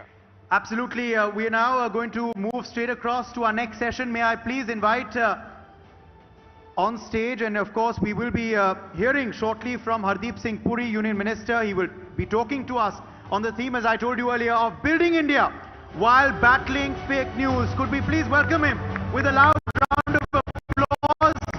Our next special guest is here, Union Minister Hardeep Singh Puri. Remember, our nation is on its mission to become a superpower, but there can be space for bad narratives that plague the mindset of the people. Absolutely, and to carefully understand the importance of battling such fake narratives from across and within the borders, we have none other than Union Minister of Petroleum, Housing and Urban Affairs, a former diplomat, and he knows precisely how important narrative is in nation building and global footing. Absolutely. Before I invite Mr. Arnab Goswami, founding president of NBF and editor-in-chief of Republic Media Network, to take this session forward, could we please have an AV on this special session with Union Minister Hardeep Puri? Change is brewing in India. India is building up like never before.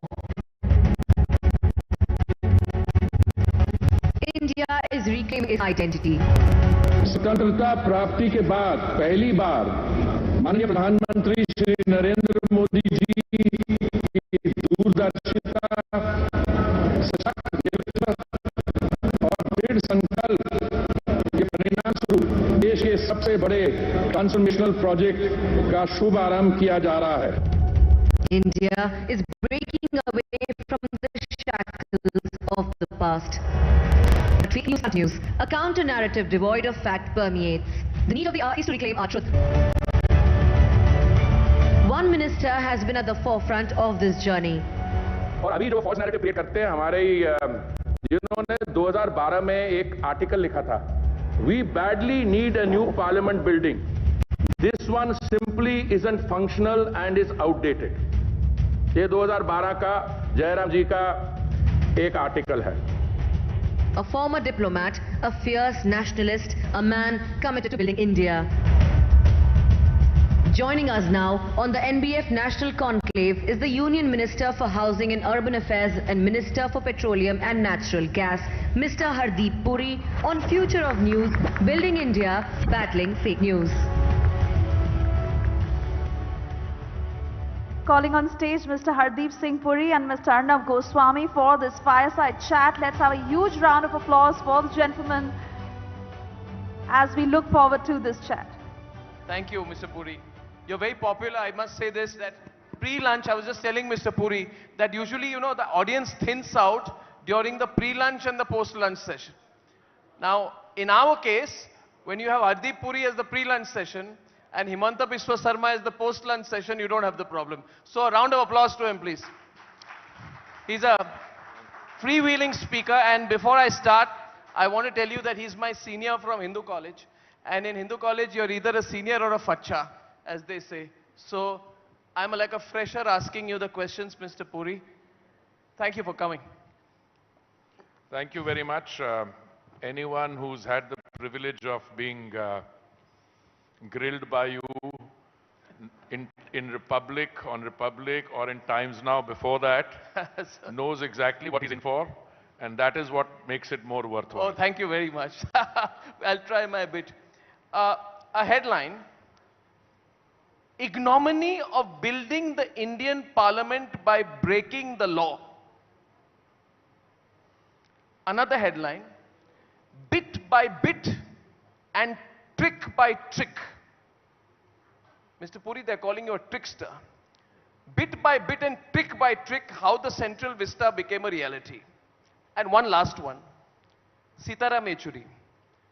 20,000 crore central government money spent on the new house for the Prime Minister and other beautification schemes.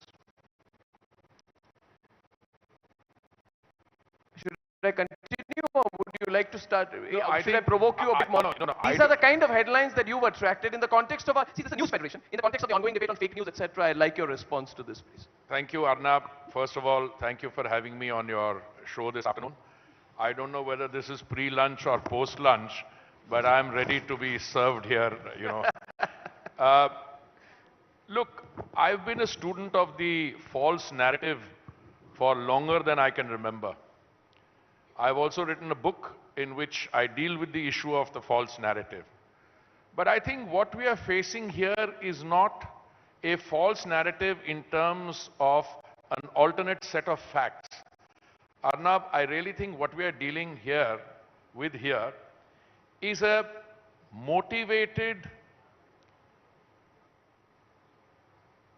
not properly thought through set of attacks against the government and in particular against the Chief Executive, the Honorable Prime Minister, on something on which if somebody had introspected and reflected on it, those who are producing that false narratives can only be losers. Let me explain. All those quotes you give, and there are many more that come to line. First of all, legality. My issue is who owns the land? The government owns the land. Where are government offices situated? In the capital city. Many are situated outside and the government pays 1,000 crores by way of rentals,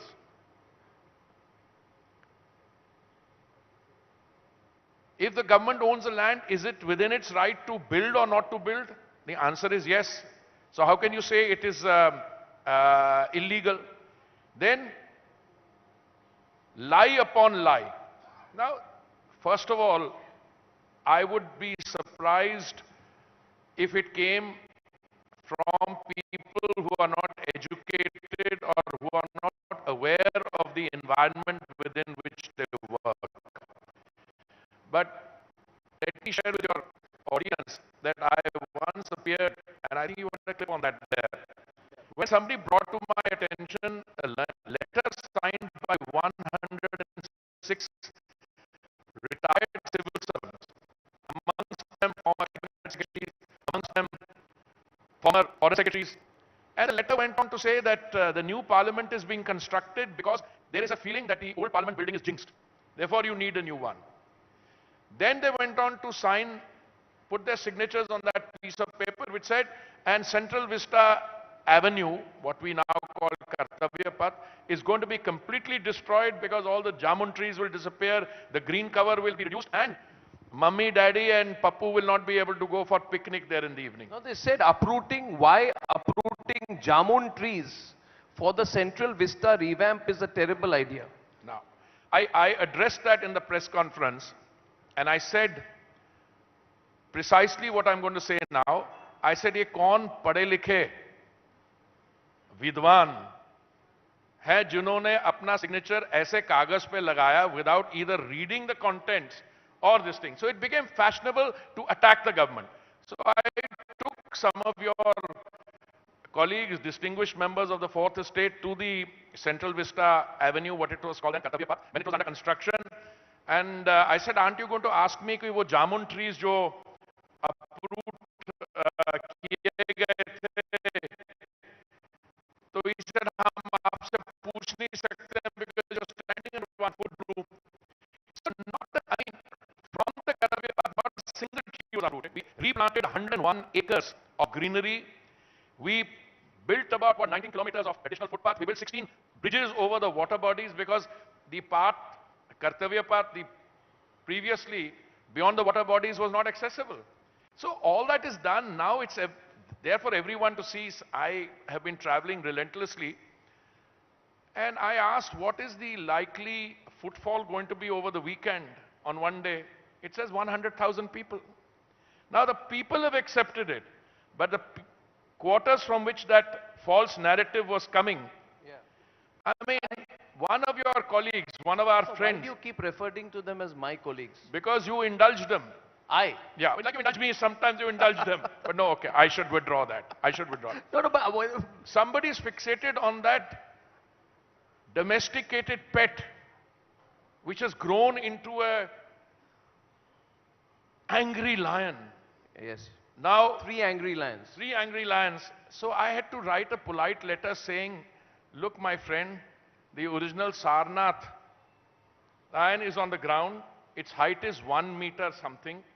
When you take an emblem and you have to put it on top of a parliament building, it's not on the ground level, it's at 33, 34 meters high, and it is 7.8 meters instead of 1 meter in terms of length. So you take something like this, obviously the mouth will also open up, and what you thought was a domesticated pet earlier now looks like a normal lion. Yeah. But they go on and on. But I have a question for you. See, Mr. Puri, there are 78 channels part of this federation. I want to tell you about 3 years back we started the federation. We said these channels must have a voice. And we said we want to de-Lutyanize the media in India. Lutyens being not a demographic or a geographical idea, it's a state of mind. Mindset. So we are all de-Lutyanized in our mindset. Question to you, sir. These people can't even agree on how much you spent. Somebody says 20,000 crores. Anand Sharma says 25,000 crores. Somebody else, Randeep Surjewala, says 13,451 crores. They can't even agree on how much money you spent. But why do you care for them so much? In the sense, allow me to complete. One more side. Sir, this media is a very marginal media. These websites, with the respect to them, who sometimes react to you are very tiny, very small, and the only thing they enjoy is your response. And they like saying the odd thing, tweeting the odd thing. In terms of mass reach and mass impact, they're negligible. Sir, before you have 78 channels. Each of them would reach to crores of people each. There are some networks here who reach 400, 500 million people on a monthly basis. Do you, since this is a federation of channels across India, do you feel too much emphasis is given to one or two websites or one or two channels that operate for a small and limited audience out of this city? I should be very careful before I answer that question. Sir. On the importance of the media, the importance of a federation, entirely I agree with you. Okay. In any democracy anchored in the rule of law, which believes in free speech, clearly whatever anyone says is important. But why does it become important, and why do I need to respond? Because if I don't respond, then who was it? Goebbels, who said that if you take a lie and repeat it 1,000 times, someone might start believing it. Why I said initially that they had not thought this through, because one day the building will be ready. And then the question is how much you spent or how big is the angry lion will be clear, whether the jamun trees are there or not. I make the limited submission to you and to your viewers that a government which is sensitive to what is said is better off than a government which is insensitive. People say that, there are certain tendencies which are, authoritarian. I have lived 39 years in countries abroad. I was a member of the Foreign Service. I don't know of any other country at any given point of time where the ruling democratically elected government is abused so roundly and in such vicious terms, and people say that democratic things are under this thing. The only time that democratic credentials were under threat in this country is when civil liberties were curtailed in 1975. Today, anyone can get up and abuse anyone. So I think good defamation, libel laws is the answer. But for a minister of the government, and today I must say, Modi ji's ministers are like chief operating officers in departments. Now, where you have to take cognizance even of criticism. Now you come to the question of cost. By anyone who knows anything, this is an open tendering business. So we have what are called budget estimates. And after the budget estimates, there is a system of floating tenders. Very often, the budget estimates are very realistic and the tender is close to that, but is always lower. I mean, if you can get a parliament building built, I don't remember offhand, but I think 1,200 crores. Correct. How is the Prime Minister's house, whenever it's built, going to cost 20,000 crores? I mean, it stands to reason.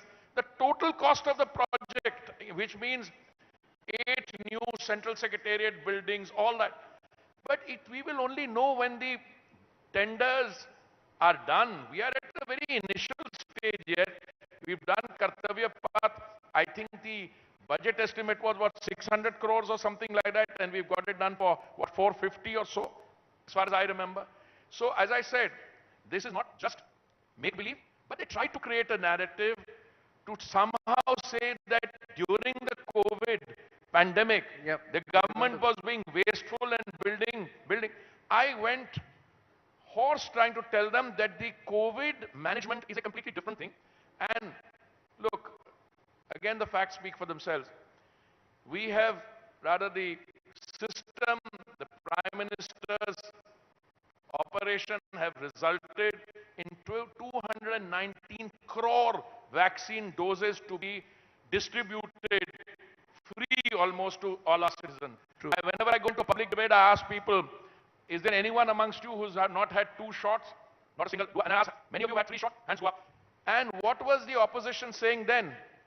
Mr. Jairam Ramesh, one of the gentlemen whose quote you read, said the government is not completed the clinical trials for the domestically produced vaccine, Covaxin. Arey bhai, government must have applied its mind, government must have done something. Now, I'm not sure if that argument being advanced then was designed to facilitate the import of expensive foreign vaccines. You're saying political parties can become a conduit or lobbies for corporates? Well, I'll give you another example. There is a Yuva Neta. Now, you don't require much imagination. How old is he? Looks 25, maybe 50, I don't know. He turned around and said, Modi ji, hamare bachon ki vaccine kahan hai? And me in my normal style, I said, Rajasthan mein jahan aapki sarkar hai, uske wahan pe aapne koode mein phenk diya, aur Punjab mein aapki sarkar hai, usme thi. Wahan pe aap munafakhori kar rahe hain. So that vaccine, when we are talking about false news, false narrative, it's not anything I deal with. Anything I deal with. It comes because there are... Is it changing? Is it changing? Because I saw recently things are changing, like a magazine that is constantly against India and keeps abusing India, maybe to reach out to particular audiences, now started accepting that we are one of the fastest growing economies. You know why it's changing? Why? Because the reality is asserting itself. You're right. But I'm 100% sure. But I get angry. I'll tell you why I get angry. I'm told this is Bloomberg. I'm not sure. Look at this headline, gentlemen. And by the way, Mr. Puri, your next answer, it will be my last question. Open it up. By the way, Mr. Puri has been one of the finest diplomats representing India globally and especially in the United Nations. So there is something we need to ask him here. When this news agency says Britain drops behind India to become the world's 6th largest economy. Look at this. Britain drops to become the 6th largest economy. I thought the one that is becoming something is the one which is... No, see the next line. See the next line. The former British colony jumped past the UK in 3 months to become the 5th largest economy. They are describing India after 75 as a former colony. I'm talking to you about mindsets. You've talked to me about falsities, information war internally. But I also believe there is a greater battle externally. And I believe it's time we need a counter. I truly believe this country needs a stronger counter, but I'd like your thoughts on it. But before you throw this open, I have just one small comment. Please. You know, as a student of history, I can tell you that we had republics in the east of India, Vaishali, hundreds of years before Christ. We are a 7,000-year-old civilization. That British exposure, look, I'm an admirer of the UK. I have a lot of friends, so I'll not go into that. You've studied there, so I have to be polite. But where? At Oxford, don't do that? Oxford and Cambridge. Okay. Now, issue is the British interaction with us was only 190 years out of a total history of 7,000 years. So if we reclaim what is legitimately ours and shed aside the colonial mindset, that's something that should be celebrated. But these people are not accepting that. So I totally say it's not that India has become the 5th largest economy. I want to add something to that. India will be the 3rd largest economy in the world by 2030. That's a good headline to give us, sir. 3rd largest by 2030. I have no doubt about that. That's incredible. I travel all around the world on my job. I don't see this kind of economic buzz that I see in India anywhere in the world. You and Jaishankar, Mr. Jaishankar, and you are the angry young men in this government now. Angry. You are a little more angry, and he's also angry. So it's like a Amitabh Bachchan, Shashi Kapoor combination. But we are enjoying it. I enjoy it when you go to the US and elegantly lose your cool when it comes to questions about our imports of oil from Russia, for example, right? I want to know from you how the Western world responds to you.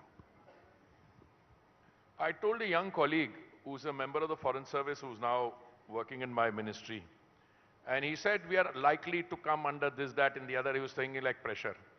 I told him, young man, pressure is something, unless you're doing weight training, it's only something that can be felt in the mind. But if your mind is wired not to feel the pressure, I don't think there's anyone who can pressure Modi's India. Simply all that. Fantastic. Okay, opening up to some questions. All right. Uday? Uday, let's rotate a mic around a bit.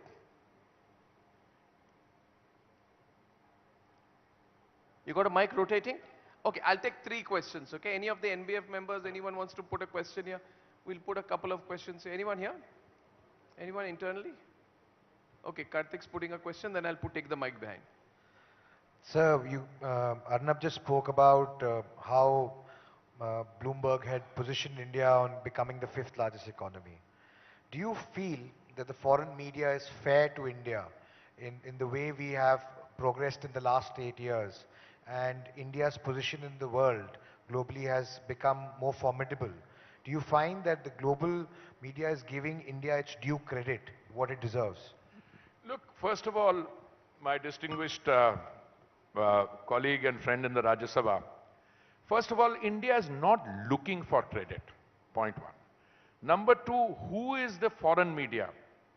Now, most of the people I know in the foreign media who have any knowledge of India are the Indians working for the foreign media stationed in Delhi. Okay? Now, they have habitually got used to looking for that narrative where something is going wrong. Correct.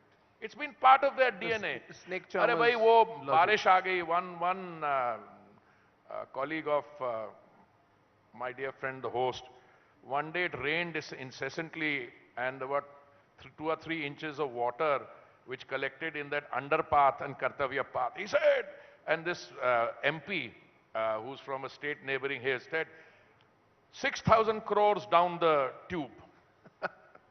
Because down the tube, is a play on words. Why? Because 3-inch barish aayi, you collect hogi, the whole central vista is destroyed. And they showed some old pictures, okay, when it was under construction. Now, the chief operating officers of the department have to swing in. So I was abroad, I called the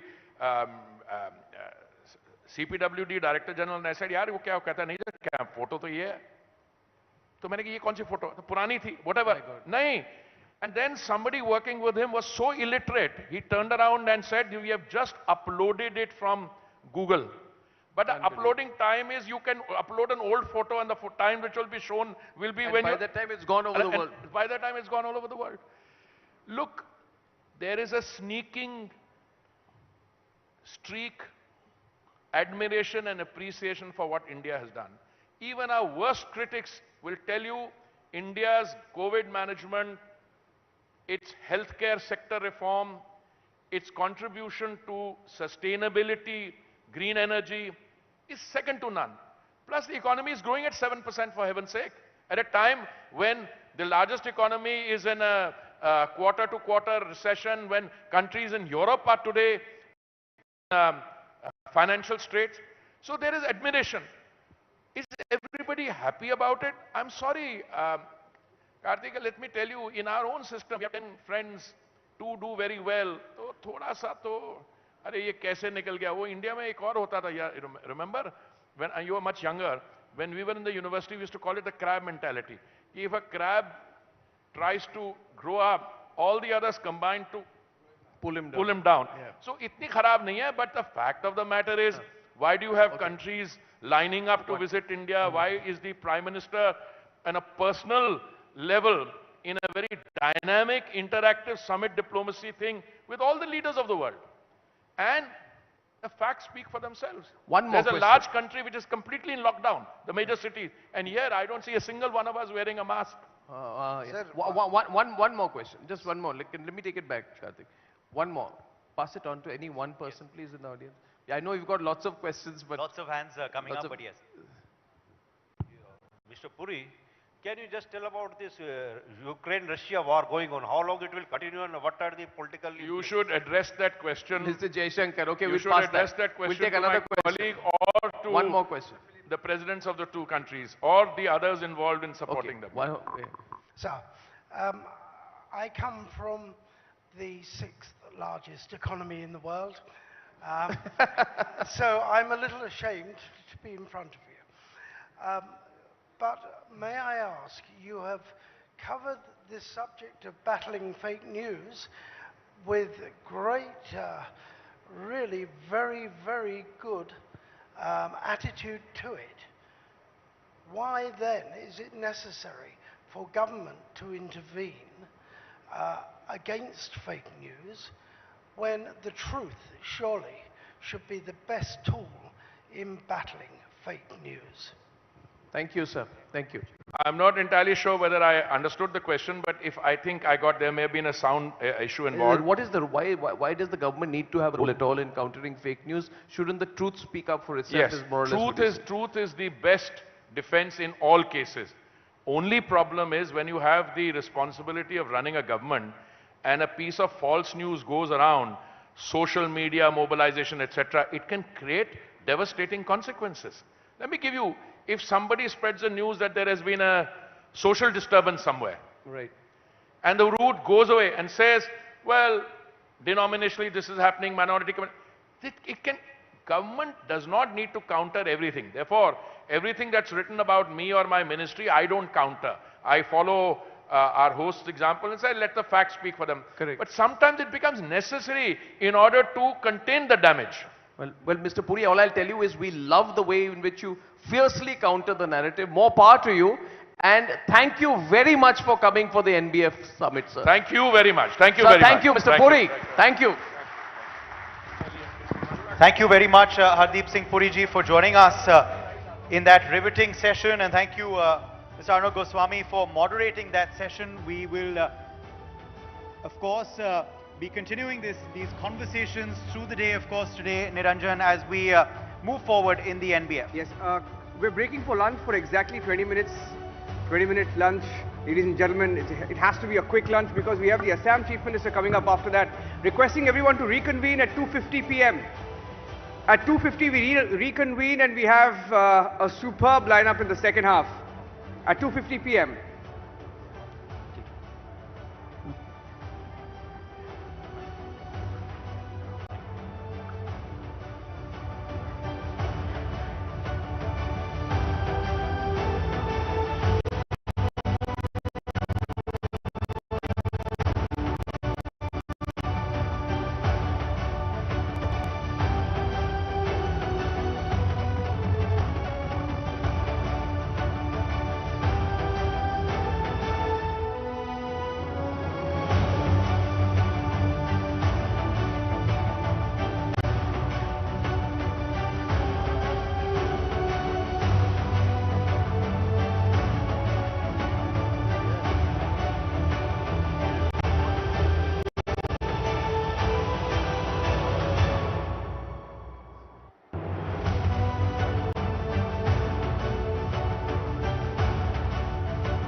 पहले भी spill होगी ना।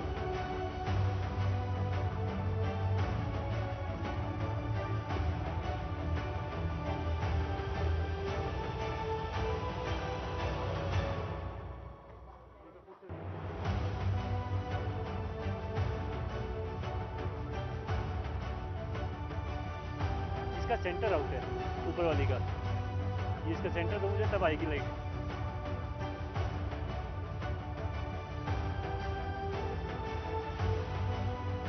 ऊपर वाली देखा था sir खड़े होके, इससे ऊपर जो खड़ी है।